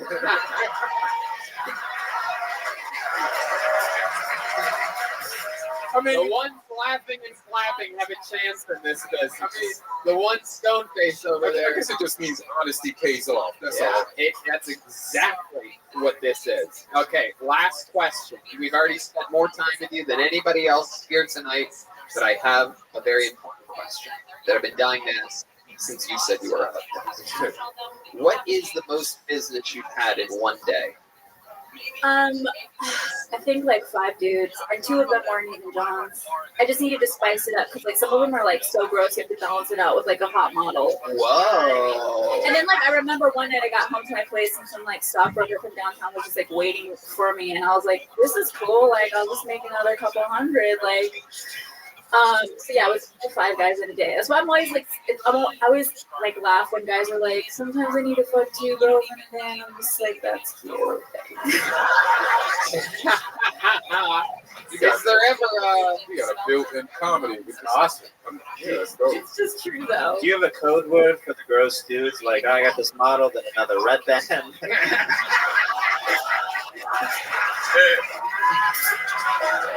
Wow.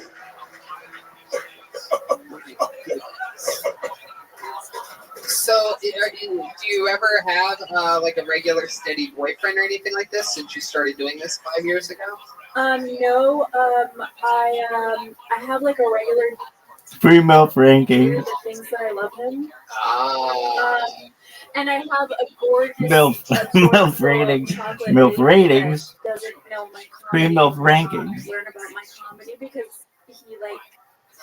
is Hilarious. It's like I can't. Free milk rankings. Oh yeah, I do them Yeah, for he's free. like basically like What? a child. You're dead, girl. Not really. No, he's just like What is happening? Oh, wait. No, he's just an innocent, guy. Like, I caught him like singing some Pharrell one night, and like he just doesn't know like what my comedy's about. So he knows you're a hooker, but he doesn't know. No, he that doesn't. you He doesn't know anything. No, he thinks I'm a PA. Really? Oh my god. Pussy and ass? I just don't want to fuck it up with him. He's so cute. Wow. You have a Let's hope he doesn't watch Kill Tony. Yeah. Very interesting, Tokyo Kun Punch. That's I hilarious. just don't know what else to say. You do it right. You came up and you talked about something that only you can talk about. That's super fucking compelling All and right. interesting. And yeah. No, I didn't want to. I didn't think. I said she has to follow this name, right? And she more than follow the fucking name. Fuck yeah, that woman's hilarious. Very cool. Tokyo Kun Punch. She's on Instagram at Tokyo Kun Punch. No way. With a K. Very fun. Oh.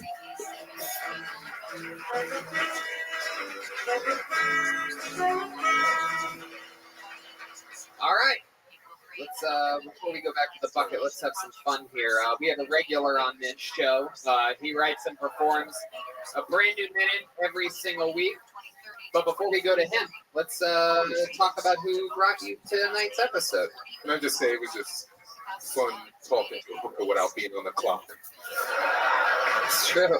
That's all free time.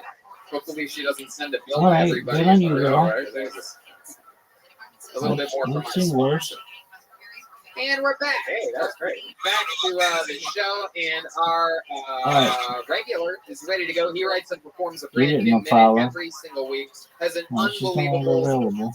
delivery style, an unbelievable comedic style. Ladies and gentlemen, I present to you one of my favorite Top Young Rising comedians, the great William Montgomery, everybody.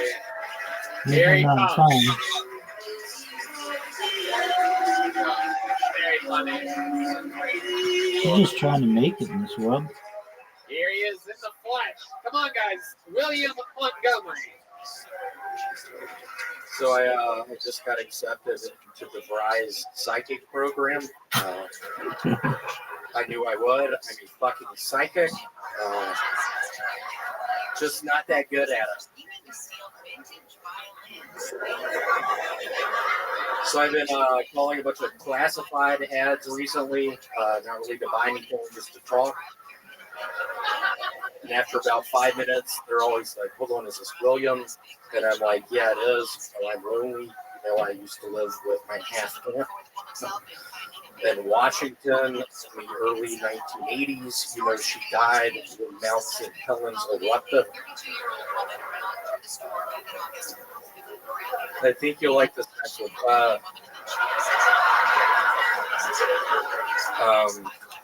I'm keeping this So, yeah, motherfucker this is busy called today, Juho.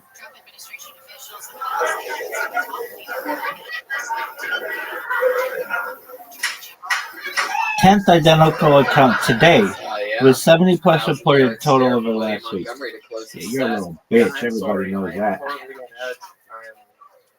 I'm a little starstruck of you in Coffee shits. Wait a second. I don't know what that means, William. Are you taking a shot? I don't know what Kangaroo Jack is. I'm kidding. It's my favorite song. Do you know? I'm good with it. Okay. How about one more time for William Montgomery?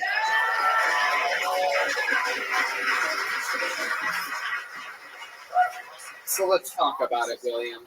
The Verizon psychic. Is this true? It is. Yeah, I spent $20,000 on one of the opening tests. I was get pretty sure I was going to pass. You're amazing, Gillo. Why don't you do I a gotta reading take a on one shit, of these though. audience members? Maybe, Oh, it's gonna be a bang bang play. Pick your Hey, Anthony. Your name's Anthony, right? Yeah. Your name's Anthony, right? How's your leg doing? The guy, by the way, fun fact, the guy he's talking to in the front row just looked back at him and said, "We met 2 weeks ago." Clearly, William remembers his name is Anthony. Is there someone else that you could do? Hey, Spencer, how's your arm doing? It looks like your fingers are limp. Is it better? Oh my God, this is a psychic that only asks people how his body parts are doing. Hello, Tyler. How is your ear feeling? Hey, Ralph, I see you crossing your ankles. What happened last night? Did you break it? Ankles? Jesus, legs smashed. What? Shouldn't you know what happened last night? Yeah. Aren't you the psychic, or are you giving these people a checkup? Hey, Samantha, do your neck back a little bit, or your lymph nodes still swollen? Samantha is actually my cousin. Let's give it up. Wow, that actually is Samantha. She reads Braille, which means she can't see. Oh my goodness, William, very smart. Can you do a reading for me? Tell me something that the people don't know about me. Perhaps expose something wild right now on the show. Go ahead, Tony. What scares me, I think you're in a similar boat as me. I eat a bunch of mac and cheese, a bunch of Wendy's, Dave's Doubles. I got the app. I'm worried about your heart health. I mean, it appears you're healthy. It appears I'm healthy. Y'all might not believe that with this gut situation. I've lost 50 pounds. Wow. Thank y'all so much. Nordic track. Nordic? You Yes, a ski machine. You might be the most Nordic-looking guy that's ever been on a Nordic track. It's a ski machine. Ski machine. So Ian, William lies about everything. Much like this is why I love him. He's an anomaly. Much like the opposite of the honest hooker. William just lies about everything, and somehow he finds a way to make it work. Yeah, that works. A good liar or an honest person. That's right. He's a great liar. One, is that Spencer Stevens right there? That's How's your eardrum doing? We were messing around with the Q-tips last night, and you shoved that motherfucker so deep in your ear. I was laughing. We were both laughing. William, what else has been going on this week? Anything else crazy? Not a lot. I have a RC car now. I got it off Amazon. I have an Amazon Prime account. It's a 1/20th scale of an actual Porsche. It goes super fast. Scale miles per hour. It's going 200.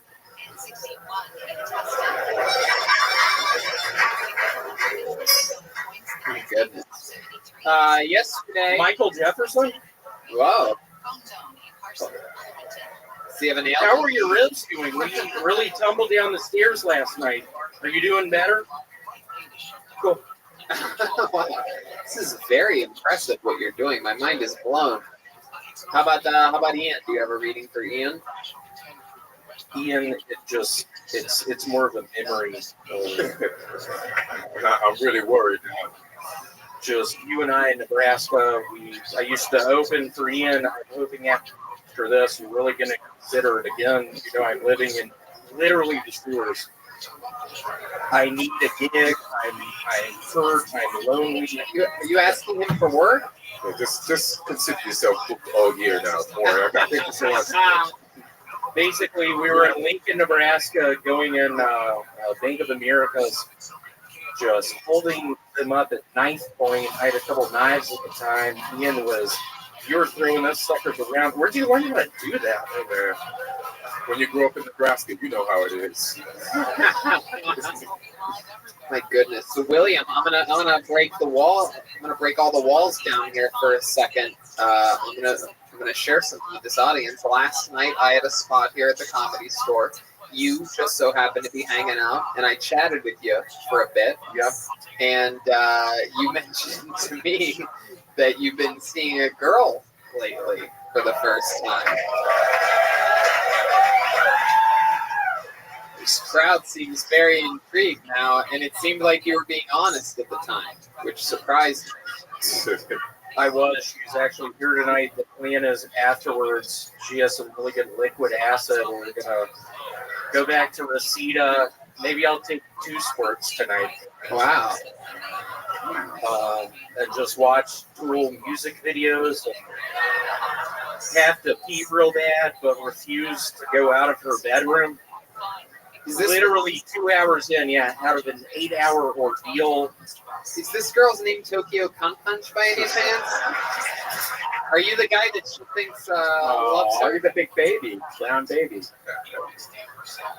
Yeah, I mean, I think I've been very alone for 10 years. I think something that really sort of changed my mindset. If y'all see this gut I'm working with, I literally have Lyme's disease. I brought it up before. Literally plural? Yeah, Lyme's disease. I was bit by multiple ticks. How'd you get bit by ticks? I was out in the woods. I was with Ian in Nebraska. I'm no fool, man. I bring someone who's more biteable than me. You know what I'm saying? It turned into a horrible ordeal. This was like 6 months ago. It was really cold. It was freezing cold. I had fun too. I mean, it was a hell of a time. We were out in the woods. 2-person. Well, William, you're so much fun, dude. I can't tell you how much I love having you on this show every single week, a new minute every week. Well, thank you so much. There he goes, William Montgomery.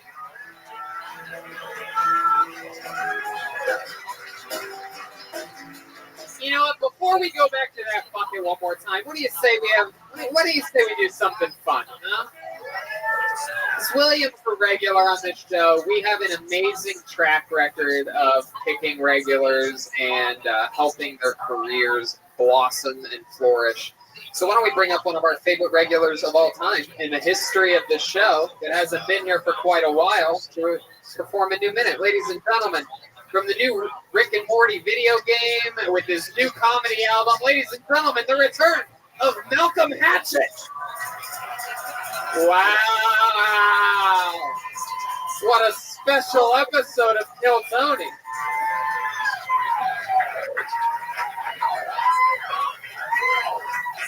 Hell yeah, what's happening? I work at a chicken job. It's in the valley. I work at a chicken job. It's called Cooking Chicken. And it's nice. It's owned by Armenians. Armenians are cool. They look like Grand Theft Auto characters, you know?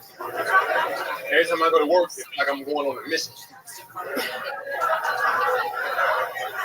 Just like the games. And it's nice. It's Nashville style chicken, so it's southern, you know. They ain't got nothing to do with the West Coast, so it's country food. So it's really good.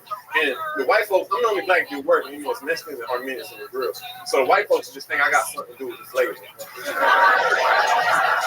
For real, they come in and they say, oh, this is you. What did you do? I came here 10 minutes late and served your ass, old lady.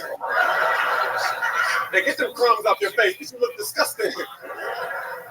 And everything on the menu was the same. They just worded it. It's like a chicken sandwich with a paper plate, chicken sandwich with a napkin. A lot of chicken shit. That's it. Thank you. Wow, Malcolm Hatchett. Heck yeah, man. Welcome back. Good to see you, pal. Aww. Very exciting. As always, not surprised, another brand new hilarious minute from you. This is very exciting to find out that you're working a job at a chicken place. Oh yeah, remember? I don't know if you remember. It used to be the pizza place, and then they started selling pizza and chicken. They was being greedy, so they had to pick one, so they picked chicken. Wow. Armenian, yeah. I love how you say Armenian, by the way. You call them Armenian. Like, shit, Armenian, they are something. You know how they look. Armenian. I love it. Them angry people, Tony. Heck yeah. They look like this. They ever yell at you? Yeah, you know, they cool because if I quit there, they'll like allow me to come back. Like I quit a few times throughout the week, but they schedule me. Heck yeah. That's just like that. Times throughout the week. Yeah, it's hilarious. I take somebody else's shift. I love it. It's perfect. You just quit and come back. We'll leave the door open for you. Yeah. I love that. Interesting. What else is going on in life? You're working a lot. You have a new comedy album out. Oh yeah, Wire Talk. Go grab that. You ain't got Wire Talk available. I got this shirt from my friends. Everyone's nice. No I had to shit. shout them out. They brought it to the chicken job last night. I gave them some free food, so they gave me some outfits. Wow. Well, they already had it for me. They were just getting it to me. Look at that. Chicken for clothes trade-off. Yeah. Very exciting. How about in life? You still living in the car? Oh no, it's towed. It's in the tow yard now. Yeah. Oh my God. My car is living elsewhere now. Wow. Because I gotta pay. Yo, you know they normally say in 3 months if you don't get your car they get rid of it, but they said so many times they said 1 month they're just gonna get rid of it. So it's like, I just Uber around now. I be Ubering, talking to the people. Where do you sleep? In the Uber? No. I sleep in my girl's house in the valley. Nice. It's like 5 minutes from the. Yes. All right. Heck yeah. It's near the chicken job. That's fun. So you're in a new video game, and you're a pretty big character in there. Trover Saves the Universe is Justin Rollins' new game from Rick and Morty. Awesome video game. You got to go to E3 this year. How does it feel, man? It's nice. Justin, man, he found me from the show, and he really humble. It's like when I'm hanging with him, I feel like I'm the star. It's like no, Justin, I'm with you. Chill out. He's really humble. So it's like hanging with a friend. It's nice. Awesome. Justin's a big fan of Kill Tony. Yeah, he loves it. I think he's just nervous about coming up. He's really nervous. Yeah, he's nervous. He should be. He don't think he's funny. He's like, I'm scared. They might roast him. I'm like, well, fuck it, roast him back. Maybe we could have you and him on the show together. Yeah. Oh hell yeah! And I bring some chicken for all of us. Some chicken. Yeah. Heck yeah, man. That is so fun. We got Aphrodite chiming in over there. She just playing her music. Every time I see her, she's playing her music. She sounds good. She plays good music. I love it. This girl you're living with, is she fun? Oh yeah, she's fun. Yeah, she's fun. You know, she's stressful. You know how it be. Yeah, yeah. She's stressful. That's why I started boxing. I had to hit something. You know. Oh, you're boxing now? Is that true? Yeah. Oh yeah, I be boxing. I like it. It's tough, man, because I still be eating cakes and shit. Yeah. It is tough. It's really hard to eat. What is she stressing you about? Shit, just I mean, 'cause you know me, man. I like to have the shirt up, but I like the girls compliment me. Right. You know, I'm not gay. I'm going to sector. Hey, boy, how you doing? She don't like that. She don't like that. She nice though. She nice. She real. She gonna beat me when she see this. And I'm gonna let her. Yeah. My goodness. Yeah, it's nice. I started a podcast. Yeah. It's called Wherever I'm At with Malcolm, because I'm all over the place. No location. That's great. You do it on Instagram, right? You do it on Instagram? No, I literally do it off my phone and I send it to my friend Jesse Hayes out in Florida. He coming from the show. He like edits it up and drops it. That's great. So cool. I just be talking. Hey, what's up? I'm at the park eating an apple. It's a podcast. It's a park eating an apple. Go get it. Sounds like Tuesday, Friday. Very interesting. My goodness. Family good. You go back to North Carolina recently? I'm going back on the 25th. My niece, she finna turn 1. Yeah. You're going back for a niece's 1-year-old birthday? Yeah, well, you know, it's like shit. You gotta help raise me, you know. Plus, I didn't see her a bit boring. Plus, I'm really close to my brother, so it's like, shit, he created it. I want to hold it too, you know. Oh, that's cool. That's great. Wow, you're such a good person. You're such a good soul. Yeah, I can tell jokes back home. I go home and perform, but I want to see the family. I remember when my uncle held me at 1 year old, said nobody ever in history. I love it, man. You're such a good guy, Malcolm. We're so fucking proud of your growth and success. And there you have it. Another brand new minute. Come back anytime, pal. There he goes. Malcolm Hatchett. Hell yeah. Oh, I missed him so much. He's great. Legend. Kill Tony, legend. What do you guys think? One last bucket pull? I don't know. I only heard nobody in the back of the room made any noise. Should we do one more? Alright, fuck it. That trick always works. Okay, here we go. Your final comedian of the night. By the name of Katie Tate. Wow, a lot of females tonight. Yes. She said, yes. Here she comes. A hard sprint. She's going to probably be out of breath after this. One more time for Katie Tate. Hi, hello, hi, how are you? My name is Katie Tate, it's my real name. Not to be confused with anyone who is religious, though I did grow up outside of Boston, so there's a good chance my father was touched by priests and my mother was tortured by nuns. I've had a very culturally stimulating month. I'm sorry, quick brag. I'm usually depressed, but I traveled a lot. I went to New York City. I saw a Broadway show, a Mozart opera. I had sex with my first black guy. Yeah, I know. I feel bougie and bona fide. I really wish I was a tomboy filled with body positivity, but I'm basically a Disney princess filled with toxic shame. Like if these tits could talk, they'd say, "Bitch, we have gotten you everywhere, everyone, and everything. Pull your weight, face. Is this what you call a personality? We had braces on twice for this." I'm Katie Tate. Katie Tate. There you go. Wow. My goodness. Hilarious. Hi.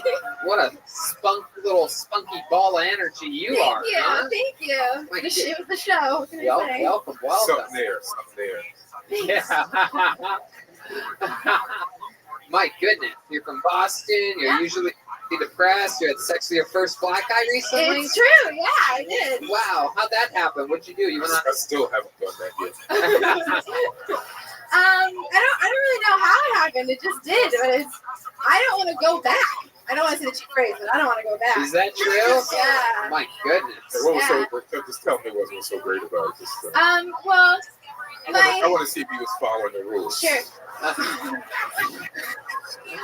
What are the rules? Is there like There's a list of things that we're supposed to do. is there like a certain amount of depth you're allowed to go in on? Let's see what she No, I says. mean, he was very supportive. My condoms went from looking like squares to rectangles, so I just feel like a winner. I don't. Wait, I think what he delivered. condoms? What condoms? Like I had to get extra large condoms. For how did this look like a square? Like, cause they start like this, like a fun dip candy that you just open up and the condom. It's just huge. Wow. Yeah. Oh my goodness. So I think I benefited. Different thing. How many? How'd you meet this guy? Oh, He delivered you chicken one night, and then no, but that guy was sweet. he's like, "Hey, can I crash at your place tonight?" You live in the valley. I do have a house. I do have a home. I know. This podcast goes up, so I just have sex with this guy. Yeah. So how'd you meet this guy? Oh, he's like, Wow. Is he directly to your left, right? no, he's not. So you were doing an open mic, something like that, Yeah. and he's like, "Hey, you wanna grab a drink or something like Yeah, that?" I thought he was cute for a while. And then how did the first interaction, the first sexual, first hint for you guys live on a phone? Like, what was that like? First hint I was gonna phone. I mean, I don't know. It doesn't happen often, so he seemed interested, and I just kind of took advantage of the moment. What did he do that made you think that he seemed interested? He asked for a ride home.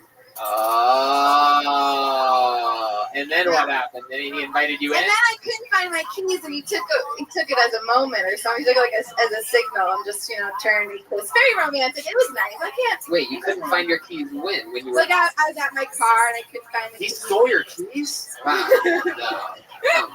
No. Where was he? He was on the other side of you? It wasn't on the passenger Yeah, side? Like I was at. Yeah, strangely enough, he was on the driver's side. He wasn't standing by the passenger door. Interesting. And then I put my bag down, and I was looking for my keys, and just very Rico Suave kind of turned me around and took advantage of the moment. Wow, where was this at? Like Oh, outside of sometimes I parked down at Santa Monica Boulevard because it was after a night at the Comedy Store because I love the Comedy Store. All right, relax. Your energy kicks in at very weird times. Yes, so delighted to be here, Shannon. How are you depressed? I know. It's possible. It's like on and off. Yeah, that's called bipolar. Aw.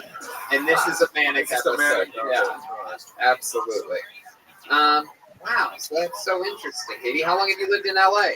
5 years. 5 years. What do you do for work? I'm a bar supervisor, and I also host a porn trivia show dressed up as a nun where I work. 2-Bit Circus. Wow. Yeah, yeah. Oh, wow, you got a standing ovation from Red Band. If anyone knows his porn trivia games, it's Red Band. Old Nintendo games, fun VR, Yes. toy rooms. Oh my goodness, someone's about to get a spot at the ice house. Hey, Wow. Yeah, how does sex work with it? Interesting. Mm-hmm. Okay, okay. What else about you? What else do you do what do you do for fun? I read tarot cards. That's kind of fun. Again, the trivia show for Just After the Nun. That's fun. Yeah, Like, what does an average morning, look like for you? What do you do to start the day? Definitely smoke pot and masturbate. That's right. Wow, is that That's true? I do how to wake up. Yeah. Listen to I'm the. all about equality. I heard guys do it, so I do it. Let me ask you this. It's a very Howard Stern question. But Yeah? when you masturbate, Uh-huh. how do you go about it? Not inserting anything into the say. Wow. Yeah. It's like an everything extra- goes into the butthole. Well, I think I picked. No, not that either. That is not pleasure. You're a town. humper. That is not Only a pleasure finger town. or a tongue is what I heard. Oh, well. I'm surprised she's not a little bit looser in those morals on her menu. I would think it'd all be available. There's other very loose things about her. You don't need to Probably, worry about that. probably. Yeah. Well, you know how guys brag about having big dicks? I think girls should brag about having tight, wet pussies. So Oh my I god. don't let anything in there unless it's a dick. Wow, that's very impressive. So, okay. Never like a shampoo bottle, nothing? Okay. No, Red I'm Band. not like 12. What is that? What about this? No, come on. Yeah, you ever go clubbing? It's so good. That's for Tokyo Cunt Punch, because that would be a cunt Very punch. Game of Thrones. That would be a cunt punch. She wanted something like that inside. Alright. But I've been doing stand-up for 6 months, and I've been signing up for 6 months. So I just realized what Jeremiah looks like, by the way. I just figured it out. It's Walter White at the end of Breaking Bad, like the very end, when he went up to the mountains in Vermont undercover, and he just let all the cancer just take him over for a while. That's what he looked like. Season 7, episode 8, something like that. Maybe episode 4 or 5. Katie, so much fun. You have a great energy about you. Very good jokes. You knew exactly when your minute was. You meowed yourself off at 58 seconds. Very interesting interview. A lot of very funny ladies on tonight's show. How about one more time for Katie Faith, everybody? Katie Faith Transar. Good energy. Good energy. Good energy. And yeah, that's it. We did it. That's another episode of Kill Tony. Did you guys have fun tonight? All right. Let's talk about it. Philly, Pittsburgh, Fort Wayne, Miami, West Palm Beach, Kill Tony Mania, Red Band's headlining San Diego. Ian this weekend is in Toledo at the Funny Bone. Next weekend, Mohegan Sun at Comics in Connecticut. Ian Edwards with his new special, Ian Talk. Make sure you watch it. It's at ComedyCentral.com. Watch it. Put it up on the big screen. Reagan Watkins going back to Phoenix with Joel Jimenez this Thursday at Stand Up Live, JeremiahWatkins.com. Kevin Mack on the new episode of Jeremiah Wonders. And this Saturday, the whole crew, the whole band is at Huntington Beach doing stand-up comedy with a special appearance by William Montgomery. And Reagan Watkins closes out that show. Jeremiah is on social media at Jeremiah Stand Up and on YouTube at Jeremiah Watkins. Anything else? Thank you for the support. Phoenix, we'll see you this week. Huntington Beach, we'll see you this week with the whole Kill Tony band and William Montgomery. Thank you. There you go. Hell yeah. How about one more time? Good and loud for Jeremiah Watkins, everybody. Come on. All right. How about one more time for Chroma Chris over there, huh? Silent but deadly. Chroma, what did you think about tonight's episode? Fire! I love it. How about one more time? Good and loud for Joel Jimenez, everyone, huh? We love you, Joel. He's on social media, mostly sorry. He's one of the official artists of Ludwig Drums. Anything else, Joel? Yeah, thanks to Ludwig. Also, Ian is one of my favorite comedians. You guys should check out his special. Support everything he does. Absolutely. Ian is one of all of our favorite comedians. Anything else you want to promote or say? Anything, Ian? That's it. All right, if you get a chance, just go to the Comedy Central website and check out the special. Yep. And some people can't get through, so just like register. You don't have to Comedy Central subscription. Just register for a 24-hour pass. Yeah, you get 24-hour pass. Watch it. Yeah. There you go. Ian Talk. Is that all one word? Ian Talk? Ian Talk. Yeah, one word. Yeah. Beautiful. That's right. We did it again. LA, our friends over at Speedweed, did you do a poll tonight? Who won? Somebody won like a bunch of pot or something like that, huh? Someone that goes by the name of Jenny Walton just won $500 of here you go, marijuana product because she signed up. Yeah, if you guys should have come to the show, always sign up and get some free weed. I think she just won like over like $400 worth of weed and some gift certificates. Absolutely. So, which reminds me, while we're talking about marijuana, make sure you check out Infinite CBD and go use the promo code KillTony. Save 15% off your next order.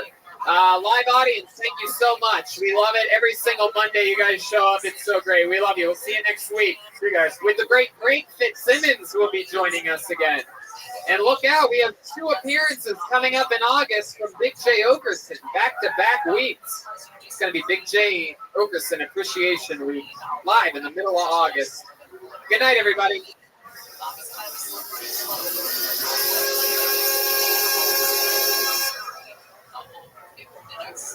Democratic president is in office. I don't like animals being scanned.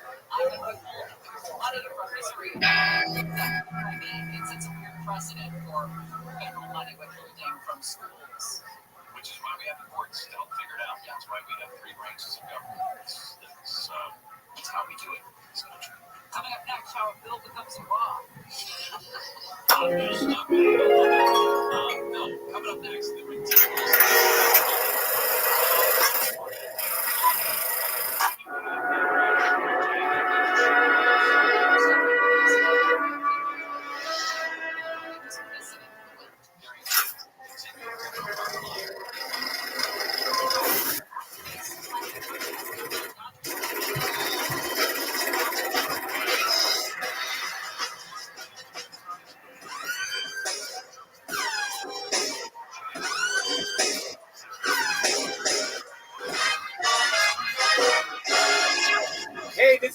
coming live from the world famous Comedy Store main room for a brand new episode of Kill Tony. Give it up for Tony Hinchcliffe.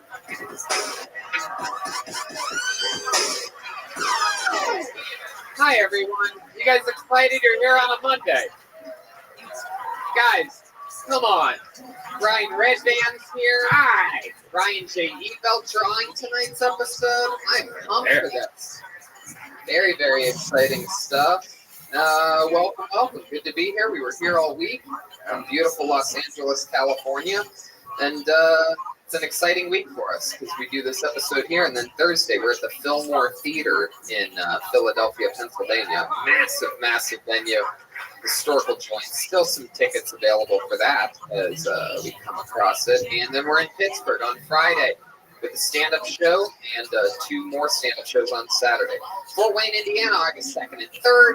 Miami, Florida. Wait, I got that fucking. What did I do there? Oh my goodness. Gosh. Brian Redband's headlining the American Comedy Company. That's right. August Bring 17th. George Perez. It's going to be a lot of fun in San Diego. Hell yeah. I also have the Ice House show every first and third Friday of the month. We had a couple of people from last week's show. Tokyo Cunt Punch did. Wow. Yeah.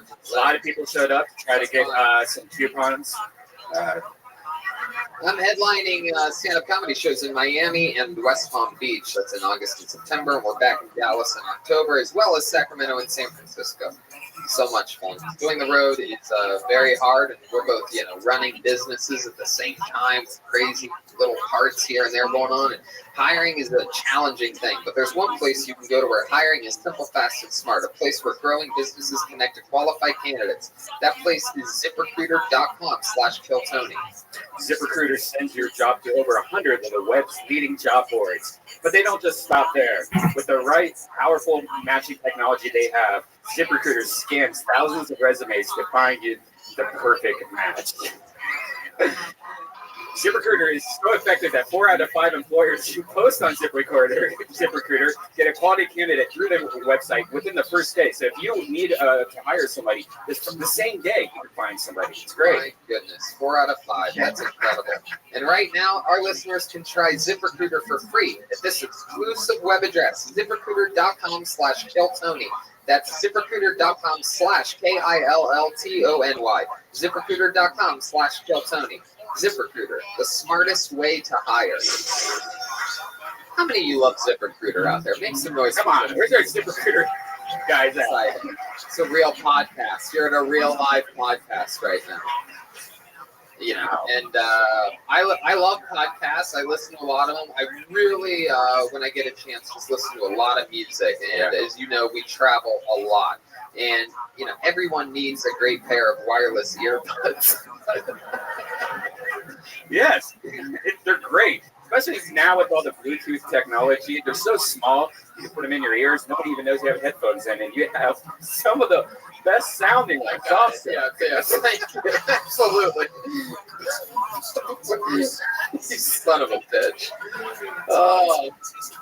I have new wireless earbuds from Raycon. Raycon earbuds started about half the price of any other premium wireless earbuds on the market. They sound just as great. They were co-founded by Ray J and Snoop Dogg and Cardi B.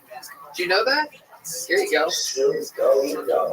Raycon E50 wireless earbuds have totally changed the game for me, man. We have to start this over. Are we screaming this right now? How many people are watching it? Let's start over. Come on. Seriously. No, honestly, they're comfortable. We got sent a pair for this week. They didn't tell us. And we were like, wow, free headphones. Wow. And they're amazing, though. They're really small. I have the other, I'm not going to say what brand that everyone has. You see them hanging out their ears, the white ones. These are so small that you can't see them and they sound way better. But the best thing is those other ones don't have those pieces. So if you have they don't fit in a lot of people's ears. These come with a whole bunch of different sizes for your ears, so it doesn't fall out. I love them. They've totally changed. Stop putting your arm over. They've totally changed the game for me, Tony. Oh my God. I mean, wow. Go to blueraycon.com/kill to get 15% off your order. That's buyraycon.com/kill for 15% off wireless earbuds. If you've been eyeballing pair. Now's the time to get an amazing deal. One more time, that's buyraycon.com/kill. BUYRAYCON.com/kill. Yeah, good new sponsor. I love it. Absolutely. Ka-ching. There you go. Absolutely. You guys ready to start tonight's show or what? Wow. Wow. We all got through that together. We'll take it. We'll do it again in post. We'll get it afterwards. I am so excited about tonight's show. Every single episode, we have one of the funniest comedians in the world. This is no different, of course. This is the return of one of our absolute favorite guests of all time. You know, from Howard Stern, all of his amazing specials. He's just the best. Make some noise for the great Fitzsimmons, everybody. What?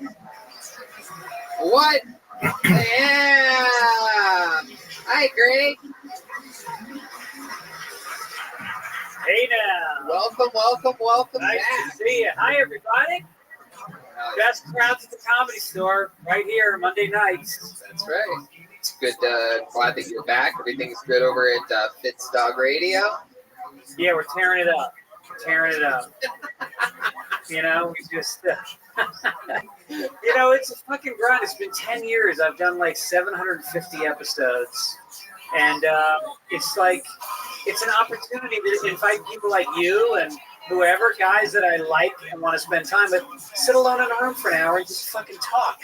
Nobody interrupt. If you're here, you try to talk, and then some guy who did a guest spot 12 years ago in Cincinnati comes up and goes, "Do you remember me?" I'm like, "No, I don't. I have no fucking idea who you are."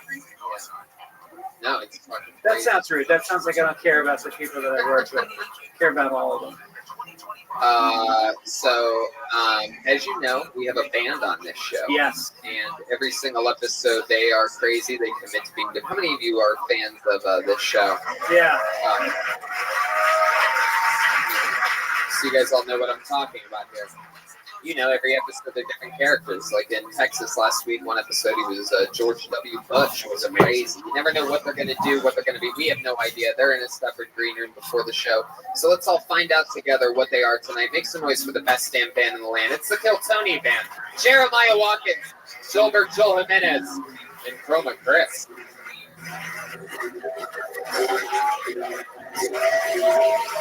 Wow.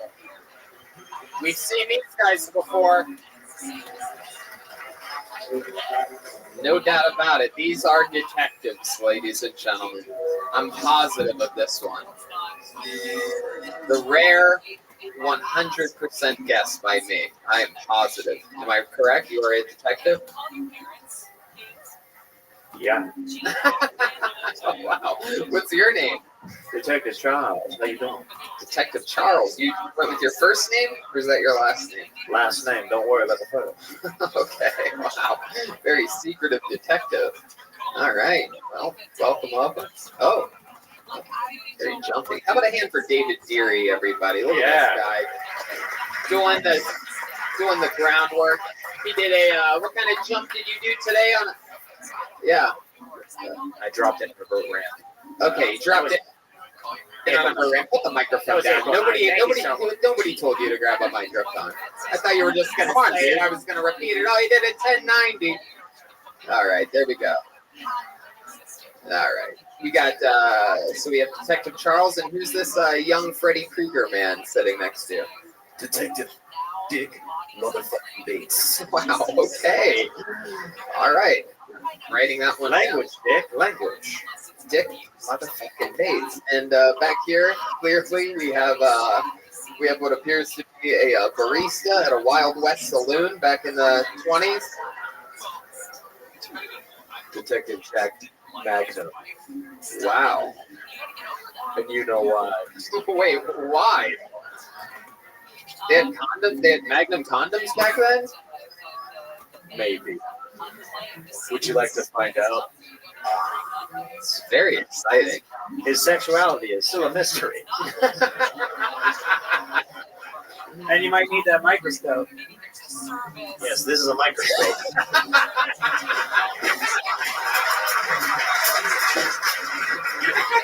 God damn you, Stevie. There's way too much marijuana in the green room. I know. I'm with you, man. I'm with you. I don't know. I don't know if you heard our ad read for Raycon earbuds, but you really need to buy a pair. This guy's been smoking the devil's lettuce. All right. So we have the detectives, we have Greg, we have everything. We have this bucket of destiny here, everybody. This is it.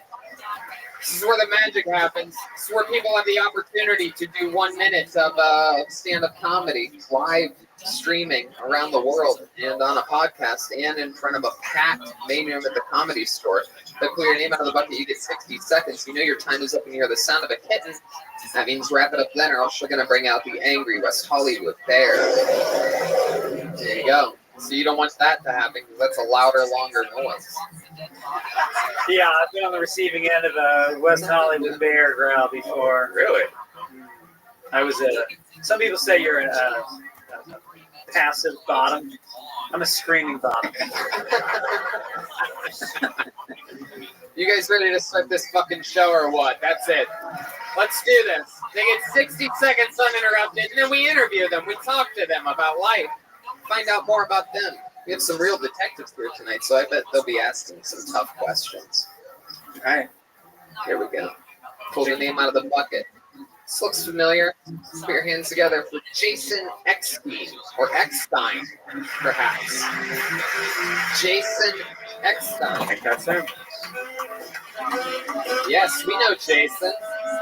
Here we go. The return of Jason Eckstein. Hey. No, I look like a skinhead on vacation. Like the Klan at a beach day. I've got that. I've been hit by cars, head injury kind of confidence. Oh yeah, hey, how you doing, friend? Hope you're living like a Yeah. Right now. I also smoke too much weed. It's the first freaking cold of the bucket. Jesus. I didn't settle in yet. Wow.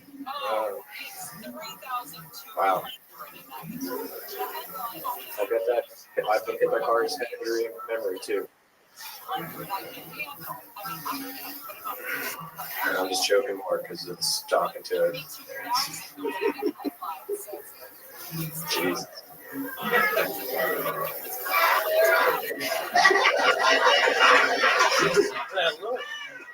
Wow. Holy shit. I mean, I didn't know whether to save you or what there. I sort of wanted to just let your concussions do the talking for a little bit. Just wanted to hear what it's like. And mushrooms too. My goodness. Now I'm not familiar with this show. You let retards talk to the mics? Jason, how long has it been since the last time you were on this show? You've been on this show a few times. Yeah, last time Jeff Ross was here, I was up last. Sure. So you've been just got back to LA. And I did that one. But how long ago was that, if you had to guess? Maybe a month. Maybe a month ago. So in a month, what do we have? A new 25 seconds? Is that what we're talking?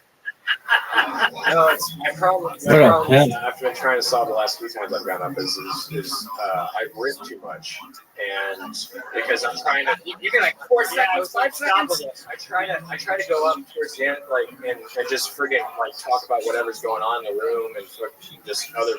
Because I don't have that much material, and it takes me a long time to come up with new little bits about myself. So how would you describe what was going on in the room? It's nothing. Because me dying. It was like comedy erectile dysfunction. Yeah. It started, just kind of faded away. Yeah, it happens to me, unfortunately, at times. My goodness gracious. What do you talk about when you say that you riff, things do you talk about? Give us some highlights of some recent performances that have happened in any of your sets that you've done. Have you gone up anywhere in the past month? Yeah. So, give us some highlights, to you. One night I was doing crowd work on this girl who was drinking a milkshake, and I said, what if that's, you know what I mean? If my memory worked that well, then I wouldn't. Anything. Is it really that bad? Because if your memories, if we're talking about. Last night it got if this is the closest that you would come to a doctor telling you that you shouldn't do this, then maybe this is that moment live. If your memory is so bad that you remember nothing about anything, then I don't think the hardest thing to do in the world is cut out for you. I consider stand-up the hardest thing to do. I know some of you wouldn't. I mean, Have you considered maybe like a yogurt place instead? Like just get a job there, Minchies.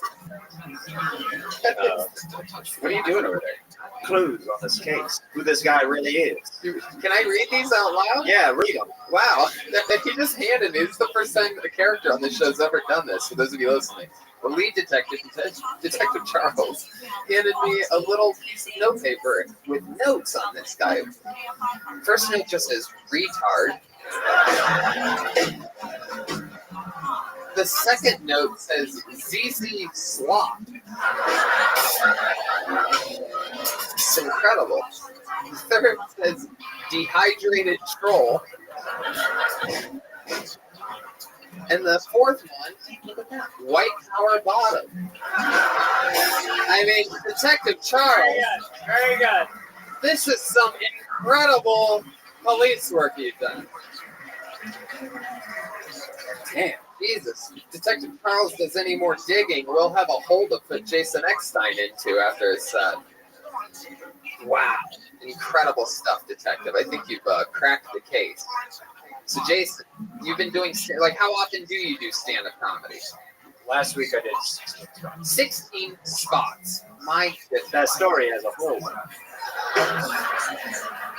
And what do you remember out of those 16 spots? Give us a highlight, for example. Like what I asked you about like 4.5 minutes ago. I talked about freaking dumb shit, so that's why I'm like, it's, yeah. Do you remember any of it? Like, my problem is this city triggers my anxieties like most people, but I lived, I was in Katrina, to bring that back, and so I just feel the impending doom. You were in Katrina? This is a girl you met by the airport one night? That her dropping hurricanes. She was wet.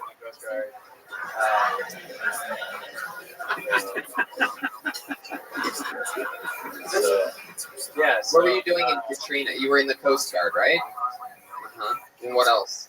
Did you save anybody in Katrina? Our unit took 6,000 people out of New Orleans. So did you? Well, that's what's good. You get around and what? 6,000.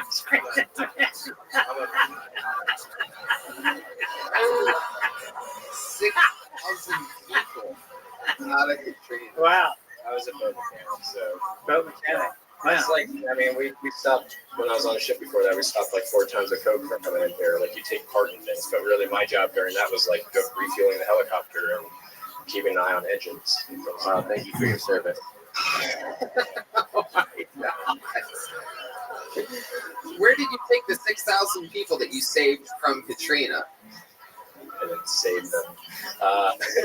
We moved them to this, like a safe pier, basically. More importantly, what'd you do with that 6K of fucking coke? I wish. 6 kilos, is that what you said? No, there's 2 tons. Jesus. 2 tons of coke. Can we get some more energy in the microphone, please? Yeah, you could have used some of that tonight. Yeah. I'm gonna go back to this this question. I'm gonna see if you can remember any highlight whatsoever from any of your 16 sets. I mean, you specifically said I did 16 spots last week. Do you remember anything at all about any of them whatsoever? What you talked about at all? I remember getting super dark on some comics because they were talking about their dead grandmas and other shit, so I went really dark on them. Yeah, how did you go dark? What did you do? Well, something I talked about the last time I was here is the girl that committed suicide in our high school by hanging herself, and then I continued on by a shipmate when we were deployed who shot himself in the head. Oh my God, what is that? Exactly. But he didn't hit it not the first time, so he had to shoot himself twice. But while his roommate was sleeping through the whole thing, because he has some kind of sleep issue, so he didn't find his roommate until the next day. I said some foul play. Yeah. I made it funny somehow last night. They were just going, because the mood turned really dark. This guy gets comedy. I go way too dark at times. I'm trying to relieve that. Do you have any short jokes that aren't dark? He's wearing actual shorts. That's it. Yeah, I freaked out the last time about wearing shorts, so I've been doing that a lot too, just so that I wouldn't freak out. Right, what did you freak out about? The last time when I was on last time, was the first time I'd worn shorts on the stage. And what happened? I just tried to riff off of wearing shorts and how it's hot here, and not even care about that because that's fucking like what you deal with all the time. But my body temperature doesn't regulate that well, so. I'm sitting here wondering if your roommate's going to hear the two shots tonight. I don't have a roommate. Jason, thank you so much for getting the show started. You got to figure out a new 60 seconds every time. Sign up again when you have a new 60 seconds, Jason. Until then, I'm going to pull a Jason next time and try to forget that all of that ever happened. I think that's what it is. If my sex went like that, I would try to forget all of them as well. Well, I think the recipe about going dark with comedy is then you have a joke after you go dark. You don't just go dark. You bring us back to dark. Let's keep this butt train moving along. Pulled another name out of the bucket. Jim McHugh. Sounds like a real goddamn American. Jim McHugh. It's a real name. Yes. Jim McHugh. Yes. Come on, Jim. He has no idea how to get to the stage whatsoever. Even though he just wants some. One more time, good and loud for Jim McHugh, everybody. Comedy Store, holy cow. So, oh, God. A friend of mine's a comic, and he said to me, if your name happens to get pulled, you're going to be all nervous and unsure, just like when you lost your virginity. And I said, unless my uncle's here with a ball gag, this will be nothing like how I lost my virginity.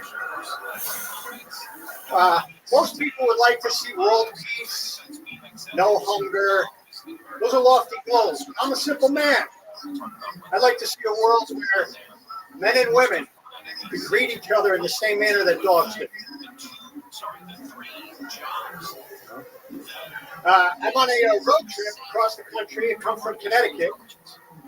And, shit, I forget. Coming across the country from Connecticut, and thank God. Wow, Jim McHugh. Look at you. How are you? Hi, Jim. What are you saying to Greg? What was that weird whisper? I went to high school with. College roommate?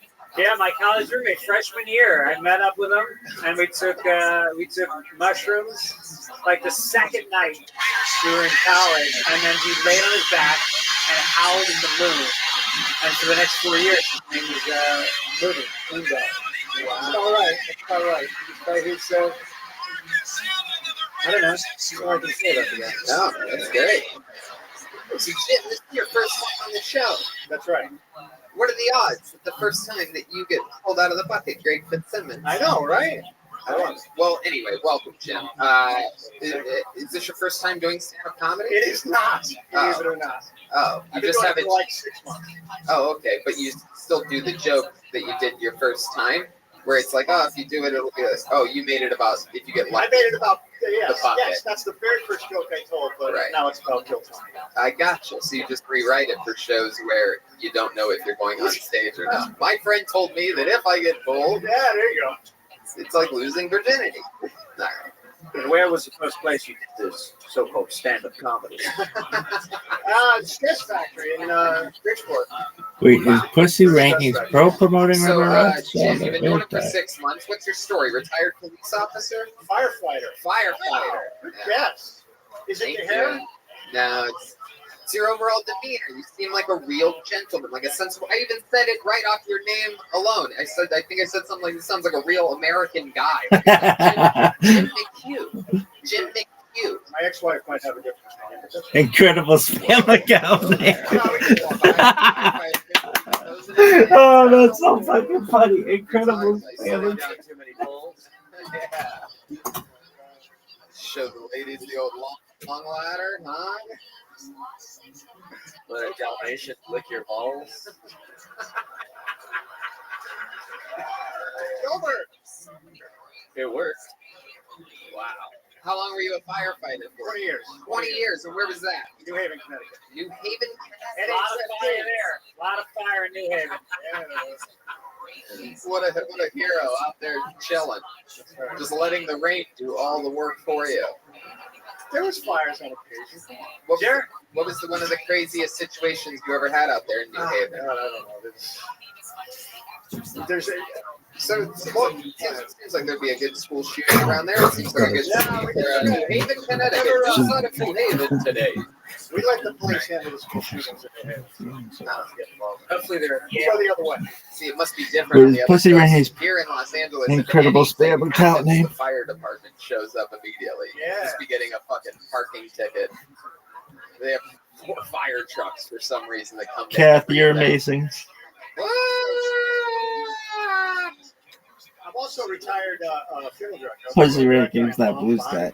Wow, so you went straight from firefighter to the fucking next part of the job. Straight to bury. You're like, how can I get closer to death and sadness? Wait, is Pussy? I'll deal Wait, with the bodies is after the Pussy Ray pro promoting River or anti?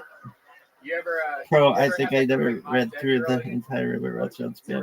Yeah, to be honest, I just get a message about River Rothschild and delete it because no way that goes well. Oh, Pussy ranking is. Ski instructor, you are. It's official. We just got whitest man of all time. Firefighter. Oh, that is so funny. Keep going. Let's see how white you are. Name some of the recent big concerts that you've been to. Billy Joel. Pussy Ring is a blue sky. Is that what you just said? I thought Greg. I can't tell whether Greg said it or it was just the honest answer. But that seems like perfect, right? That's what Billy Joel. Yeah. Really? Name another one. He plays Madison Square Garden every month. God, that is the whitest thing ever. Wow. What are some of your favorite things to watch on TV? Cheers? You just watch reruns of Cheers? Yeah. Oh my God. Pussy Ring. That was my Thursday night growing up. What about Rescue Me? As a police, as a fire. Incredible. I never watched Rescue Me. No. Not the same. Rate this Pussy Rabbi. Yeah, it's TV. Rank it. No, I know, but I know he's Oh, this looks like a great day. If I did, I probably wouldn't admit it, but no offense to anybody. So Jim, how long you been divorced for? 7, 8 years. 7, 8 years. How's that going for you? Good. We get along well. I have 2 kids, 19 and 17 years old. Cool. My daughter's at the University of Rhode Island. My son is going to be senior in high school. Oh, yeah, we're all doing good. Heck yeah.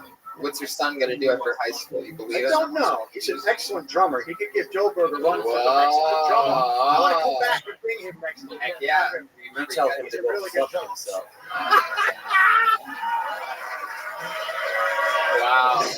Wow. The place is in shambles right now. First Joelberg chant of the night. Jim, your son has to be 21 before he comes in here, so he has a couple of years to practice. We got a couple of years. Yeah. Just tell him to start training now. What else is fun about your life, Jim? I mean, what else do you do? I don't know. I've been single for 6 years. What's the dating life like? You're wearing a Venice Beach, California. Horrible. Are you visiting from Connecticut?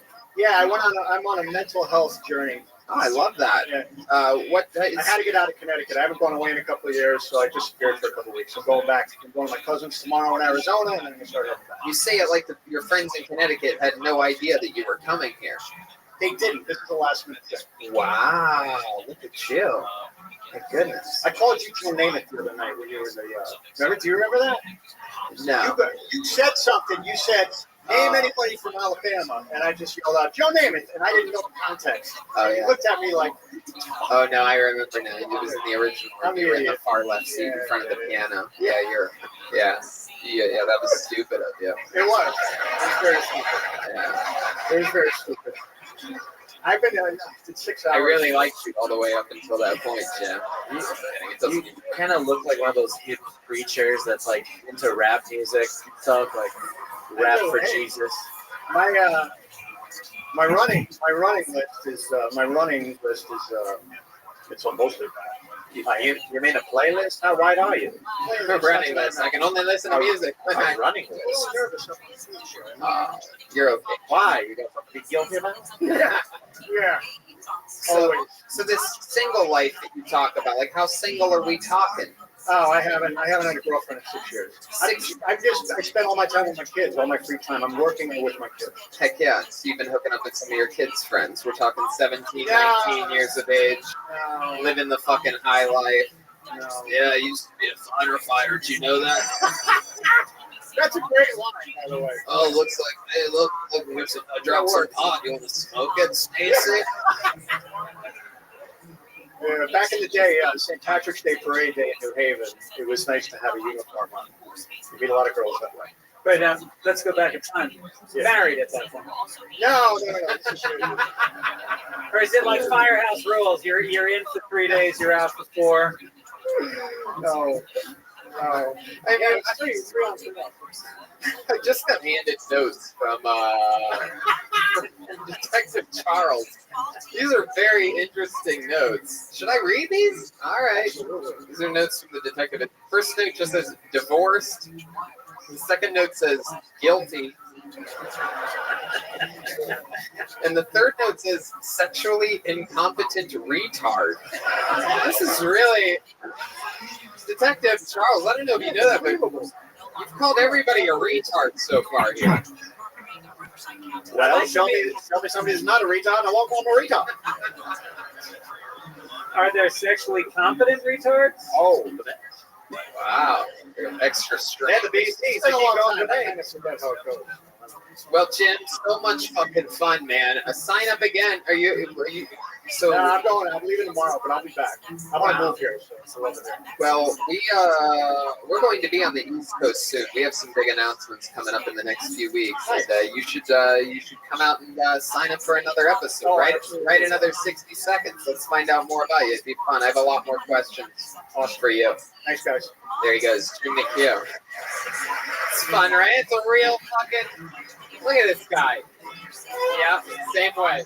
He pretends like he has no idea how to get around here. For those of you listening,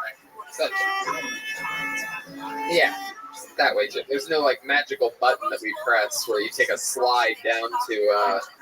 Whoa! Out on Sunset again. Whoa! Whoa! All right. Wow, this looks like a fun name. I can't tell whether we've ever met this person before. Make some noise for Clifford Nikorsky. Clifford Nikorsky. We know Clifford? Oh, here he goes. Here comes Clifford. Heck yeah. Clifford Nikorsky. And the band is killing it tonight. One more time for Clifford, everybody. Here we go. Hey, guys. You ever look at Facebook and just wonder what the hell you're looking at? That happened to me. It happened to me today. My friend posted a picture of his friend and he had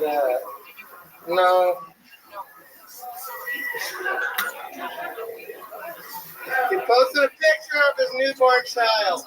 It was a nude. It was a newborn child.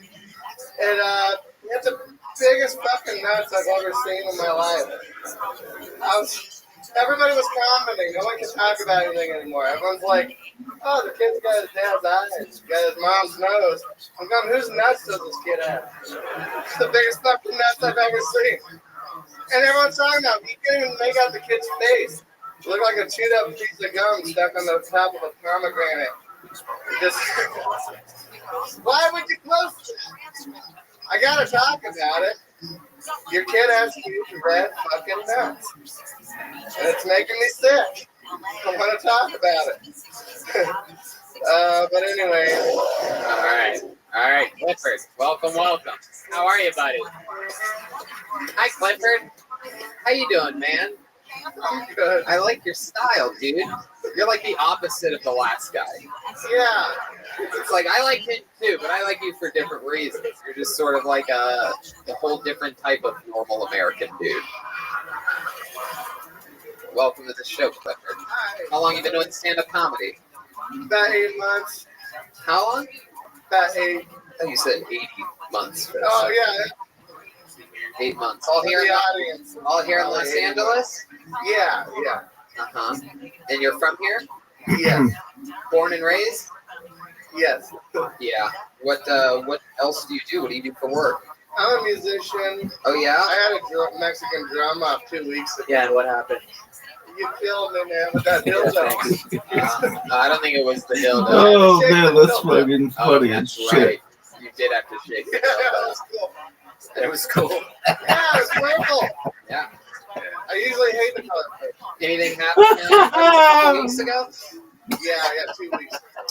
Has anything changed in your life since then? Since that Oh 2 my weeks? god, I got booked for a show in September. Wow. Things are going great. Alright. You wouldn't believe the attention I got. Yeah. Oh my goodness. Oh my god. I was being serious, but it feels as though you were trying to No, hurt my nobody- feelings or something like that. Nobody cared. Right. It was cool though. What do you think would have happened had you won the Mexican drama? I think that like everything would have changed, man. I would have actually had a job. Yeah. It's good to be the same. Yeah. I would have like, really. My goodness. Clifford, what did you find interesting about you a couple weeks ago when we met you? Remind me of how that interview went. What was some highlights? Right, yeah. I don't own things. I got the DUI on the moped. And in front of my house. So what do you drive now? No one's letting me drive anything. Anything? No, nothing. What about like a bird scooter? Is it even possible? No, I tried.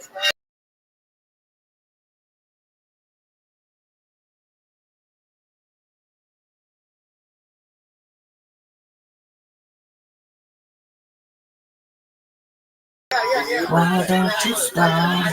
You can't even. I'm saying You're not even. that Wait. you used to You're know. saying they're not even. Why don't you stop? I don't even know. What the fuck did you do? I'm on the You have a same serious boat. problem. Children's Jerry online. We know I'm that. the one you want. I'm the one you need. Yeah.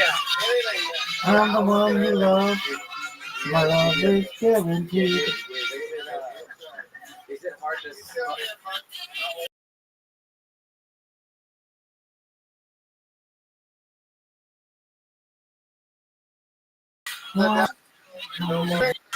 Wanna be child to this one. Yeah. What happened with the doctor? I shouldn't be drinking anything. I shouldn't be doing anything. I should be, Your what sauce city? What was the symptoms? Like, yeah, did you have symptoms before you? I just kind of knew it. I went to the doctor. I booked my own appointment. I booked it. I was like, you know what? Look at me. Yeah. I think it was sometime when I would start walking into businesses, and the lady would go, "There's no public restrooms here." I was like, I must look like shit. Oh. That realization is what we call a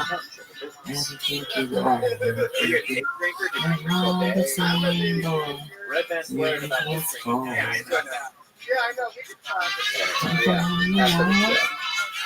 I'm the one You you guys have need. all night to get wasted. I'm the one you Think want. about your livers.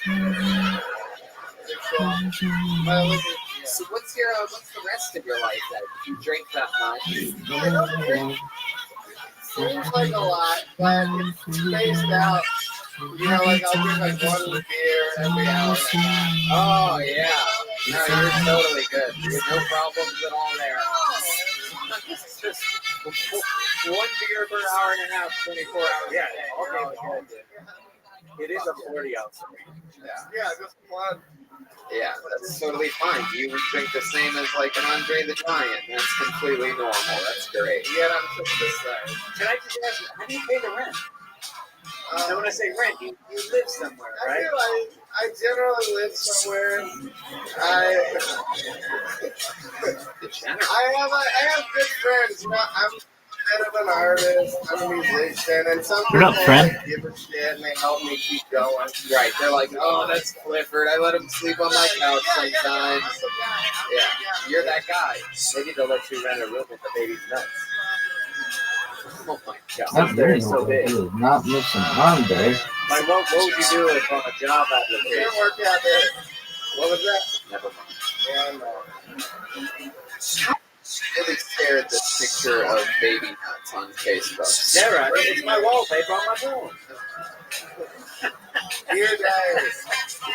Today I looked at the nuts for a few hours. I just figured I could answer that by telling you what I wrote in my diary. I stared at the nuts for hours, Dad. And it was bad. You write to your dad in Yeah, your diary? Dad is my diary. You know how people have God? I just have an imaginary dad diary. This is a very special brain damage episode of Bill Tony. This guy's like Charles Manson with no initiative. Also, Charles Manson killed.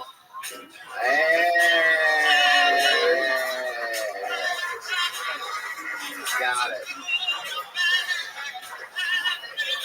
Well, So that was the missing punchline we were looking for this entire set. So if you like say wear out a welcome on couch, not that you would, where would you go? Like where do you sleep that night?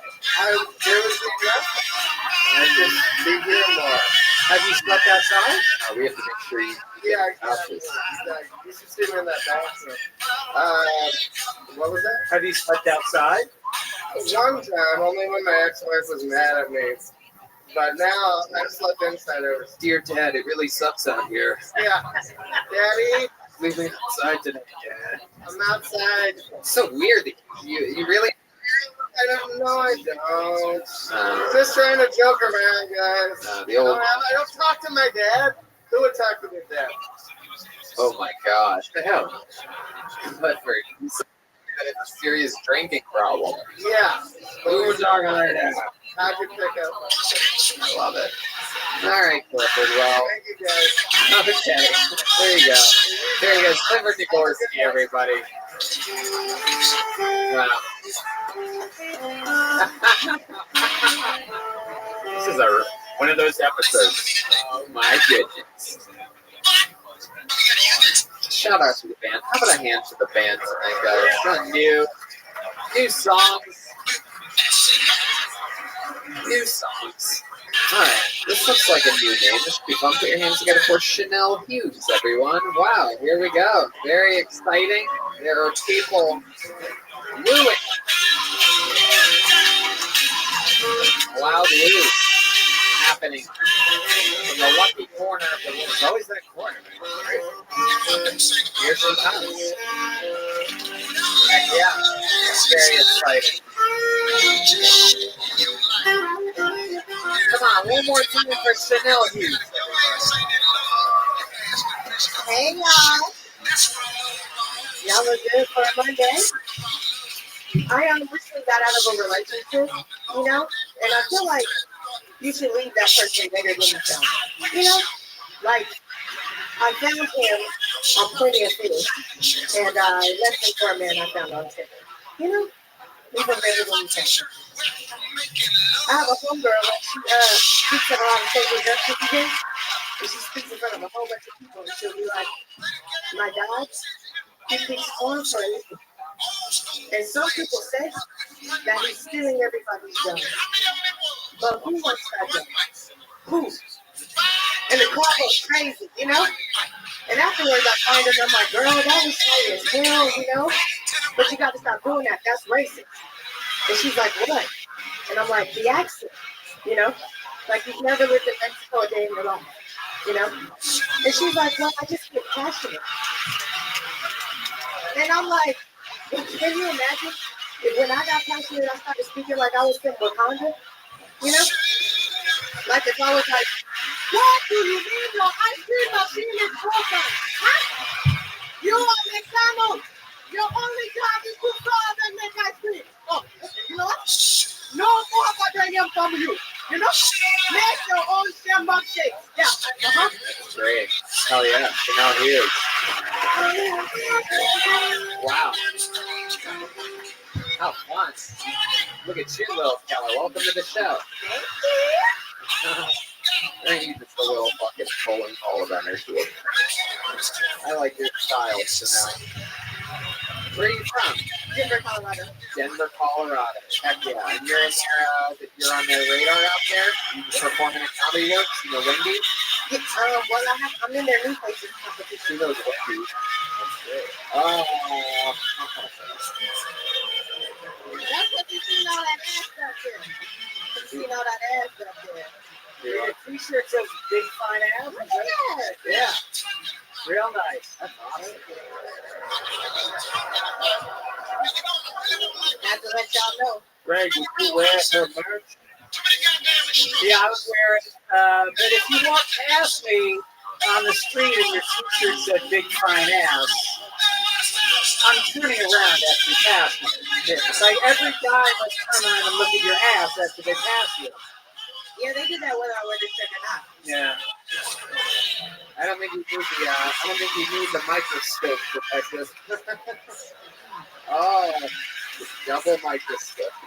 That was kind of. All right. So Chanel, that's so interesting. You were born and raised in Denver. Yeah. What do you do for work out there? I'm an insurance adjuster. So that's you on the other end of that phone, huh? You happy at your job, or you sort of get mean with people sometimes? You one of the nice ladies, or like the angry like elephant ladies? I could see you sort of maybe being both. You're having a bad time. It definitely depends on what energy they're serving me. Right. You're very active. So you play both sides. You're not one of those ones that's just like stand getting yelled at. That's got to be a tough thing. Like, who do you communicate with? The people or the businesses? Businesses. So, not. That makes it a lot easier. Yeah. Attorneys, not the public. Right. There you go. I like your fanny. Thank you. I don't know if you know this, but we sometimes do a segment on the show where we ask you what's inside your fanny pack. If there's anything that you'd like to show us, like a little episode of Show and Tell. If you have anything that you'd like to share, slowly. Anything.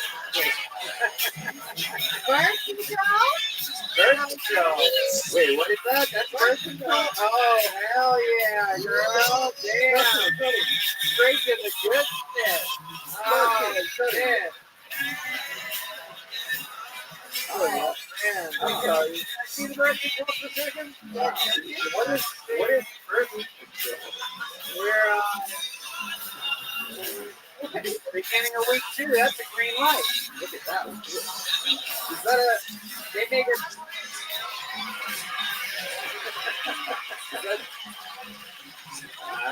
Anyhow, yeah. If there's anything else that we don't share, you've already shared your Cardi candy.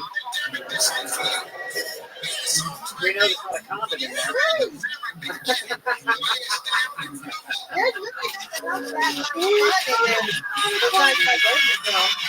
That's the guy that you're using that with, anybody you're like fucking, go ham? No, because I go to therapy now, so I'm a cookie friend. Wow. Welcome to another episode of Pricing Pussy with Chanel Hughes. Oh my god. Oh, I just got handed notes to the detectives. I gotta just say to you. There's 3 notes again. Again, very precise notes. The first note says big rear end. The second note says suspicious.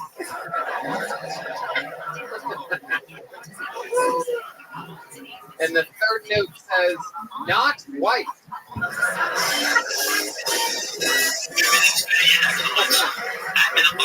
I get that a lot.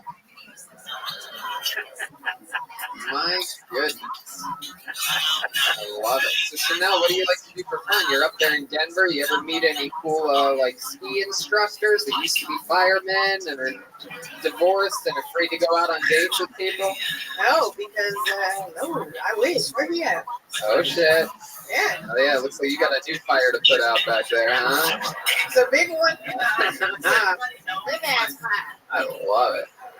Chanel, what else do you like to do for fun in Denver? You know what I'm saying? I smoke a lot of weed. Mm-hmm. My best friend, me and my best friend hang out a lot. You know, just we eat. It's right there. Right there. And then the Luce. Hi, Luce. We're here for her birthday. How are you? Happy birthday. She does comedy too? No. Oh, okay. That's cool. She just supports you. Yes. That's her therapy. Low key. What do you like to do after smoking weed? Anything special when you're by yourself? And do you live by yourself? Definitely. And is there anything you like to do, like vinyl records? Cassette. Sometimes I cassette tape. No, I don't know. I'm just. Do you ever get the munchies? You ever get the munchies and eat the rest of your birth control? These detectives are from a different time. They get to say anything.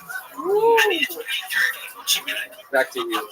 That's hilarious. There must be something fun you do as a hobby or something like that. I mean, right now I'm really focused on comedy. To be honest with you, I DJ. I do karaoke hosting. Really? I mean, yeah. Oh, that sounds like fun. Oh, yeah. What's your DJ name? I don't really have one. You just go by your regular Yeah. DJ, one more bite. Oh, come on. What's your go-to song to get people going at karaoke?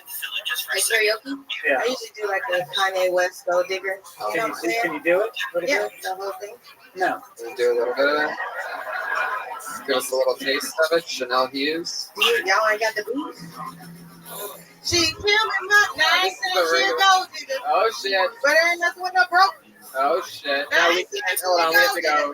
We have to do it differently because it'll show up in the podcast and they take the episodes down. Okay, yeah, don't do that one. Can you just acapella it for a second? All right, 18 years, she got one of your kids, got you some 18 years. I know somebody paying child support for one of his kids. His baby mama car crib is bigger than his. You see him on TV any given Sunday when the Super Bowl is drive off in the heard that she was supposed to buy your shorty life coat with your money. She went to the doctor, got life coat with your money. She walked around looking like life coat with your money. Should have got that insurance life coat for your money. If you ain't no punk, all the we won't bring up. Yeah, that's not Wow. Oh, that is incredible. Wow. I mean, what can I say? You're so much fun, Chanel. Anything else for Chanel, guys? Is it a weave? Talk to me about the hair. Oh, great persimmon. Asking the real questions that everybody wants that to. Everybody's wondering. Okay, no, these are just braids. They're braids, extensions, braids. I don't know. Y'all need to watch YouTube and get up to date. I don't know what to tell you. Just pay for it. Don't ask questions. Oh, shit. Wow. That's great. I want to learn how to do that. Yeah. You got to I don't know how to do any of that. I don't move properly. I got you, Tony. You'll teach me how to do all that? Like, why don't you teach it right now? Yes. Wait, do it again. Let me see if I can even. Yeah, I mean, come on. I could never do that. Tony, I think this whole audience believes that you can do that. No.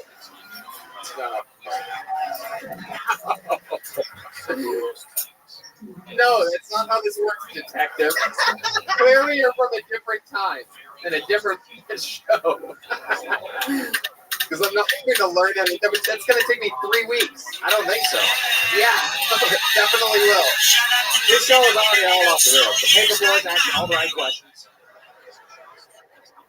All right, let me see if I can do this.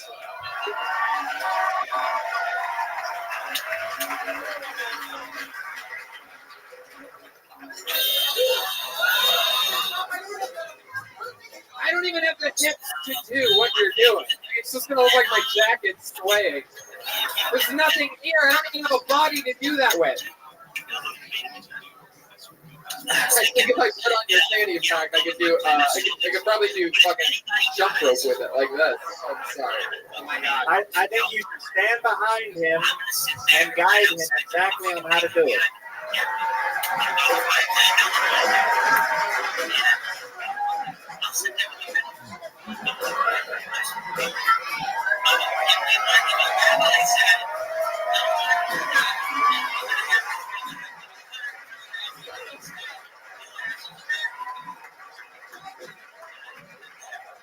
what just happened, but now I have a concussion somehow. I don't know what's going on. My neck hurts. Just kidding. Aphrodite is here. Clearly, one of the very direct relatives of Chanel. Well, Chanel, I'm out of breath. I had so much fun with you. That very rarely happens anymore, where I'm physically out of breath from dancing with one of the people pulled out of the bucket. Thrill Tony. Thank you, Chanel. There she goes. Chanel Hughes, everyone. Oh, she's got... You were supposed to read it. Oh, wait a second. Okay, I'll let it happen. The detective gave Chanel... These are notes about Tony.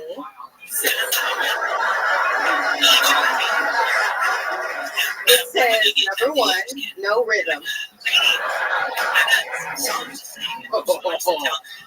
Number 2, white boy. And number 3, guys, I didn't write this, I'm just reading. Okay. Retard. Whoa! I can't believe it.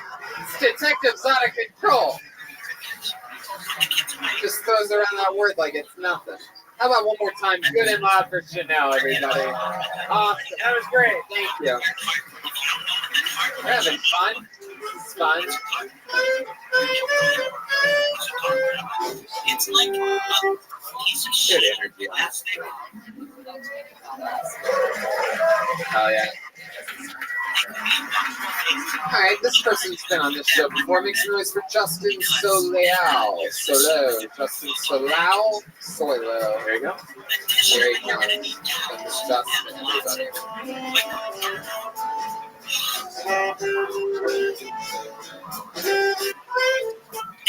One more time for Justin.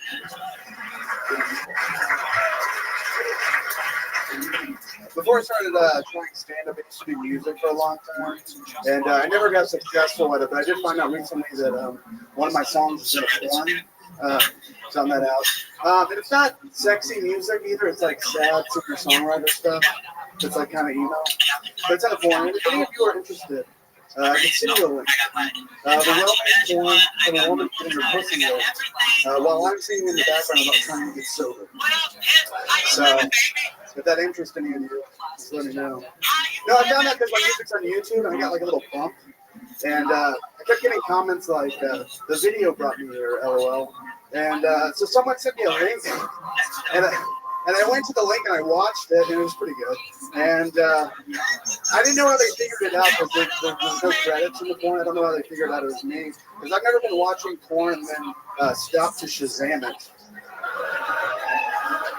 Thanks. Justin Solau?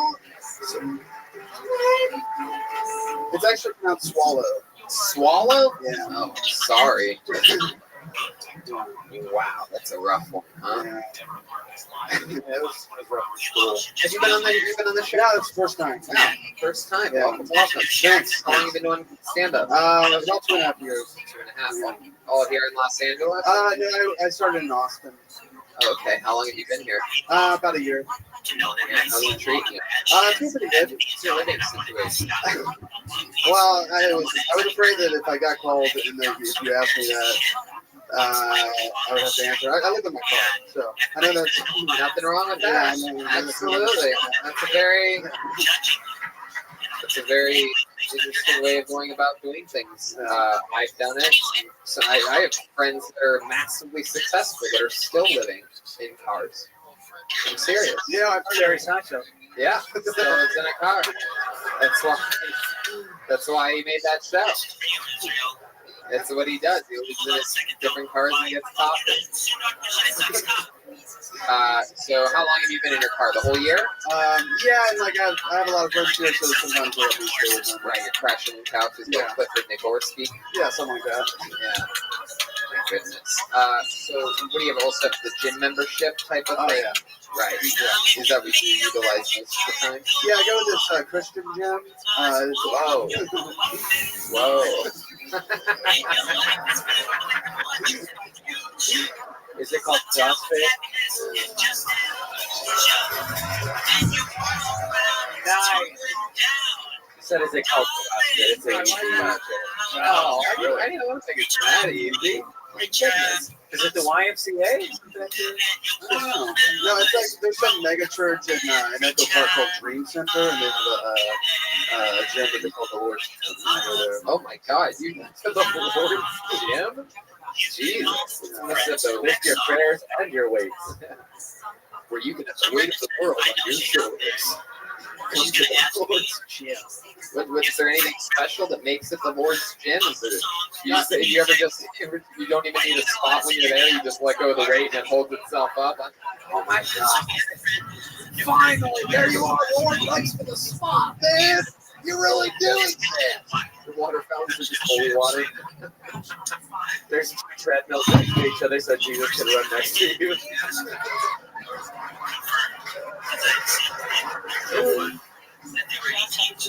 Detective Charles, I noticed that you're not making any jokes about this Christian material that we're talking about here. I mean, you go to the water fountain, you're like, this is water, this is wine. See, I make deep cuts because people don't know. Is there anything crazy at the Lord's gym? No, it's pretty much a normal gym. They don't do any like Christian related thing. It just happens to be at a mega church. Is there a creepy guy that hangs around the shower and calls himself John the Baptist? How many seats is the mega church at? What are we talking about? Kiltony North? Is that what we're talking about? I've never actually been to the church. I don't know. That was for those two people in the back of the room. You've never been to the church. You just use them for their gym. Yeah. Wow. Maybe they think they're the second coming of Jesus and they just let you in for free. No, I pay monthly. So. Oh, how much is it monthly to get the Lord's gym? $25. $25 No sign up fee. So. Oh my God! Yeah, the Lord has great deals. I'm surprised he's giving it away. $25 a month. That's like 9 or 10 Equinox membership. Yeah, it's a good deal. So where do you park when you sleep? In Echo Park. Just kind of near my friends. So if I ever have to go to their house, yeah. If I have to poop, you have a poop bucket? I got no. All right. You park in Echo Park? The irony. Which is like, damn, Fuck. bitch, do you have a fucking telescope on the other end? I asked you if you have a job. I'm doing Postmates. Postmates. Oh yeah, work right from home.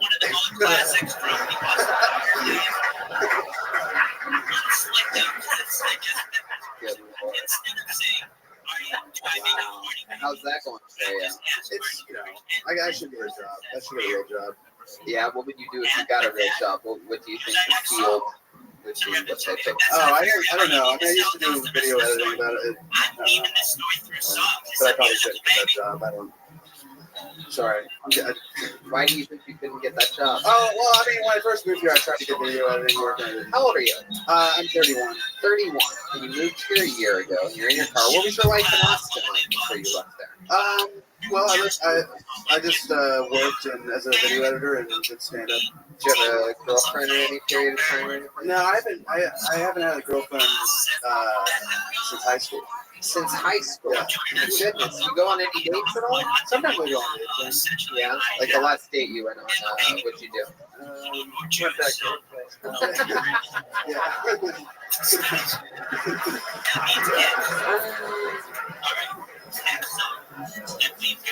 Probably started at his place, though, you know what I mean? Picked her up. What happened? What happened on your date? What'd you do? You take her to a drive-in movie theater? And then you were drive-through? I actually don't remember with I mean, I guess, I don't know. Have you been on one since you've been to Los Angeles? I guess yeah. No, you haven't, dude. Well, I mean, the answer is no. You would remember if you've been on a date in Los Angeles. What I'm thinking, I don't think I've been on a date, but I've hooked up with girls at their place. Give us an example of how you hooked up with a girl in Los Angeles. Like you're at one of your buddies' parties one night, and then what happens? Some chick's like, "Oh my God, I'll fuck anything." And you're like, "You want to get out of here? I got a car." Is that it? Yeah, that's pretty Okay, perfect. I love it. So you're having fun. You're doing a lot of spots, doing a lot of stand-up. That's what you love the most? Yeah, that's what I'm focused on right now. Trying to do open mics tonight. Heck yeah. All right, man. Well, nice to meet you. Thanks for coming on the show. It's always fun to meet new comics. Justin Swallow. There you go. Hi, Justin.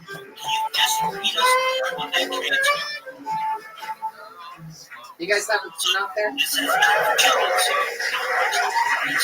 Can you imagine trying to hook up and not even have a house? That's awesome. I guess it's hard already. If you have like, only a car, would you tell them that you live in a car, or would you? Well, she'd wonder why you're telling on the line front in the back of the I mean, if they really want to fuck you, they'll fuck you anywhere. You know what I mean? Like, but let me see. Aphrodite agrees with me. I'm gonna fuck her in my car tonight. So, black leather interior and exterior going on. Black on black. All right.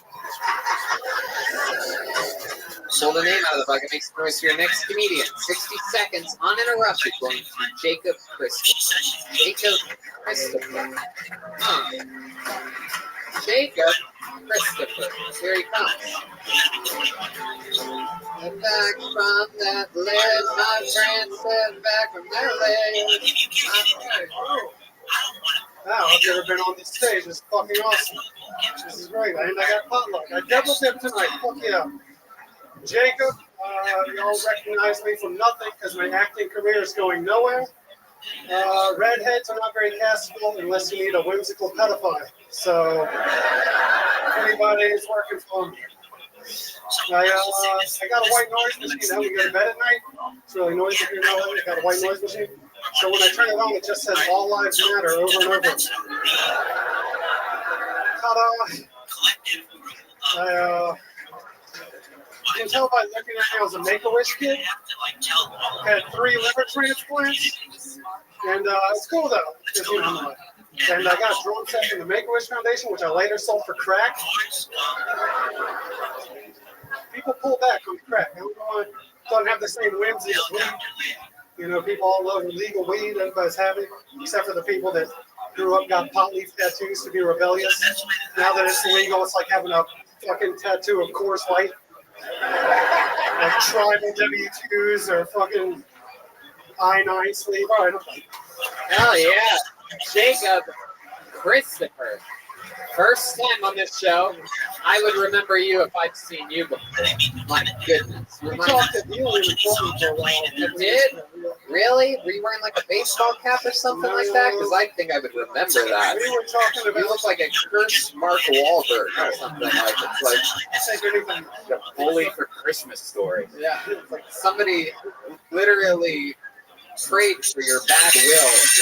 You told me how you were going to retire shaming the Undertaker at the same time. Oh, yeah. Yeah, that would have been a great idea. It was. Yeah, this guy looks like Andrew Santino with AIDS.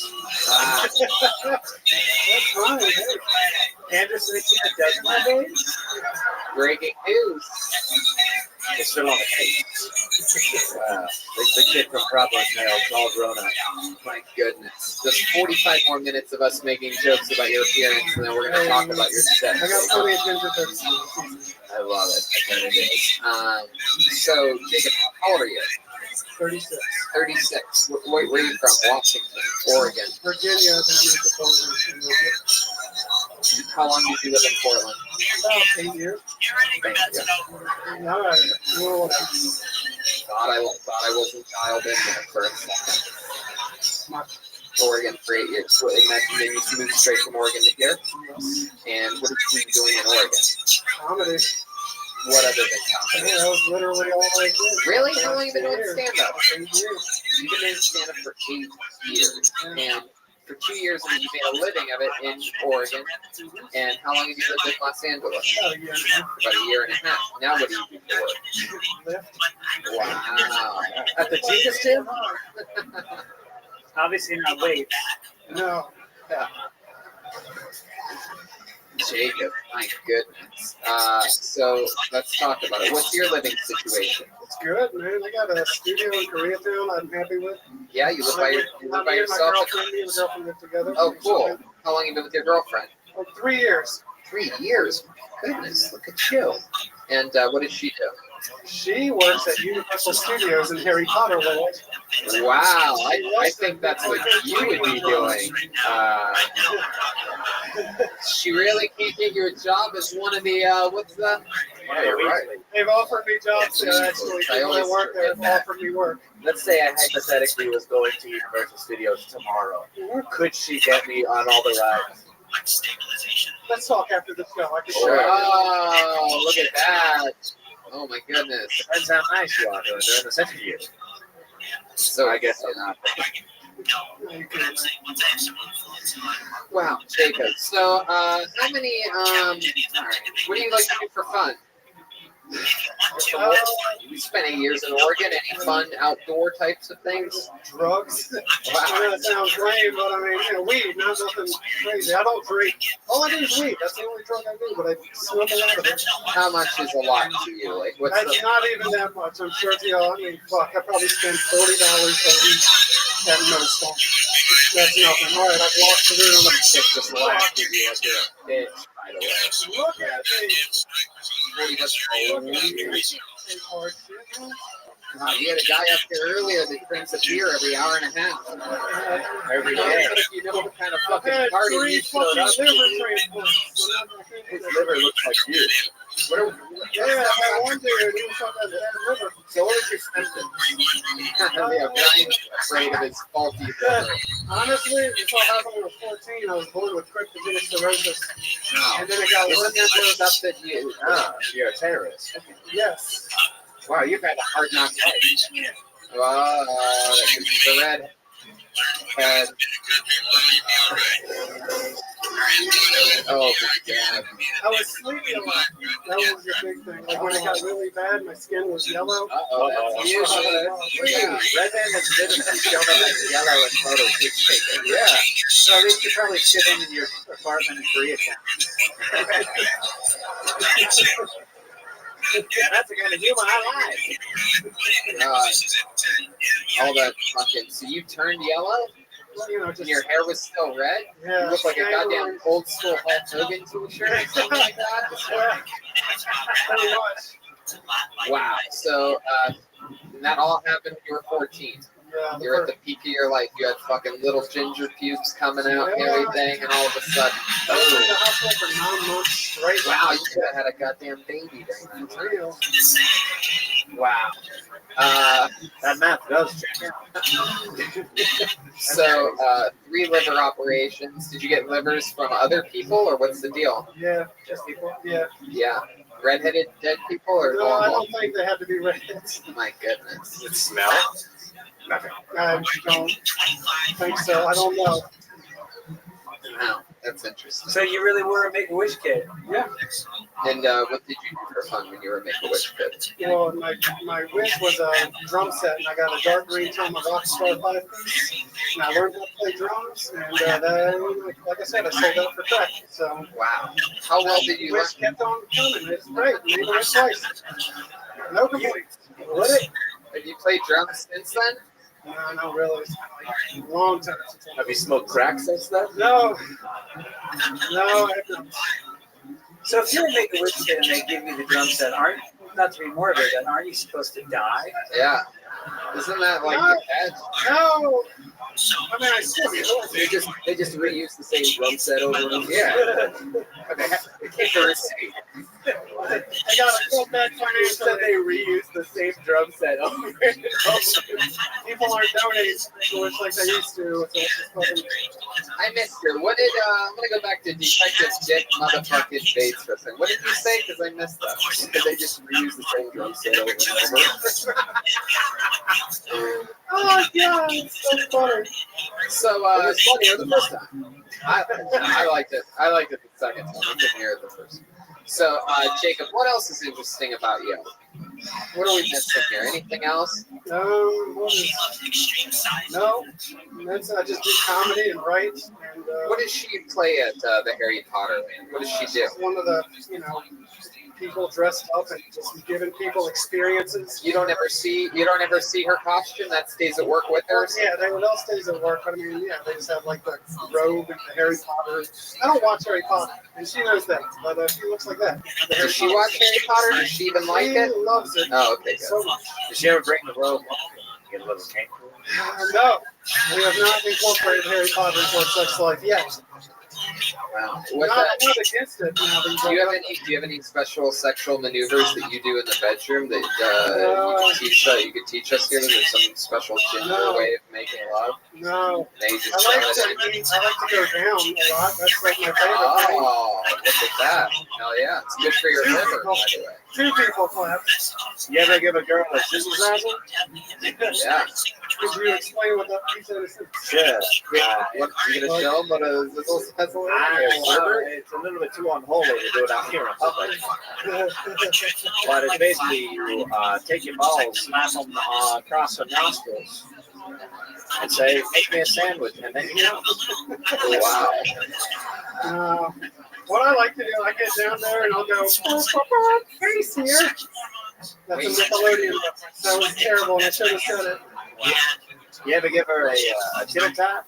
Oh, tittle tap. This is another old school sexual maneuver. Tell us about it. Please. It's when you pinch the nipples and go, "I might be gay."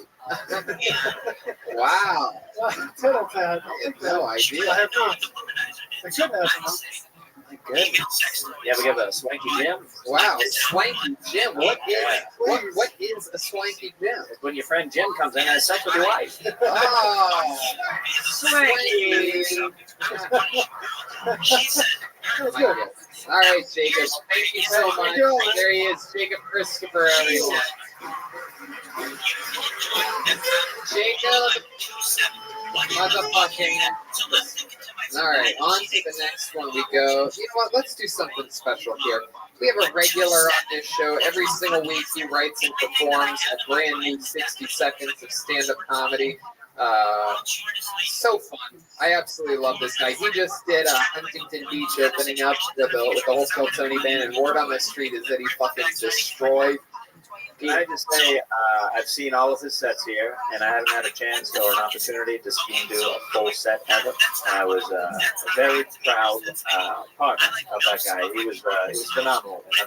And this guy has a lot of buzz going around. Not only that, but there was a lot of word about his set here. He had a big set in the Belly Room and a sold-out show on Friday night where he absolutely destroyed and went over his time, and a lot of comedians got mad at him because he was slaughtering, but over his time slot. He did about twice as long as he was allowed to do. But he fucking killed. The baby boy fucking killed. Ladies and gentlemen, you know him, you love him. It's the great William Montgomery, everybody!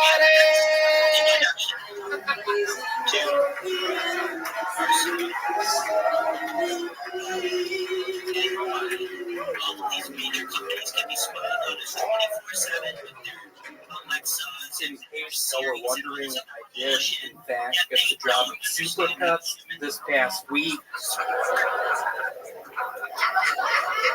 Let's give it up for Pat Martinez. That is a female. She gave me the job.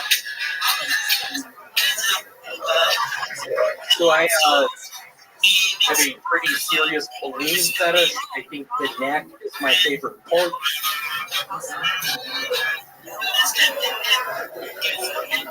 It's probably one of the best jokes I've written recently that scares me. Y'all didn't laugh. I don't know if y'all thought about it. Is all that sex on nature DVDs consensual?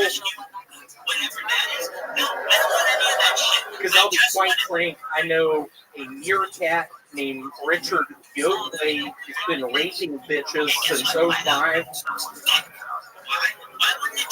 He's out of control. He takes them to motel rooms, has unconsensual sex. Okay, what a nightmare that was. I was trying to impress you tonight. I really enjoyed your comedy.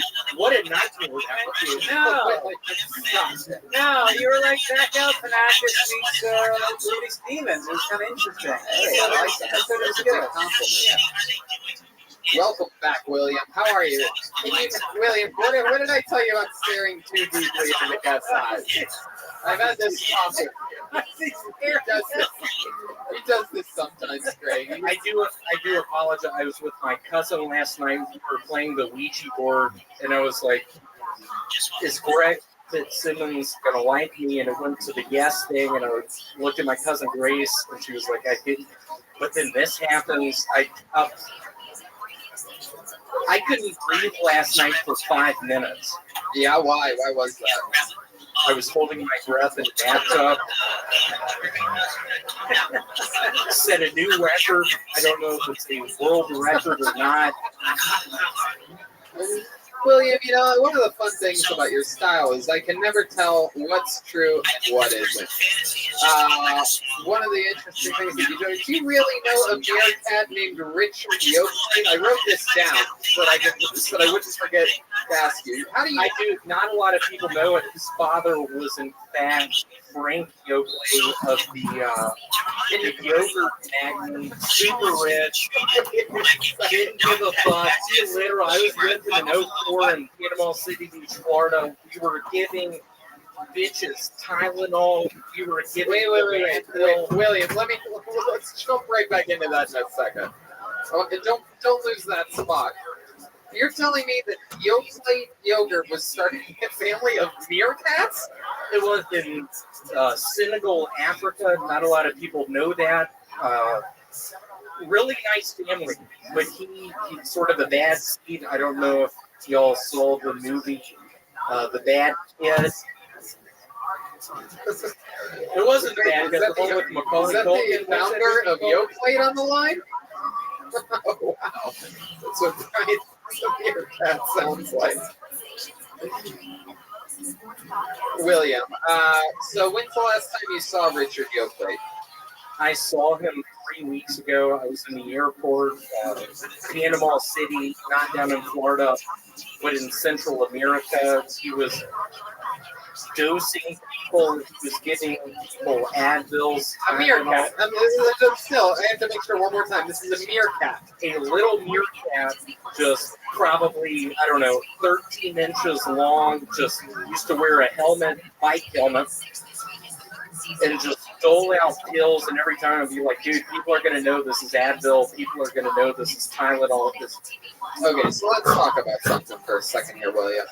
You've been absolutely destroyed in shows. You are, in probably the craziest, most swamped comedy market there's ever been, where everybody's trying all these different things. And one thing that nobody can deny is that you're killing in shows. Right? Now, what this has started, what I've noticed, what I've picked up on a little bit, is I've noticed a lot. Why didn't more people fucking clap? What the fuck is going? Am I cynical? Is very important, especially whenever you're with anybody. Maybe it's just a one-night stand, whatever. Consent is very All right, okay. So I even say in my... So, William, what I've noticed is a lot of people being noticed this as a barbecue that I went to the other day. Yeah, some people I think are starting to get jealous. Have you noticed this at all? It's interesting you brought up the deal on Friday. It was a nightmare. Adam's like, I'm not going to book you for a long time. He's talking about the talent coordinator of the Comedy Store. He is a you know, he's dialed in, he knows everything about everybody. The fact that you're getting developmental spots is a great thing at this point. You've only been in LA a year. One of the sexiest people in the whole entire Los Angeles area. I do a little bit of porn. I don't know if y'all get on Pornhub. I'm one of the guys with the hand job videos. But I thought to myself, that person is So what did Adam tell you? Before or after your set? He's just like, William, you went over by 4 minutes. What's going on? I'm not booking you for a long time. That was his quote. That was his exact quote. That was his quote. Wow. And what killed me was the night before I got a deep. Do you mind putting on a Ben Folds grip? Okay. This is an interesting request. Truly, what hurt me is the night before I was drunk as fuck. I was on a bunch of Advil. I got a DUI. I got a DUI. I decided not to stop. I was on the freeway for 3 hours. I ran out of gas. I shot at the police. And literally the next day, he tells me that I'm moving back to Memphis, y'all. I'm sick of this shit. I've had enough. William, you say that every week. You even went along in the police case. I did. It was. So what is this new look that we're seeing here? Is this something that we can expect to see more of? Is this, did you find that somewhere? I heard you might have stolen it. This is called Reebok Sheep. Let's check in with Detective Charles. Yeah, I might have done a show with him on Friday night. He stole from the theater that we were at. Oh, wow. This is a stolen wig from the Pack Theater. I hope they don't find out. Wow, you really should have incriminated yourself by dropping the name. Wow.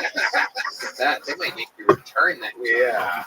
I didn't have a good set. I was pissed. I thought I'd steal something. We did a live podcast together. It was a hot car fire. Wow, really? Oh boy, what happened during the podcast? Oh, you'll see. Oh boy. William, I opened up with I can keep that song going.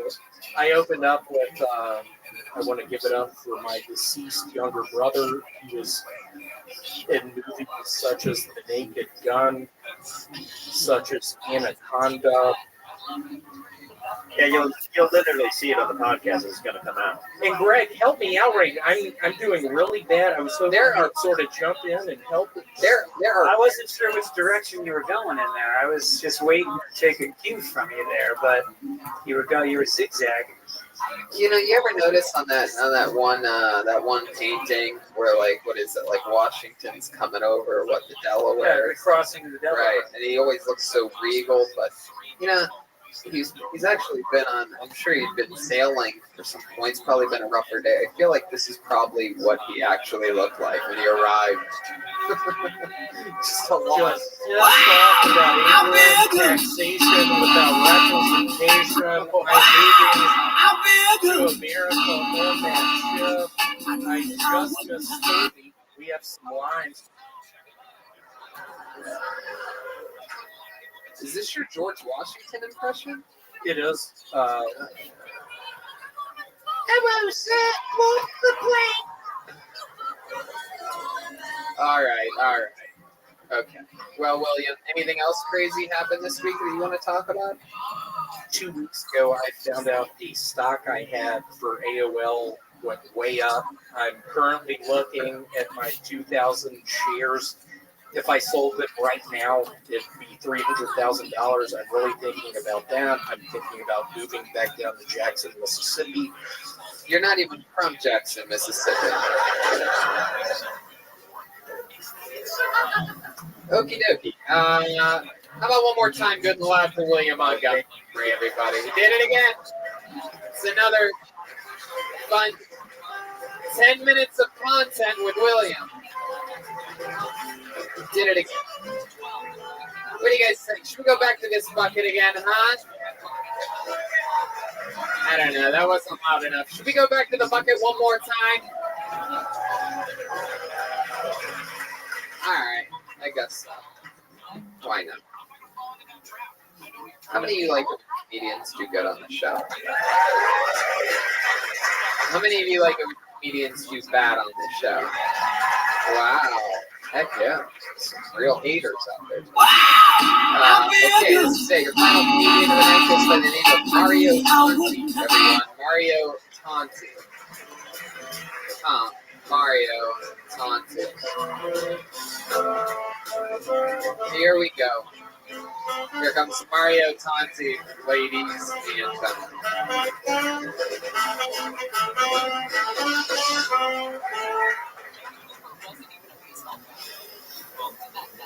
People always tell me I'm creepy.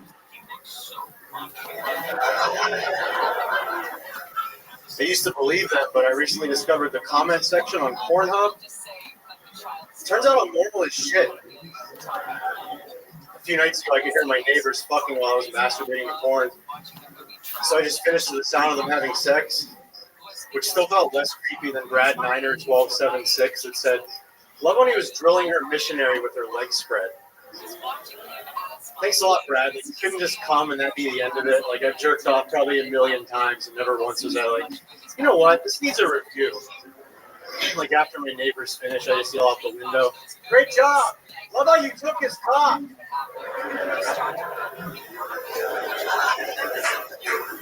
I grew up with a really racist grandfather. When I was a kid, so I was too young to know that it was racist. So when I was 10 years old, I thought there was actually a family of black dudes living on a porch down the street.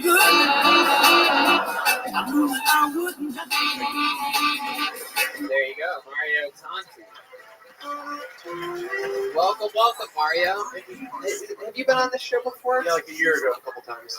A year ago, a couple times. I sort of remember that. What did we find out about you then? What do we know about you? I'm a sous chef. Oh, that's right.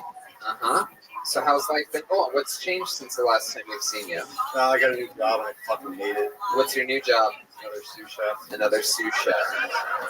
Have you ever thought about being chefs for people other than Indian tribes? I tried. They want you to have experience. So no. Wow. So is your boss tough? Like I notice in a lot of those kitchens, the executive chef tends to rule with an iron fist. Yeah, he's a different kind. He's a yeah. Those are always the things in jobs. It's like I'm 36. I don't need that bullshit anymore. So you're gonna leave? Yeah. I'm trying, man. They're fucking jobs in the city. It's all the same. It's all the same. Well, too many restaurants. It's the same bullshit. Yeah. They don't want to like reinvent food. It's like it's done. Like you eat it, shit. You know. Wow, you eat it, you shit. That should be your. That's food. I want to invest in a restaurant and have that be the slogan. That's my restaurant. Eat shit. You eat it, you shit it. It's great. Just tell them their whole future. It's like a psychic and a restaurant at the same time. I always thought that would be a good diet is just eat and then don't eat again until you shit. You have to eat. It's like a night, like your body's like a nightclub. You let some people in. Right. It's full, and you don't let anyone in until people leave out the back door. Yeah. And then you get to eat again. That's an interesting policy. I wonder how that would actually work. You have to eat more than you poop. Slightly. Just like a little bit more. I have Crohn's. If I ate every time I shit, I'd be eating a lot. Oh my goodness. How bad's the Crohn's? I don't even know. I had an operation like 10 years ago, and they took out some intestines, and I don't take medication for it. I don't even know if I have Crohn's still, but that's what Oh, interesting. So does it ever get inflamed? No, I just shit a lot. How many times do you shit like a day? As much as you. Okay. Oh, 37 times? Yeah. As much as like general people or actually red band. Because those are very different numbers. I mostly shit liver, so it's nothing. All right. What do you do for fun, Mario? When you're not chefing? I try to go to a lot of concerts, comedy shows. What's the last concert you went to? Every Time I Die at the Greek with Coheed Cambria. Every Time I Die. I don't know who that is. Is that like that's like one of those like hardcore? Really? Yeah. Like, huh? All right. Do you dress different when you go to those concerts? No, I'm over that. Wow. Hell yeah, man. You just fucking own it. Yeah, I'm too old. What makes you happy, dude? You seem fucking. I don't know, man. Coming here, this place, I don't know. Smoking weed makes me happy. Sometimes. There you go. It's starting to not. You ever smoke weed and do anything crazy afterwards? Anything fun or interesting or exciting? You have any fun hobbies that you like to do after smoking pot, or even maybe not? I got a question. What's the craziest thing you've ever seen in a kitchen? Cat. Like either dirty stuff, bad, any sort of. All right, so like a couple weeks ago, this kid we worked with, he's the dumbest kid I've ever worked with in my life. I've never seen this ever, and he was sick that day, and he was like a spacey idiot. He blew his nose, and I was like waiting for him to see if he was gonna wash his hands. He blew his nose and like wiped his table down like that. I was like, what the fuck are you doing, dude? Nothing too gross, but like just nothing too gross. I feel like the talent in the industry is. And what's the name of the restaurant you work at? No, don't do it. What do you consider too gross, by the way? Because that's pretty disgusting. Wiping Boogers Oh on the yeah, tape. that was disgusting. Yeah, that's about my limit. I almost fired him for that, but You almost fired him for that. Wow. What the Wow, you're real hard nosed, buddy. I know. My goodness. Mario, what's your love life like? This one. There was a while ago, but there's not now. Had a couple Tinder hookups. Yeah. How about the one that was a while ago that isn't anymore? What happened there? She left me for her ex-boyfriend, and then we kept hooking up for like a year, and then While she was with her ex-boyfriend again? yeah. Look at you little side piece, huh? Look at you. Nobody better than keeping it a secret than you. It's not a good situation. It fucks with your head even more, you know? Oh, because you have feelings for her. No, but like, whatever. Yeah, you have feelings for her, dude. Not anymore. She's with some other dude. That's crazy. Yeah, but that other dude is her ex-boyfriend. So when he saw that she left him to the ex-boyfriend, he said, "I see a pattern here. She fucks her ex-boyfriends. I'm in luck." Yeah. Yeah. And that's why you're still in there. How many more ex-boyfriends do you think she has in the rotation? Who knows? I don't care. And do you think they all look like Beatles reenactors? Probably. John Oliver. They all show up to dates on bird scooters. Please, is this week tonight? All right. So you watch a lot of porn. It sounded like. What's your Google search for porn right now? Yeah. Man, the fucking throat fuck stuff, you know? The what? The throat fuck stuff. Throat fuck? Oh, You know? wow, you love that, huh? What's your Look favorite up- I part? looked up that time stop shit. That was Yeah. fucking weird. You do that time stuff shit. You know that thing that you said you were worried about being creepy? You're definitely back to being creepy. Hey, I'm just gonna own it then. Fuck it, you know? Through it. Wow. Like interracial. Came out of nowhere. Sometimes it's like getting to that. It's like you run out of shit and you're like, all right, I guess I'll just watch them get banged by big black guys now, you know? Oh my goodness. Wow, what is happening? Why do you think it is that you prefer to watch a woman get gangbanged by black? I don't prefer that. It's just, you know. Now, let's talk about it here for a second, Mario. I want to talk about, I know, but I want to talk with Mario about this. I want to see if this goes back to any, psychology issues or anything like that. So when you see black men railing a white female porn star, how does it make you feel? Angry. No, detective, no. I'm trying to get Mario's honest responses here. You guys are misbehaving over there. Do you watch this porn with your grandfather? No, he's dead. Because he saw you watching this porn. Yeah, what the fuck is that? All right, go ahead. Why do you think it is? Let me ask it so more broadly so you'll answer it. Why do you think it is that white guys like watching white women get railed by black guys? I want to hear from you why you think that might be. Choose your words. Why do you think white men like watching white women get railed by black men? Why would that be? Because I like it. Because you like it. Now the question is, why do you think people like it? I know you like it. I don't know. It's kind of hot, right? But why do you think it's hot? Because they got big dicks. I don't know. Oh, there we go. He almost went all the way. There was a lot of passion behind it. Because they got big dicks that I secretly want to suck, okay? Like, what? Oh, my God. All right.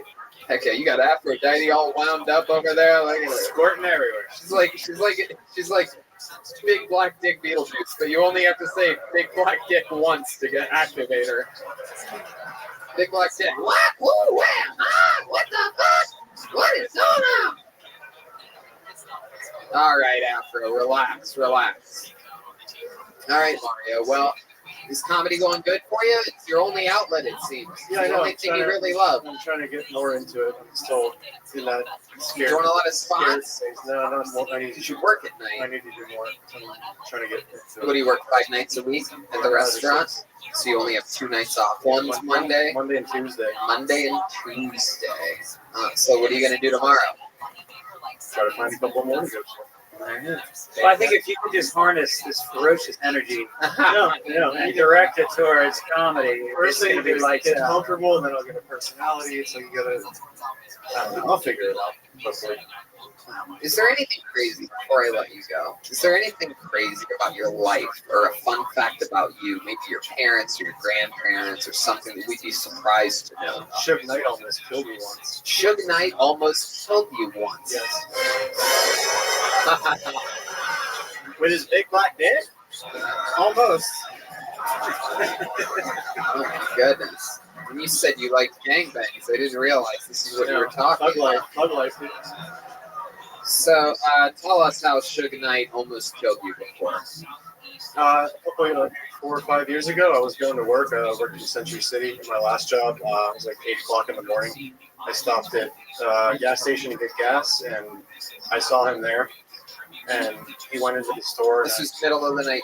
No, this was in the morning. Okay. 8 o'clock in the morning on like a Wednesday. Uh-huh. Do you remember the gas station? 76 gas station on Santa Monica and Beverly Glen. Yeah. So I waited for him to come out, and I waited for him to start pumping gas, and he started to pump, and I snapped a picture of him. As soon as I clicked the picture, he looked right up at me. He stopped pumping gas and got in his car, and I drove away, and he started chasing me around Century City for 15 minutes. I ran 3 red lights. He still chased me. How did you know that he was? Did he yell something at you? Well, he was behind me, like he was like behind me. What was he mad at you about? Because I took his picture. He's a psycho. You just randomly took a picture of him? Yeah. He's a great guy. No, I'm sure. Yeah. So and he chased you? He chased me in his truck. Not the one he killed people in yet, but he chased me in his truck. 8 o'clock in the morning. Ran a couple red lights. I cut you off here. The detectives handed me this, and I'm going to ask you. It's a sketch at the top. They wanted me to ask you if this was the man. It's a big black penis that they drew. A little bigger. Bigger. Oh, you're gonna have to. Maybe get a full notebook. Look at that. Well, you almost killed it. And then what happened? So I went to the parking garage where I was working. I pulled in and I stopped at the gate. Is that how that works? Is it just like out of GTA? If you work in a garage, you just pull in, the door closes, and any trouble you were in out there just goes away? Yeah, safe. I didn't think he would pull into the garage, and so he pulled in behind me, and I was like waving the attendant down. I was like, "Let me in! This guy's chasing me," and he didn't chase me. He didn't open it. So he gets out of his car and walks up to my driver's side, and he's right here in my face. Oh my god! Windows up? Oh, I cracked my window. So you cracked your window just enough so that he could just see your squirmy eyes. So I was like, "Yeah," and he was like, "All that." Get your Verizon guy ass up out that car. What did he say? He said, "All that for a picture." Oh my god, that is the scariest shit ever. He just wanted to let you know that he would have gotten you if he wanted to murder you. He just fucking chased me. He was like, Was this the guy? They have 3 pieces of paper lined up. He has confirmed that he's the guy. There he goes, Mario Tonti, everybody. He's on Instagram at Mario Tarded. A lot of stuff happening. Philadelphia this week, Pittsburgh this weekend with 3 stand-up shows with guest spots from everybody on those. I'm headlining Miami, West Palm. Look at that drawing from Ryan J. Belt, everybody. RyanJBelt.com for all prints. We're taking his prints to Philly and Pittsburgh with us. Greg Fitzsimmons is going to Kansas City, Dallas, Vancouver. Listen to Fitzdog Radio, Fitzdog.com. That's where you can also get tickets to his shows. Kansas City, Dallas, Vancouver coming up soon. And follow him on social media, Greg Fitz. How about one more time for the great Greg Fitzsimmons, everybody? Come on. We got Red Band at American Comedy Company, one night only, August 17th. Jeremiah Watkins right there. Jeremiah Wonders fame. Jeremiah Watkins on YouTube. Make some noise for Jeremiah, everybody.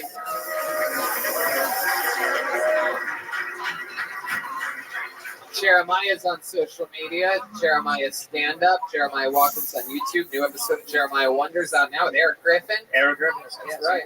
And then after the show, oh yes, I forgot. Fuck. After the show, we have Reagan Watkins vinyl. If anybody's interested, right. They're going to be selling them limited supply. They'll sign them for you, as well as some hard copy CDs if you're into that as well. And how about one more hand for Detective Charles Jeremiah, huh? Then sitting next to him is the great Chroma Chris. Dick motherfucking Bates. Dick, what'd you think of tonight's show? It was another killer, Tony. Wow. Hey, Tony, we have the band has a big announcement that we would like to announce tonight. Oh, there's a big announcement. The Kill Tony band is now officially part of the Ernie Ball family, and we are Ernie Ball artists now, official Ernie Ball artists. Ernie Ball, the famous guitar string. Shout out to Ernie Ball. Wow, look at that. The band just dominating in musical sponsorship. That's amazing. Ludwig and Ernie. Speaking of which, how about another big hand for official Ludwig artist, Joel Jimenez. Joelberg. So much fun. What do you think, Joel? Did you have fun tonight? Yeah. Yo, what's going on, Pimp? Thank you to Ludwig Jones. I did an interview for one. Just a moment. What's good in your neck of the woods, GB?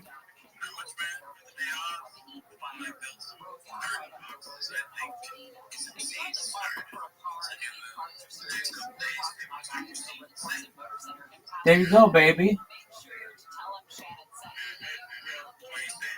Oh, dog. Do you know what Blue Sky is? I have been the #1 trending person on Blue Sky every night for like the last 8 days. Dude, do you have Blue Sky downloaded? Download it right now.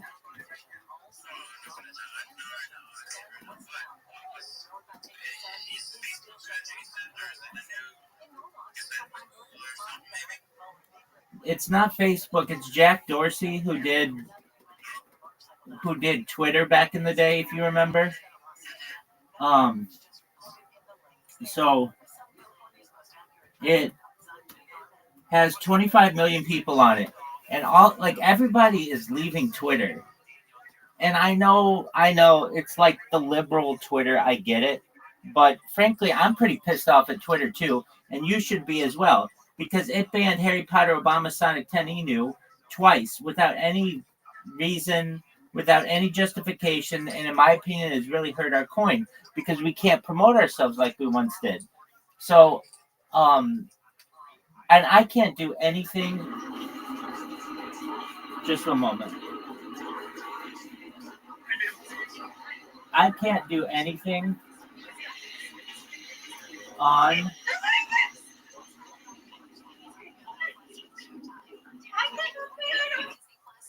I can't do anything on Twitter anymore. I mean, I can do this on Twitter, but like basically any of my new accounts that I create just get banned like immediately within like 10 minutes, every single one.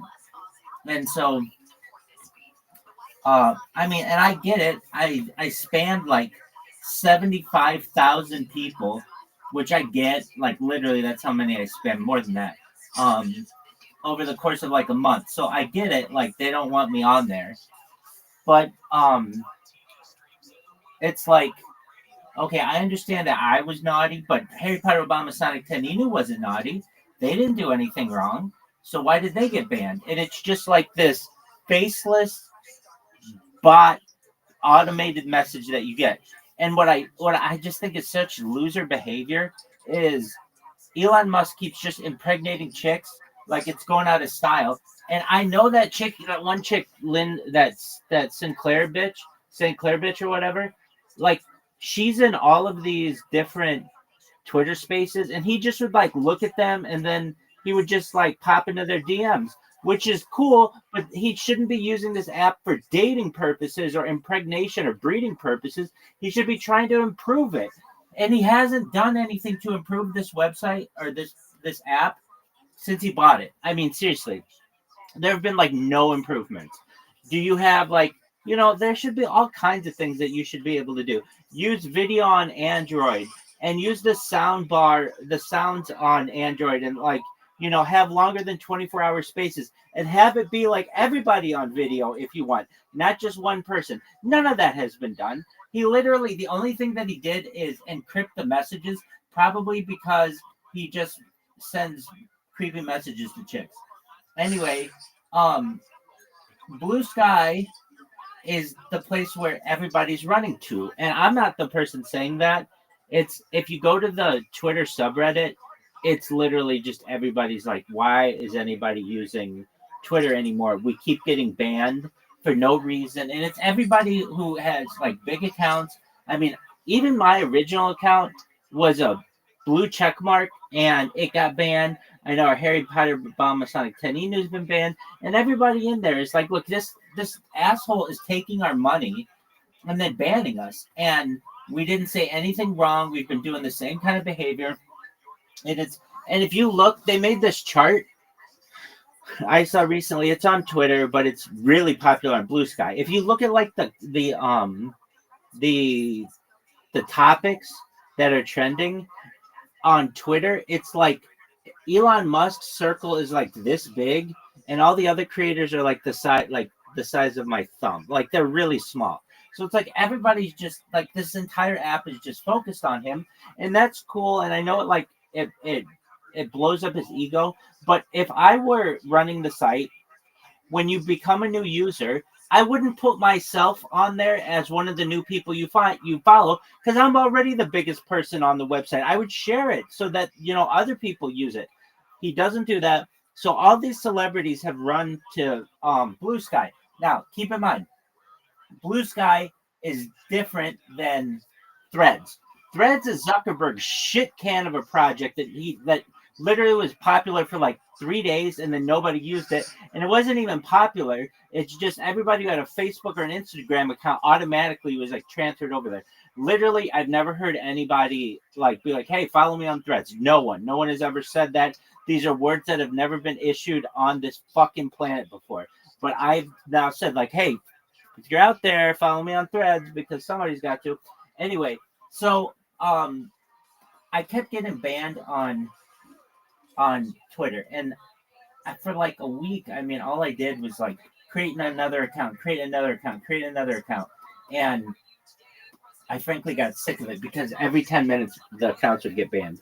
And not only that, but the rigmarole, the hurdles through which you have to jump to be able to create a new account on Twitter. I'm sure it's because of people like myself who have just keep creating accounts, but you have to do so many different captchas, and the captchas are hard to the point where people are like, like normal people are like, I'm not going to do 25 different captchas just to create an account. It's just too much work. So all these people have gone to Blue Sky. Now, when I first got to Blue Sky, I didn't use Blue Sky back in the day when I was like creating a bunch of social media accounts because it was invite only. And if it's invite only, it's like, oh, that's small. But it has expanded to be like, you just need an email. Well, I shouldn't say that. Then I downloaded the app at one time and you needed a phone number. So it was like, okay, any website that makes me use a phone number, I can't make that many accounts. Like Telegram, I can, some others, but like not all of them because I only have so many phone numbers that I can use, and you have to start paying for it, and it's just a pain in the ass. But then I realized you could create accounts on Blue Sky using just an email. And if it's just an email, I'm home free because I can just use temporary email services and do whatever. So Blue Sky's never seen anything like me before.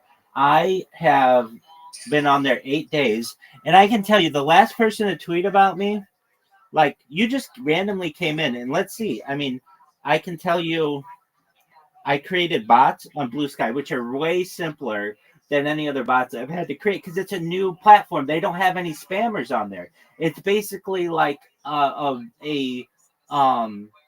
free reign of the thing.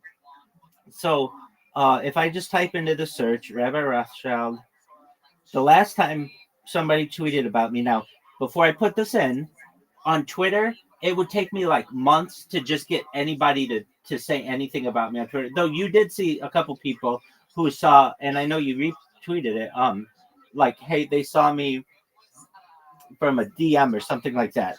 But it wasn't like constant. It was like maybe one person a month or something like that. Now, if I go to the latest, somebody within the last hour flagged one of my accounts, which is fine. There's like, they have people who are just now, like every time I create an account, they are personally coming out and flagging it, but that's fine. It takes like 2 or 3 hours for it to get banned. Then another person less than an hour ago, their name is Kath Barbadoro. They're a stand-up comedian. They have 30,000 followers, and they wrote. This was so funny. They wrote. They like took a screenshot of my account, and they've commented about it before, but they say incredible spam account name. Why? Because I'm at Pussy Rankings.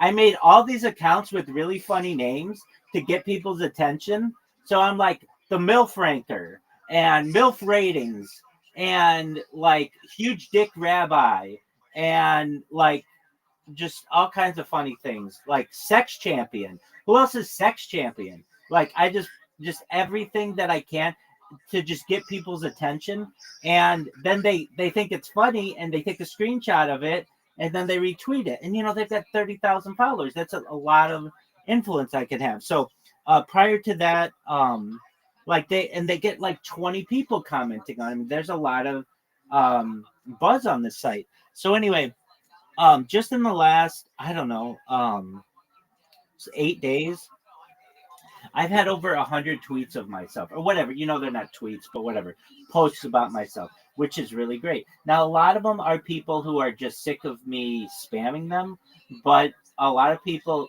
are like, I even get people like, this rabbi spams me every single day. He's finally won me over. I'm going to join his Discord, because that's all I say is just join my Discord, yada, yada, yada. So, with that being said, I'm going to go viral on Blue Sky. I know it. It's just a matter of time. I just have to keep this going. But with the amount of people who are getting to know who I am and getting to know my strategy, my influence is growing. So that's really phenomenal. So long story short, things are really good in my neck of the woods. GB.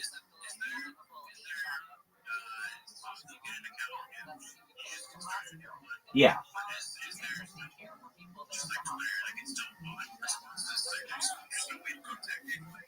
No, it's real people. Yeah.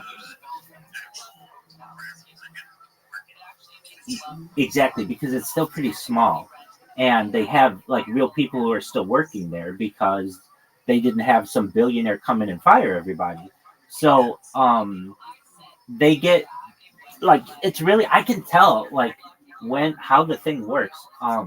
In fact, the reason why I'm up right now, normally, well, not normally, but like I have this thing where my hours are reversed because Zoot and some other people from Harry Potter, Obama, Son, Kenny, and some other people from the community, they come into my Discord and we play games really late. And Zoot's in like Australia, so I'm up like all night with him doing stuff. So but I motivated myself today to just try to be up all day so that I can get my hours back to normal. And I even created on my bots, it like whenever one of my accounts gets banned, I have it programmed to show this like big red message on my screen so that I know I have to create another account. And then it plays James Brown, I Feel Good, because it's just like an audio alarm for me. So even if I'm falling asleep, I'll know like, oh, whenever I hear this song, I just have to go in and create another account. And so with that said, it's a pretty good, pretty good. It's, I think, an excellent strategy that I have. Now, is it perfect? No, I mean, the way it could be better is if I didn't have to do captchas. Captchas are the thing that I have to do, but their captchas on Blue Sky are way easier than on Twitter, and it's growing. I mean, it's growing quickly. Every single day, at least like 3 or 4 major celebrities or groups of people just quits X completely and joins Twitter. Like who? Like Mark Cuban, Jimmy Kimmel just got off his 11 million Twitter followers and moved to Blue Sky exclusively yesterday. Pearl Jam just did it. It's very liberal, but they have a lot of influence, a lot of followers. And do I think it's the next big thing? I still think that Twitter will still be big, but Twitter's just become the same cesspool. Like, it's very right wing, which is fine. Be whatever you want to be. But then, like, there's no real there's no real algorithm. It's the same bullshit. It's like the same 12 meme videos that they always show, and it's like stuff from Reddit and stuff from Imager, and it's like, at least from what I see, it's a lot of fight videos. It's a lot of staged videos, which I can't stand. Like, and then they're like, well, we have Twitter communities or community notes or whatever. This is what I can't stand. And this is incredible to me. Okay, so you know what Stake is? It's a gambling site. Okay, well, the same guy who owns Stake owns Kick. And he and I are Discord friends because I spammed all the people on Kick so much and did interviews with the creators on Kick that he got to know who I was, and he accepted my friend request. And so I have like a direct link to him. So I like pay attention to what Stake is doing and what Kick's doing, especially because of that relationship. Well, there's a constant thing that I see on that Stake has done, which is really smart, is they'll take some viral video and put their logo in the corner. And what does Twitter do? Twitter flags it and says that this is a non-paid advertisement of a gambling site, which goes against Twitter's terms and conditions. Okay, fine. But they don't ban the account, which they should. If it goes against their terms and conditions, just like they banned Harry Potter, Obama, Sonic, Taninu, and all the rabbis' accounts, because those violated for one reason or other terms and conditions, they should ban those, the ones that are showing these advertising that goes against the site, but they don't. And the reason why they don't is because these things are being posted by like their bigger creators. And if you look at who their bigger creators are, it's the same like 50 people. It's like, I mean, I don't. There's like Libs of TikTok, which is actually like a really conservative thing, and there's like the same people are on there. It's like very rarely anything like really really interesting, and or different, and so anyway, for as much as I spent time, I mean, I'm on Twitter right now. It's very frustrating to me. It's really hard to be found in the algorithm. Oh, that's another thing. On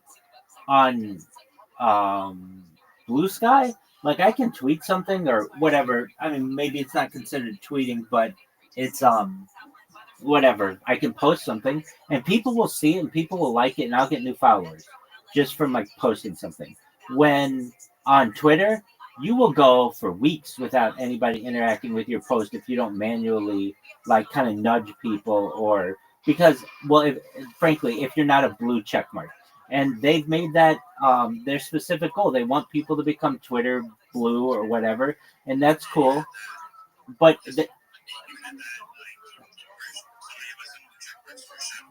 exactly, it's an automatic shadow ban if you're not blue check mark, and they even say that you won't be prioritized at all. And it's like, okay, well then, I mean, look, it's a sad situation to me where Elon Musk is the wealthiest publicly disclosed individual in the world, and he still needs money from people. It's like, you don't need any of this money. You could run all of Twitter just on the interest on your Tesla stock easily. So it's like, it's very, and I understand what he says, like, well, it's so that it's to avoid bots. But it's like, okay, then what your website has become is Twitter blue people, which isn't that many people, and then just bots. That's it. And there's like no middle ground. There aren't like real people using it. And I mean, I see the Twitter.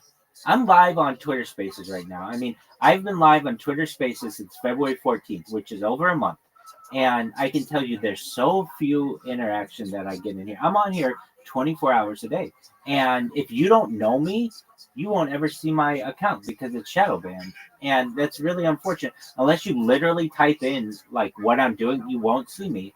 And you know, I was thinking about, I mean, I think about this all the time, but all of these platforms need a random button. And what do I mean by a random button? Like something that you can press that gives you just random content to basically, like, it's almost as if these websites where my alarm's going to go on just one moment. That's great. I was just testing it. But basically, like, there are bottom feeder. There's bottom feeder content that never makes it to the surface because it's never going to get any kind of traction. But with a random button, that kind of would kick that stuff up and give people, access to it who wouldn't normally have that. But they don't have that, and it's just really kind of, in my opinion, I see why everybody's so upset with Twitter. The Twitter Spaces are all the same people, except you'll get creators who get really big and then they get banned. It's this constant struggle. And Elon Musk bought Twitter in like 2023, at the end of 2023, and he told everybody he was going to give people second chances, and he brought Donald Trump back on and everything. But he really didn't give people second chances. He only brought back really big creators, generally who were conservative.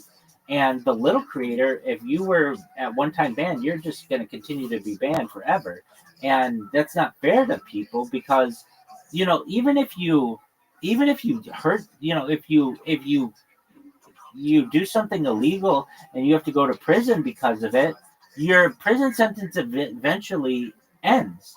But on Twitter, it's like a shadow ban or an all-out ban is for life. And to me, that is unreasonable and unjustified, especially when these companies are taking tax cuts and basically, to me, if these companies are they've become like public utilities now. They've become so large that there needs to be some kind of government interaction where you can't just ban someone for life because you don't like them. Why? Because that kind of defeats the. Well, you can, that's fine, but you don't get the tax cuts and you don't get any of the privileges that you would get under normal conditions from the government. And on top of that, that means that you may get audited. I mean, that's another thing. Like, in the United States, there's like the Equal Opportunity Employment Commission that, the Equal Employment Opportunity Commission, basically, the EEOC, which audits different corporations to make sure they're following guidelines of, like, you're not discriminating against people. But social media doesn't have that at all. So you could basically just create an app and just say, I don't want any people with blue hair on it. And you could just discriminate against people, and nobody's going to come in and say, that's a discriminatory practice. We can't have that. And I think it's unfortunate the way that these things are working. But I've transitioned my botting campaign to Twitter, or apologies, to Blue Sky, and it's worked really, really well. So, long story short, I'm very excited about that. And I'm currently in the middle of a Kill Tony marathon. I started with episode 1 of Kill Tony, and I'm on episode like 400 now. And it's really cool to see like the progression of the show, how it started, and it was so bare bones, and now it's increased and improved. And what up, hey, part of Obama Tenure? And these guys, when they started, Red Band and Tony Hinchcliffe, they weren't really wealthy. And now, like, they're starting to make more and more money, and they eventually get to be millionaires. And it's like a really beautiful story that it tells as well. In addition to being just really funny and, having just constant content. It's constant content that I can put on, just leave on, and I have ad blockers that mean I don't have to watch advertising, and it generally isn't copyright protected. So I'm not going to get copyright strikes. So I'd rather tell you, I think you were the person who first told me about Kill Tony, are you not? Exactly, I do too. I remember you talked to me about it like last May or so, and you were like, hey, you should check out the show. And I was like, oh, yeah, I know that guy, meaning Tony Hinchcliffe. I've seen him on Joe Rogan. I just don't think he's very funny. But the thing that really changed me, I would love to say it was your opinion. It was that planted the seed that, hey, there's someone whose opinion, GB, I trust, and he thinks that this is something that's cool. But it was when Shane Gillis was on with Joe Biden, or well, he was Donald Trump, and Adam Ray was Joe Biden. When they did that, which was right around the debate, which was like in June or something, or July of 2024, they did that, and it was like, okay, this is pretty funny. And then I started watching them like every Monday. Basically, I like like basically last fall, I would say, or I started to, and now it's become like an event where I really look forward to it, and I know a lot of people do too. You know, Kill Tony's coming to Netflix, right? Yeah.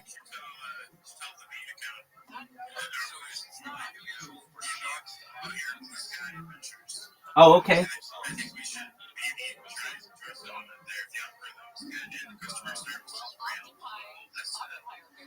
Yeah, so the customer service is definitely real people.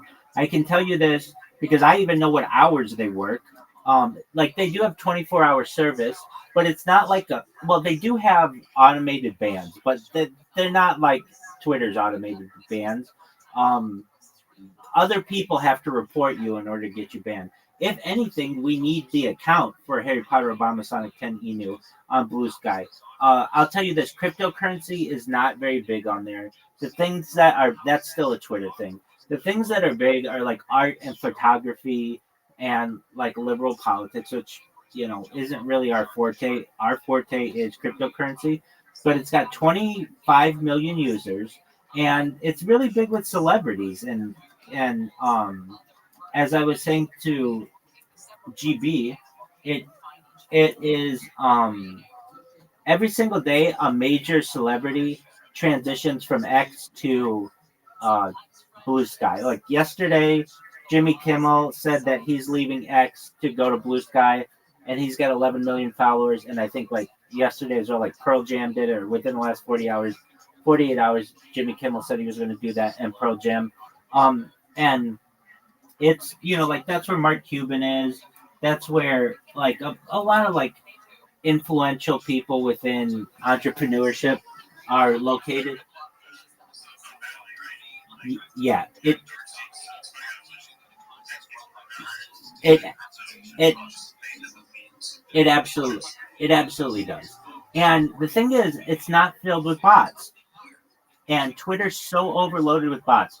If you post something, GB, I don't care what it is, and we all go in and we like it and retweet it and do all that stuff.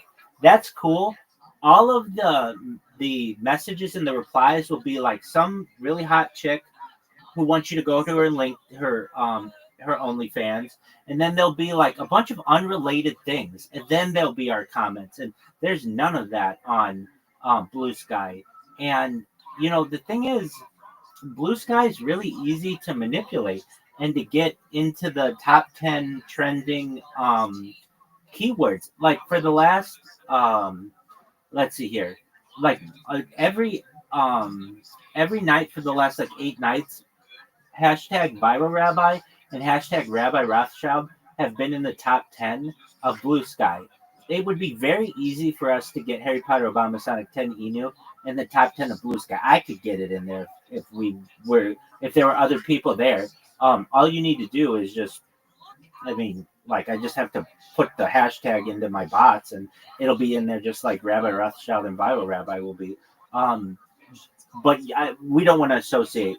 You don't want to associate me with Harry Potter Obama Sonic 10 on there because you don't want to get it banned, and I get that.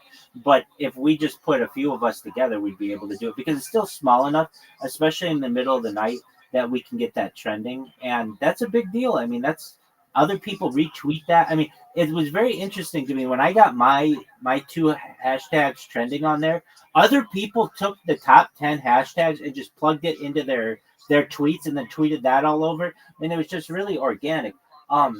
In terms of the organic ness of Harry Potter Obama or of Blue Sky, I get people who are tweeting about me about 3 or 4 times an hour, and that's really good. Nobody's tweeting about me on Twitter, and even when I had robots that were doing it, like basically I would only get a tweet maybe once a week, sometimes once a month. It was not big. But on Blue Sky, because there aren't any bots, it's a free for all. And Blue Sky's also started a recent advertising campaign. The reason why Blue Sky wasn't really big at first was because it was invite only, and then like it was just like an app that you needed a phone number. But now they've opened it up. You just needed email, and they have 25 million users, and they're real people. not all of them are real. They still have some bots, but it's not nearly as bad as what we have on Twitter. And if anything, to the person who's running the Harry Potter Obama Sign 10 email account, we need to get that username. Usernames can be up to, I think, like 17 characters, 16 characters or something. So we need to have HPOS10, at HPOS10, at Harry Potter Obama Sign, like whatever our things are, we need to have them all, because it's very easy for me to just go in and take it myself. And I'm not going to do that. I love the coin too much. But what I'm saying is somebody else can do it. Obama Sonic can do it, or somebody who just wants to get, like somebody who is into crypto, who just wants it, and basically what's it called, when you just sit on something like that, it's called I'm squatting. Yes, thank you. Username squatting. So if anything, we need to make sure that we have that and just have a presence there. Uh, is it as good of a platform as X? No, in my opinion. Well, it does have some things that are better. The thing that I think that distinguishes X is Twitter Spaces. That's a really nice platform to be able to get the word out and stuff. But in terms of just strictly text things, it's better. Blue Sky is better than Twitter because it's real. It's like you really, when you see them, it really is like a blue sky. I mean, like almost like when you tweet something, you'll get real interaction from real individuals, and on X, you either get nothing or you just get totally unrelated things. And I said it previously, but like the things that get traction on X are like things like this. Somebody will take a picture of like some person cleavage, and then they'll just put what do you notice, or a picture of President Trump and say what do you notice, or a picture of President Biden and say what do you notice. And then the way they get interaction is just like having a bunch of comments, and you can tell these people are gaming the system because they're just trying to say that, hey, every month I get so and so amount of interactions or impressions, and then they get more money because Twitter pays its user base at the very top level. But Blue Sky doesn't have to worry about any of that garbage interaction. So anything that's on there is real and organic. And let me just see, like from an idea. I mean, maybe we already have the Harry Potter Obama Sonic 10 email account, but Harry Potter Obama. So somebody's got Harry Potter Obama .bluesky.social. I don't know if that's us, but so somebody's already HPOS 10. Somebody's already got HPOS 10i. So I mean, if anything, we already fucked up there.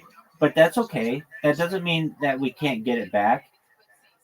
But like, we need to have this type of influence. I mean, whatever we're gonna call it, we need to have something. If anything, we could probably message this person and just be like, hey, how much would you, is it $100? Can we get that username, or $10? But we didn't want to have to be doing that. And now we have to do that. We're playing catch up on it. But like if I take let's look at the crypto side of it. So if I go and I look up Board 8 Yacht Club, I know they have like a lot of followers on Twitter. On here, they don't have as many, but I don't know if it's the real thing. They only have 52 followers, but I don't know if that's the real one. What's another one? Crypto Punks. Crypto Punks.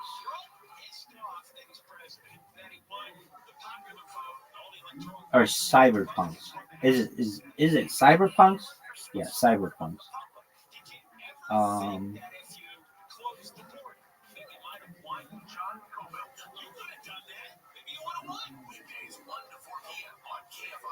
Let's see. Cyber PUNKS or PUNKS. Okay, Cyberpunk Studios. I mean, they have like 64 following, but I don't think that's the main one. BitBoy. Let's look at BitBoy. Didn't BitBoy? I heard he just got arrested. Is that true?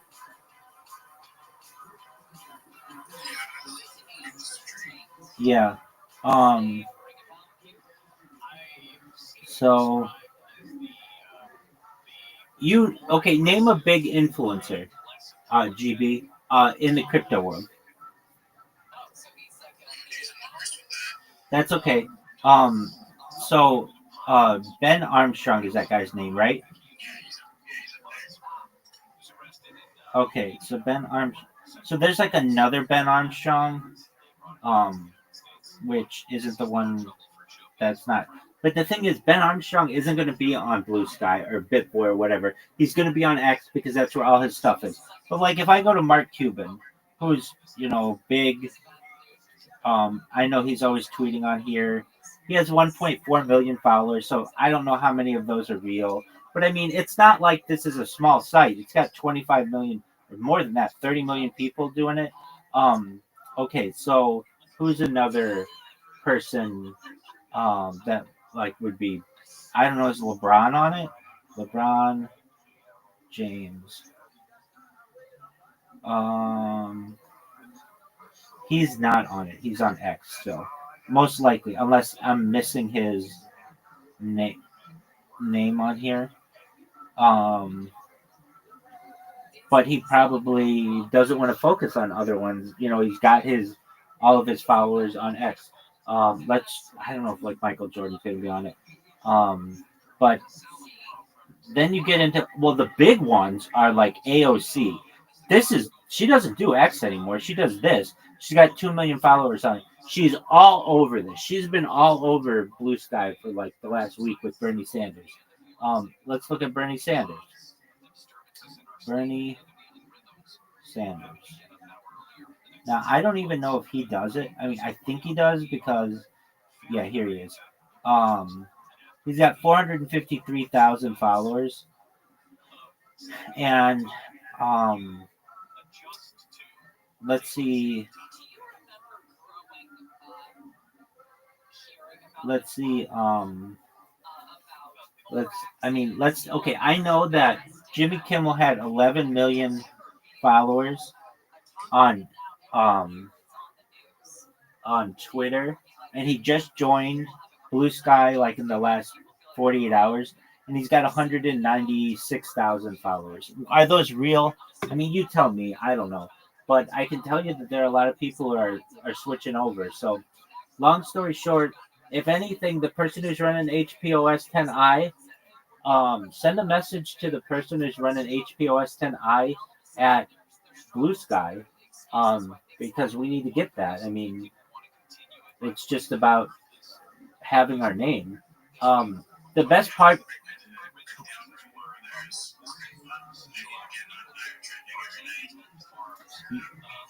Oh, absolutely. And not only do I get it trending, but then it gets in this word cloud and it shows up in the word cloud, so it's visual. And yeah, I mean, it's really cool. And that's just one person doing it. So I'm sure if we could get like our community on it. Now, do I think we should completely move over there? No, we should have presence on both of them. If anything, the cryptocurrency community there is still small enough that we could be a big dog there and not get so lost in all these other projects. But yeah, I can tell you though, I mean, the features that it has are much more like what Twitter was maybe like in 2018. So you can tweet, you can send DMs, you can upload video and GIFs and pictures. You can't go live like video, and you can't do Twitter Spaces, basically. Aside from that, they're essentially the same platforms, and the customer service on Blue Sky is much better. So if you got banned on Blue Sky, they have an email address there. You can contact them, and it's a real person. And that's probably the best. I mean, look, this is how I would run it. If I were More Light and VMU and Yo-Yo, they have enough funds. I'm not saying they're billionaires, But they could go in and say, look, we're going to get the Harry Potter Abomasonic 10 Enu HPOS 10I. We're going to get that username from that guy. We're going to offer him $100 to do it. I'm sure he'll give it up. He has 3 followers. Nobody cares about it. Okay, and if we can't get that, we'll get real Harry Potter Abomasonic 10 Enu or whatever kind of thing we need. Okay, so we've got the name. Then what? Then I go to Insta followers, and I would get 10,000. I would buy 10,000 followers on Blue Sky because they're really cheap. It probably would cost about $100, and I mean that's what it costs on X to get that many, approximately, or used to. And then we've got a very powerful source of communication. Then what I would do is everything that we tweet on X, I would just do the same thing on Twitter and build up a little bit of a following there, especially in the crypto communities. And I can tell you that the people on who you normally use Twitter are so fed up with it. And my source of that is just go to reddit.com/r/Twitter. And the number one pinned message every month since January, at least, has been suspended accounts. Look, I can tell you, I look at it all the time because I deal with suspended accounts so much. Okay, if I go to Twitter, it's pinned to the top. But it's interesting how they phrase it. They call it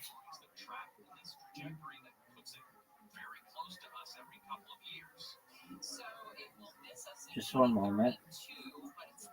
Twitter communities. I don't know why Reddit's loading so slowly for me. I'm gonna close it and reopen it.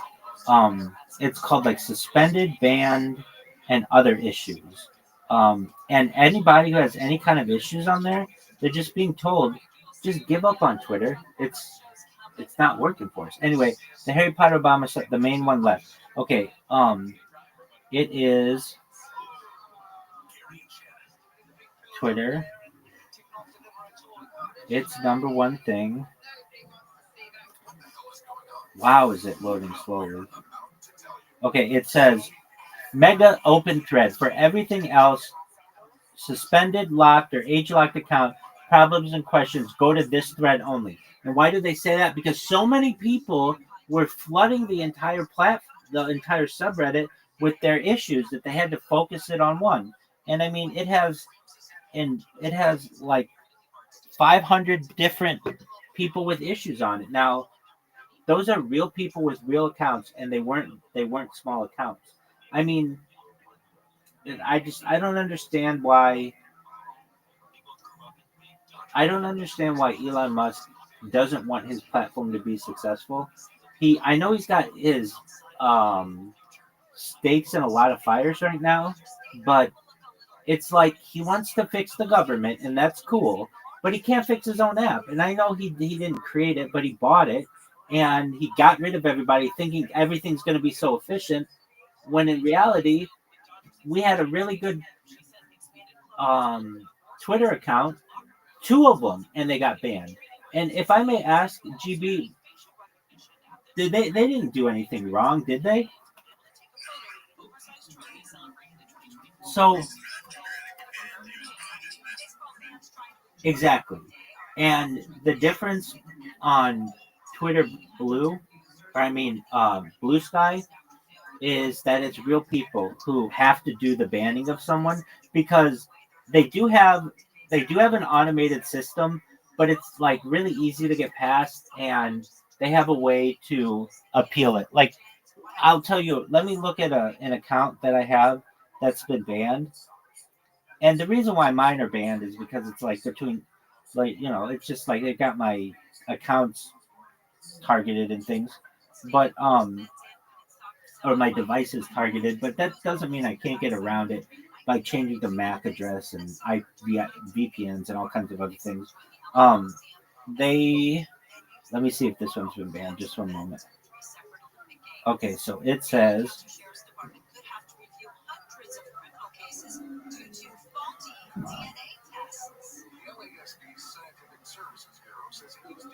okay.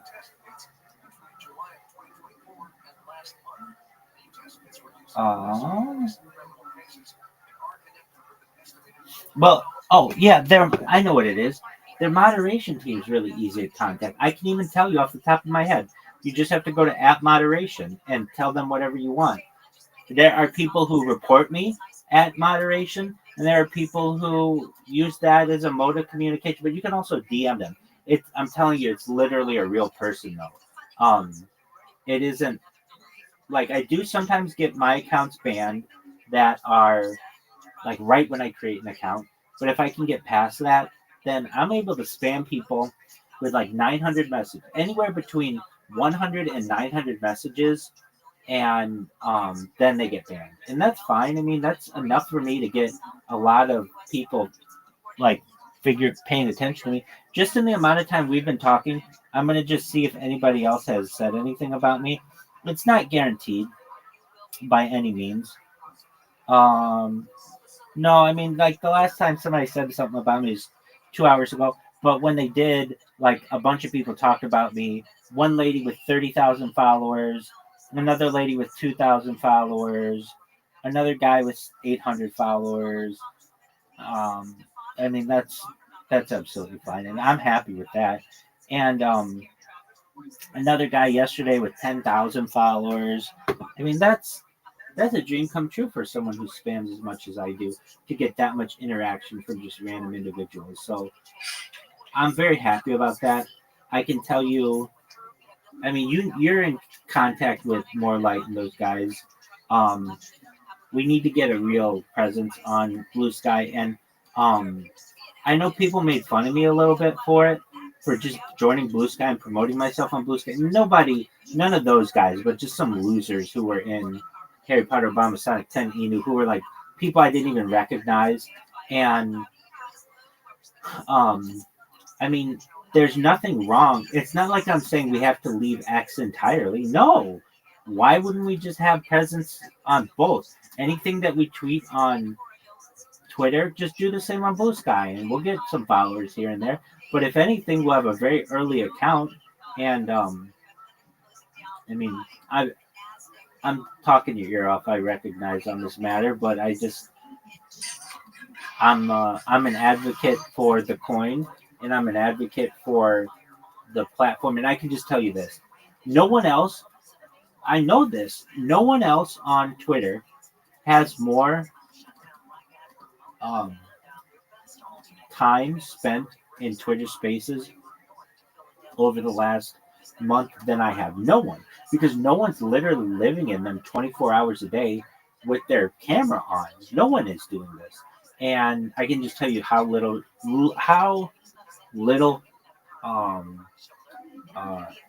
influence or impressions that you get under these types of conditions. And it just tells me that our coin isn't going to be getting that. And I think that, well, we need something else to happen. What I think is going to happen, frankly, I really mean this, GB, in my heart of hearts. I'm going to keep this spam going.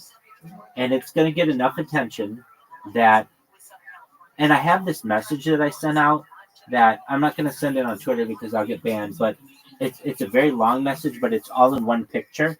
And when you open the picture, you can read it, and it just has like my who, what, where, when, why, how, and this like paragraph about me. It has all this about future technology, and somebody's going to read that and know that I spam everybody on Blue Sky, and I kind of become a joke on Blue Sky, and they're going to say, okay, all this person needs is a retweet. I'll give them a retweet or whatever, and it's going to catch on. And then everybody's going to be like, hey, what are your pajamas? And what are your what you're betting? And I talk about Harry Potter, Obama, Sonic 10 every single day. And I probably have done it just about every single day for the last year and a half or so. Yeah, just because people ask me about it. And that's how we will go viral, which is great. And that's going to really help the coin. And that's how we change BTC to being Bitcoin and globally recognized and all these other things that we want. But if that doesn't happen, let's just say it doesn't. But I really think it would. I wouldn't be talking about it if I didn't think it would. But let's say that didn't happen. Then what are we going to do on Twitter? we're kind of, there's that phrase that's attributed to, I'm not going to say who it's attributed to, whom it's attributed, but they say the definition of insanity is just doing the same thing over and over again and expecting different results. And is that what we're doing with our main Harry Potter Obama Sonic 10 new Twitter account? Is we get it and we keep getting people to join it and follow us and do all this other stuff and just wait for it to get banned? We need to be on every platform. We need to multi-post. So, I mean, like, frankly, and I know that, like, the guys who run the coin, I don't want to speak disparagingly about them because I have the highest respect for them, and also this isn't their primary duty. They have other jobs and things. But if we were doing this correctly, everything that we posted on X would get posted on Instagram, would get posted on TikTok, would be uploaded to YouTube.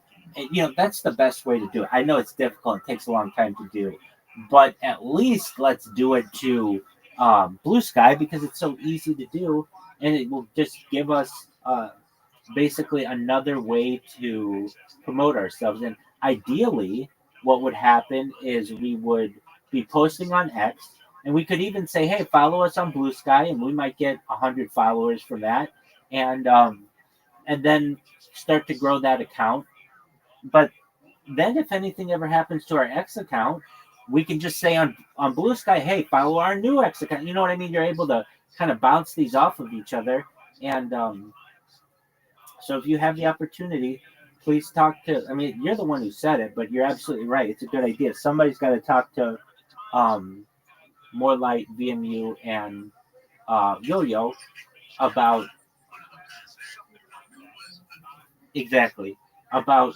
getting a main account, and that's fine that somebody has the other HPOS 10i.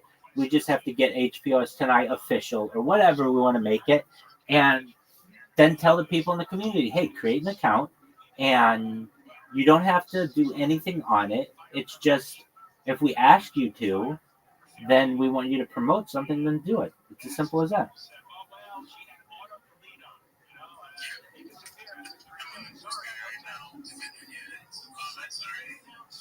Okay, so you're on Blue Sky? Okay, type in Rabbi Rothschild into the...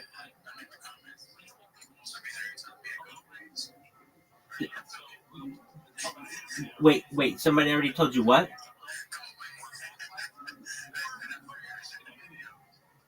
Oh, okay. Well, I mean... So already, you joined within the last, hour, and you already have interaction?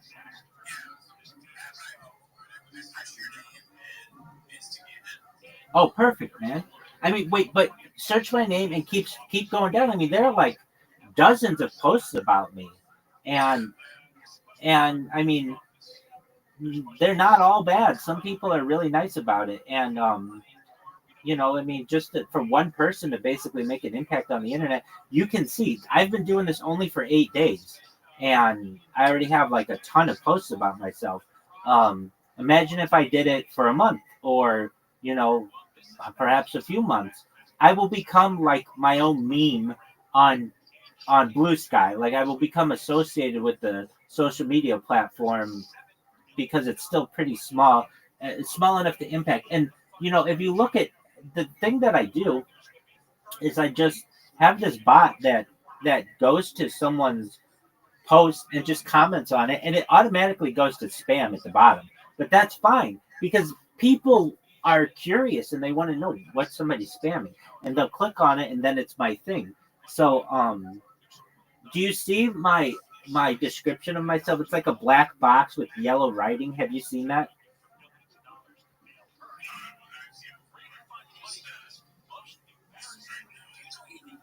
Okay. So basically it's well, this one's new. Go to here, I'll tell you which one to follow. Don't follow it. But go to MILF Fister. MILF is in matures I like fucking, and Fister, like I were fisting them. So MILF Fister, go to that account, go to replies, and under replies, you're gonna see spam. Press show, and I want you to see the message that I wrote. It's really long, but it tells everybody everything that they need to know. Plus, it has a bunch of things about future technology and like how I want to help the world. And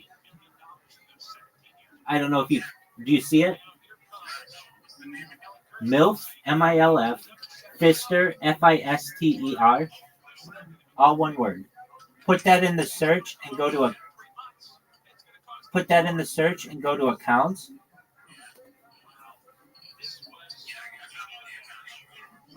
Go to replies, and then go to where it says spam. And then do you see under spam there are like pictures? And do you see it? It's like yellow on black. Excellent. Like nobody else tweets anything like that or like sends that out, and it gets people's attention. It tells the whole story of what I do. Absolutely. I even put in there, Rabbi has a huge cock, which I'm going to be honest with you, I'm slightly above average, which I'm very happy just to even have that. But it gets people's attention. People take a screenshot of that and then send it out because it's like nobody else out there is just going to be like, yeah, I have a huge cock. Whether it's true, not true, or whatever, it gets people's attention. And the names of these things get people's attention. So, I mean, I think it's a very good strategy for me. That's correct, but that's fine for me. They'll work on that and they'll have that fixed soon enough. But yeah. So, well, you're on Blue Sky now. And just know that if you have the ability, tell More Light and those guys, hey, this is something that we should do. And you can see you posted one thing on there and you already got somebody to comment about it. So, I mean, like, that's a lot of interaction. If you know social media, normally you won't get anything, period. And to already get something on there is really great.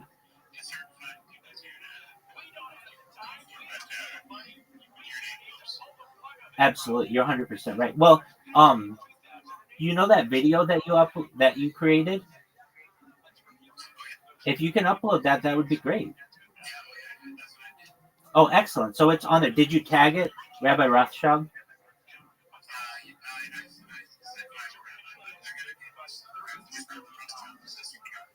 Yeah. If you can, put that in the comments or something like that so it shows up.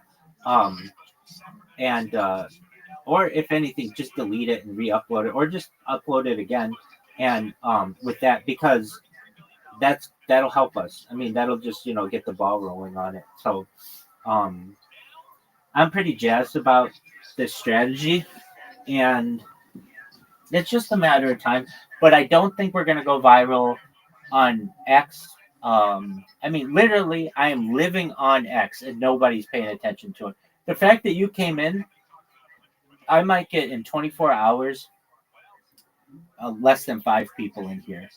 And the reason why is because I don't have a really big account for a bunch of people to follow, and since I'm not a Twitter blue, nothing I do is promoted, and and the other thing is I can't like retweet it and I can't follow people.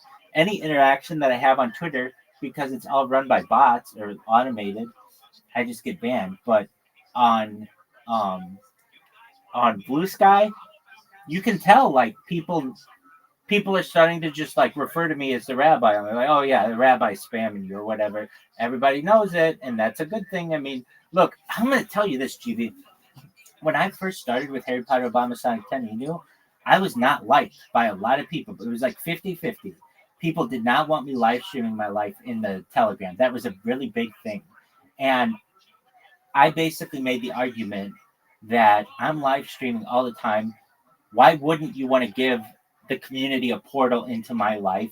It is just more content for the cryptocurrency. But there were a lot of people who were like, if we're not having a meeting, no one should be able to stream in the Telegram. And I used to have to ask people to open it up for me and all this other stuff.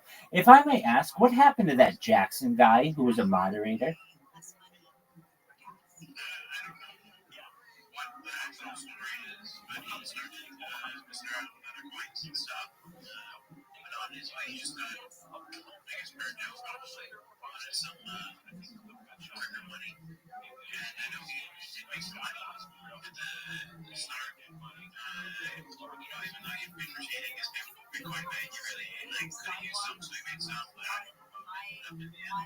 Okay, I just wondered what happened to him. I do not think that person was good for our community, and he and I never saw eye to eye. I caught him publicly in lies, hurting the coin. He used to ban people for whatever reason, and anyway, we had some people who did not like me at the beginning, and then I became like a staple. Given enough time, I will become a staple of Blue Sky as well.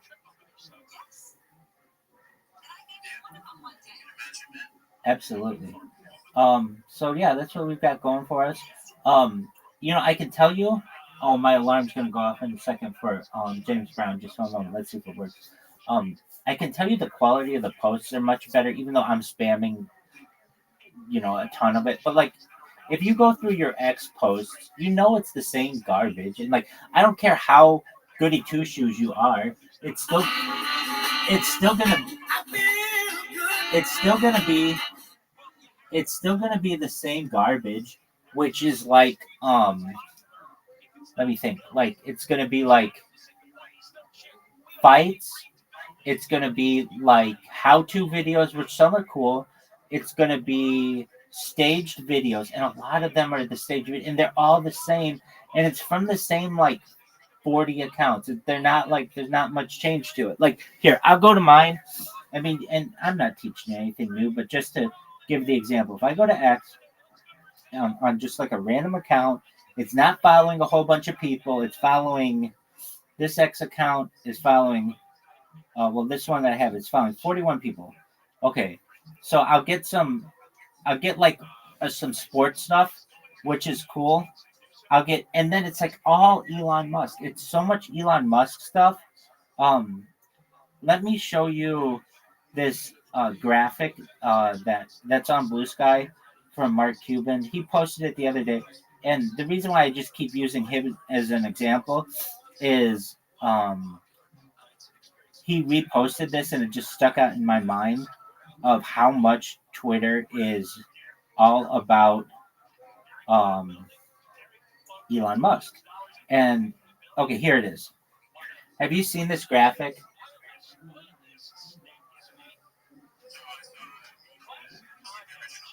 Okay, so the big circle. James Kaminsky, how you living, pimp? Hey, oh, my friend, James Kaminsky, do you have Blue Sky? You got to get it. It's so much better than Twitter, at least in terms of content and like organic content and stuff. Okay, so I was just showing GB. Well, the reason why you should get it is because then you can read about me. All these people are tweeting about me, and that's really helpful for me. I'm the number one. I've been the number one trending hashtag of the last 8 nights. Like 4 of them, of the last 8 nights, I've been in the top 10 every night. I've had 2 hashtags in them. And so I was saying that we could pretty easily get Harry Potter, Obama, Sonic 10 Inu up in there as well.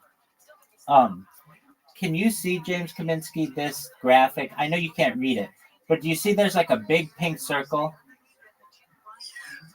Okay, that big pink circle is like basically tweets about Elon Musk on X, and then all the little circles are other influencers. So basically what I'm saying is this entire app is just basically revolves around him, and there isn't anything else about it.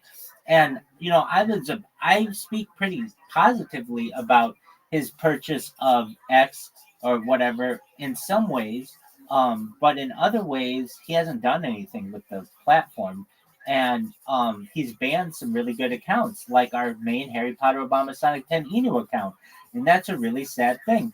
And on Blue Sky, it still has real people working there, so they don't just ban people randomly. In fact, In fact, this is how impressed I am.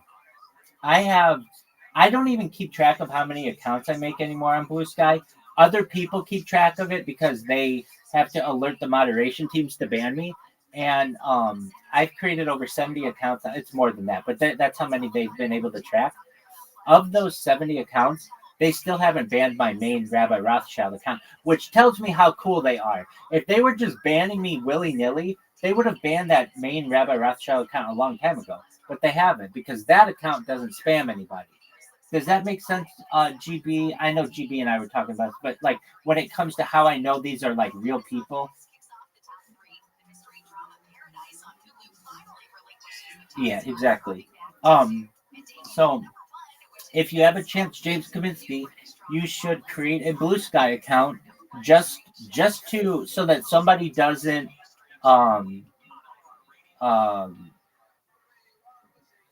username. What did we call it, GB? It starts with the letter S. When somebody just sits on your username. Yeah. So someone doesn't username squat you. So just make sure to get your own name, so that somebody else doesn't get it. Somebody already username squatted our Harry Potter HPOS 10i and also Harry Potter Obama. So like we need to do what we can to get it. Anyway, it's really interesting to see what people are writing about me. You know how hard it is for just randomly people to retweet about you if you're not like a big influencer. It's basically impossible. But because of my robots and because of the strategy that I've utilized, about once an hour, I get somebody who tweets about me. And it's hilarious stuff. Like, can somebody please explain or exercise this Rabbi Rothschild person who keeps appearing ominously in my mentions? This person has, the person who said this, they have 85,000 followers. Do you know how good that is for me? That like all 85,000 of their followers basically saw this. The next person, what the fuck are these Rabbi Rothschild accounts? This person has 30,000 followers. The next person, I mean, they have like a picture of my driver's license on there with 10,000 followers. The next person has 90,000 followers. This is really good. Another person with 16,000 followers. I mean, these are big accounts that are tweeting about me. So I'm pretty jazzed about that. Anyway, I was telling GB that Twitter, if you don't have a blue check mark, you don't get any engagement. You're basically automatic by default shadow banned, and they admit that. I can tell you, James Kaminsky, I've been live in this Twitter space 24 hours on video just about every moment every day, because I have to restart them every 24 hours. But we can say every day, 24 hours straight for the last, since February 14th. And I only get like a maximum of like 5 people in here a day. And like I'm always live, and I'm using hashtags that are very, or whatever, not hashtags, but like keywords that are really big. So what would they be? Space is big, open mic is big, shill is big, share space is big, crypto is big. And because I'm shadow banned, nobody sees it. So as I've previously said, we shouldn't give up the X account by any means. We should still use that, but we should, whatever we tweet on the X account, we should also tweet on the Blue Sky account. That only makes sense to me. And I know it does to any other rational person. And start building up a following on Blue Sky because it's becoming bigger and bigger. Now, do I think it'll be the biggest platform in global history?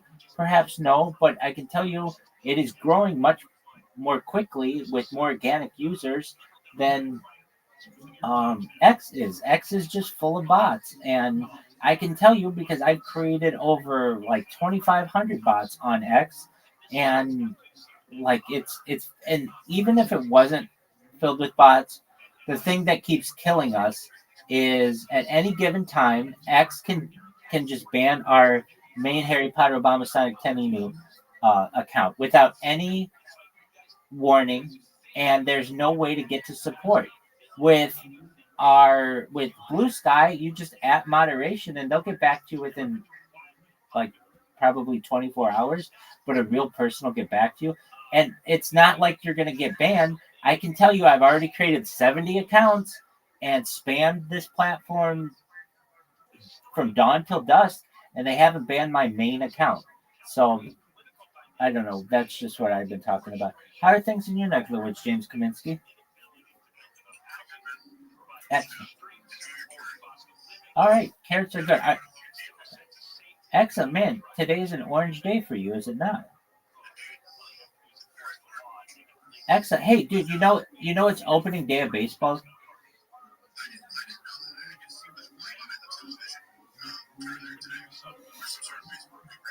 Yeah, so I got 25 fantasy football or fantasy baseball teams this year. I haven't played fantasy baseball in a couple of years, and but they have this button that I really like, at least on ESPN, where it like self manages for you.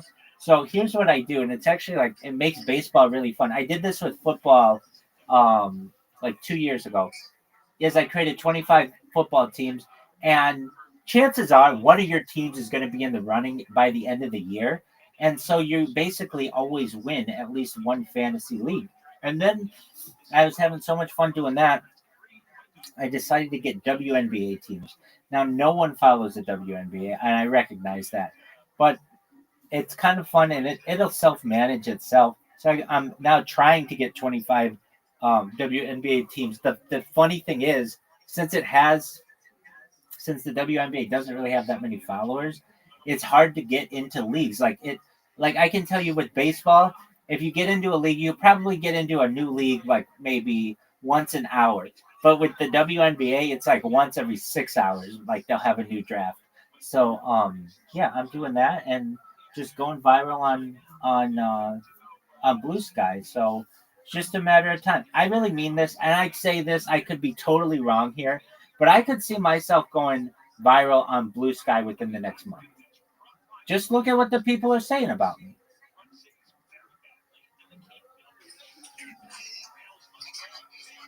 You should, big dog. Please do. Peace, man. Take care, buddy. Shout out to James Kaminsky, everybody. Peace. All right, GB, you do what you need to do. I'm not going to talk your ear off anymore. Excellent. Good to hear from you as well. You take care, my friend. Peace.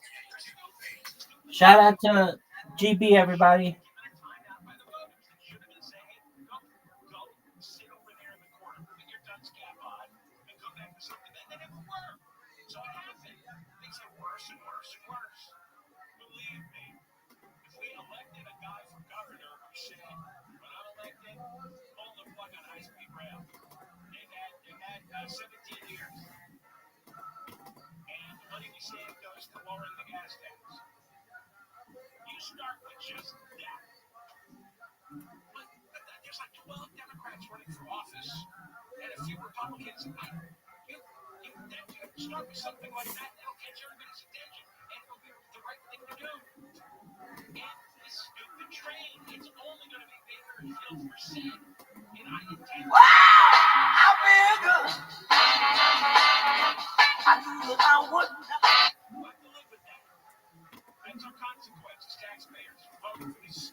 While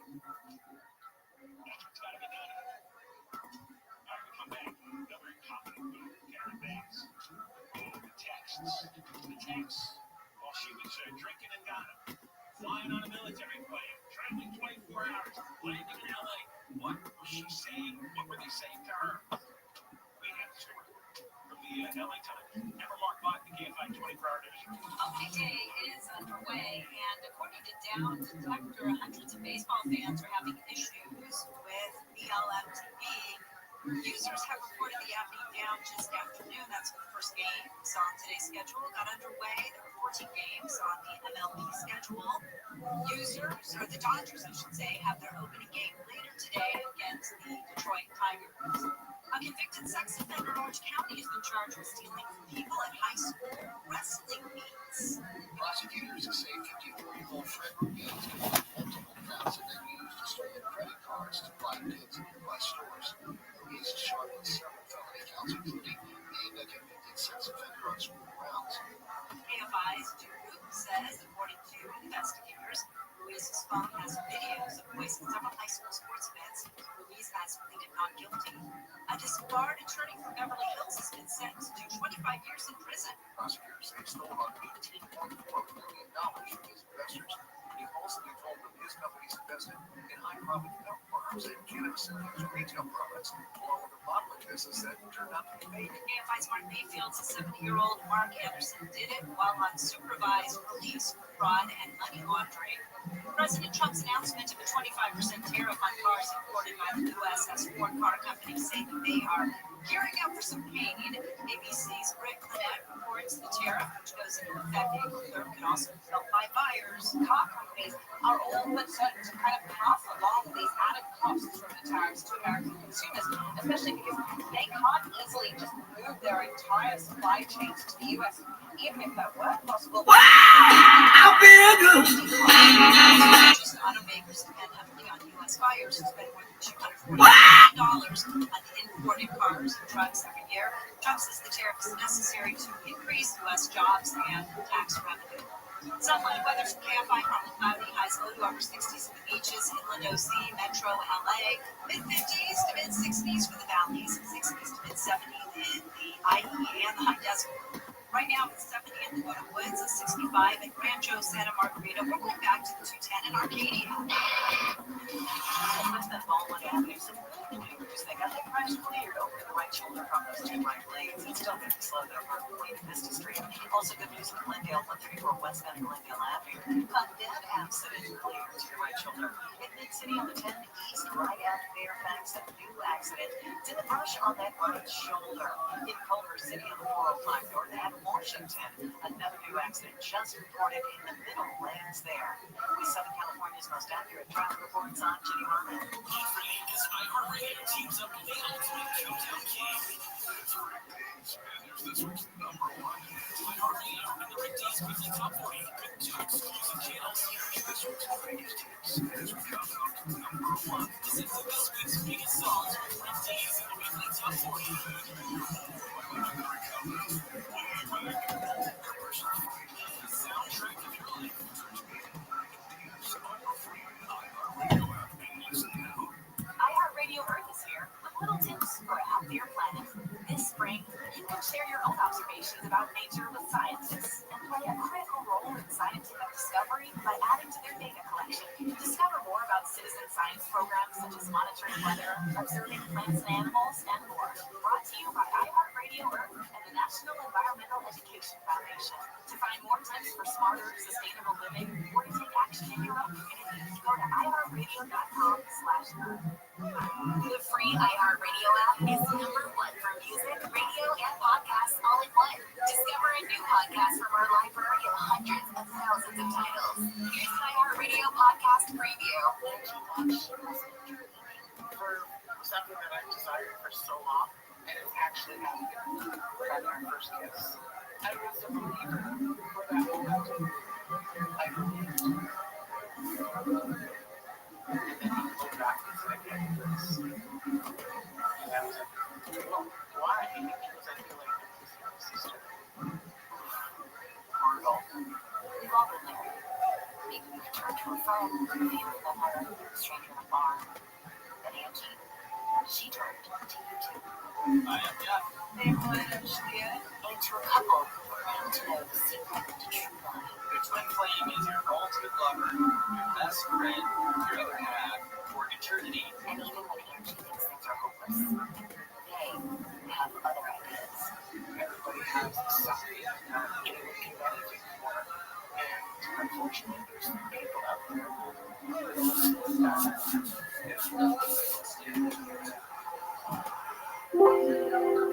Twin Flames. Listen and follow this podcast for free on the iHeartRadio app. #1 for music, radio, and podcasts, all in one app. Find your iHeartRadio everywhere. There are hundreds of ways to experience iHeartRadio at home and on the go, beyond the iPhone and Android app and at iHeartRadio.com. Here's another way to connect to iHeartRadio. Just ask Google Assistant for your favorite radio stations, and iHeartRadio will be there for you on your Google Home, Google Mini Nest Hub, Nest Mini, Android TV, and any device that uses your Google Assistant. The convenience of playing all your favorites hands-free. Just say, okay, Google, play to get your favorite AM and FM stations from iHeartRadio. iHeartRadio, everywhere you want to listen, including in your home and office through your Google Home, Google Nest Hub Mini, Nest Mini, Android TV, and any device that is Google Assistant powered. Check it out for free now. iHeartRadio, anywhere you want to listen, iHeartRadio is there. KFI AM 640. iHeartRadio station. More stimulating talk. Check out KFI AM 640 live everywhere on the iHeartRadio app. So, the baseball games, you can't get them on BLM TV. Yeah, I was having a little dyslexic moment. I heard that. I know. And then I thought, you know what happens when you know this? That when you say something, sometimes you think you screwed up and you really didn't. And so I wasn't sure. So then I made sure that the next time I did say MLB, I don't know what I said. I said something. You said BLM.TV. Yeah. He's got some proof. I don't need it. Well, I believe what I heard, even generic, such as that, so we can settle on this. Issues with BLM TV. I know. Okay, I know that it's MLB, and I don't know. You know what? I can't be responsible. This is my radio, people. We're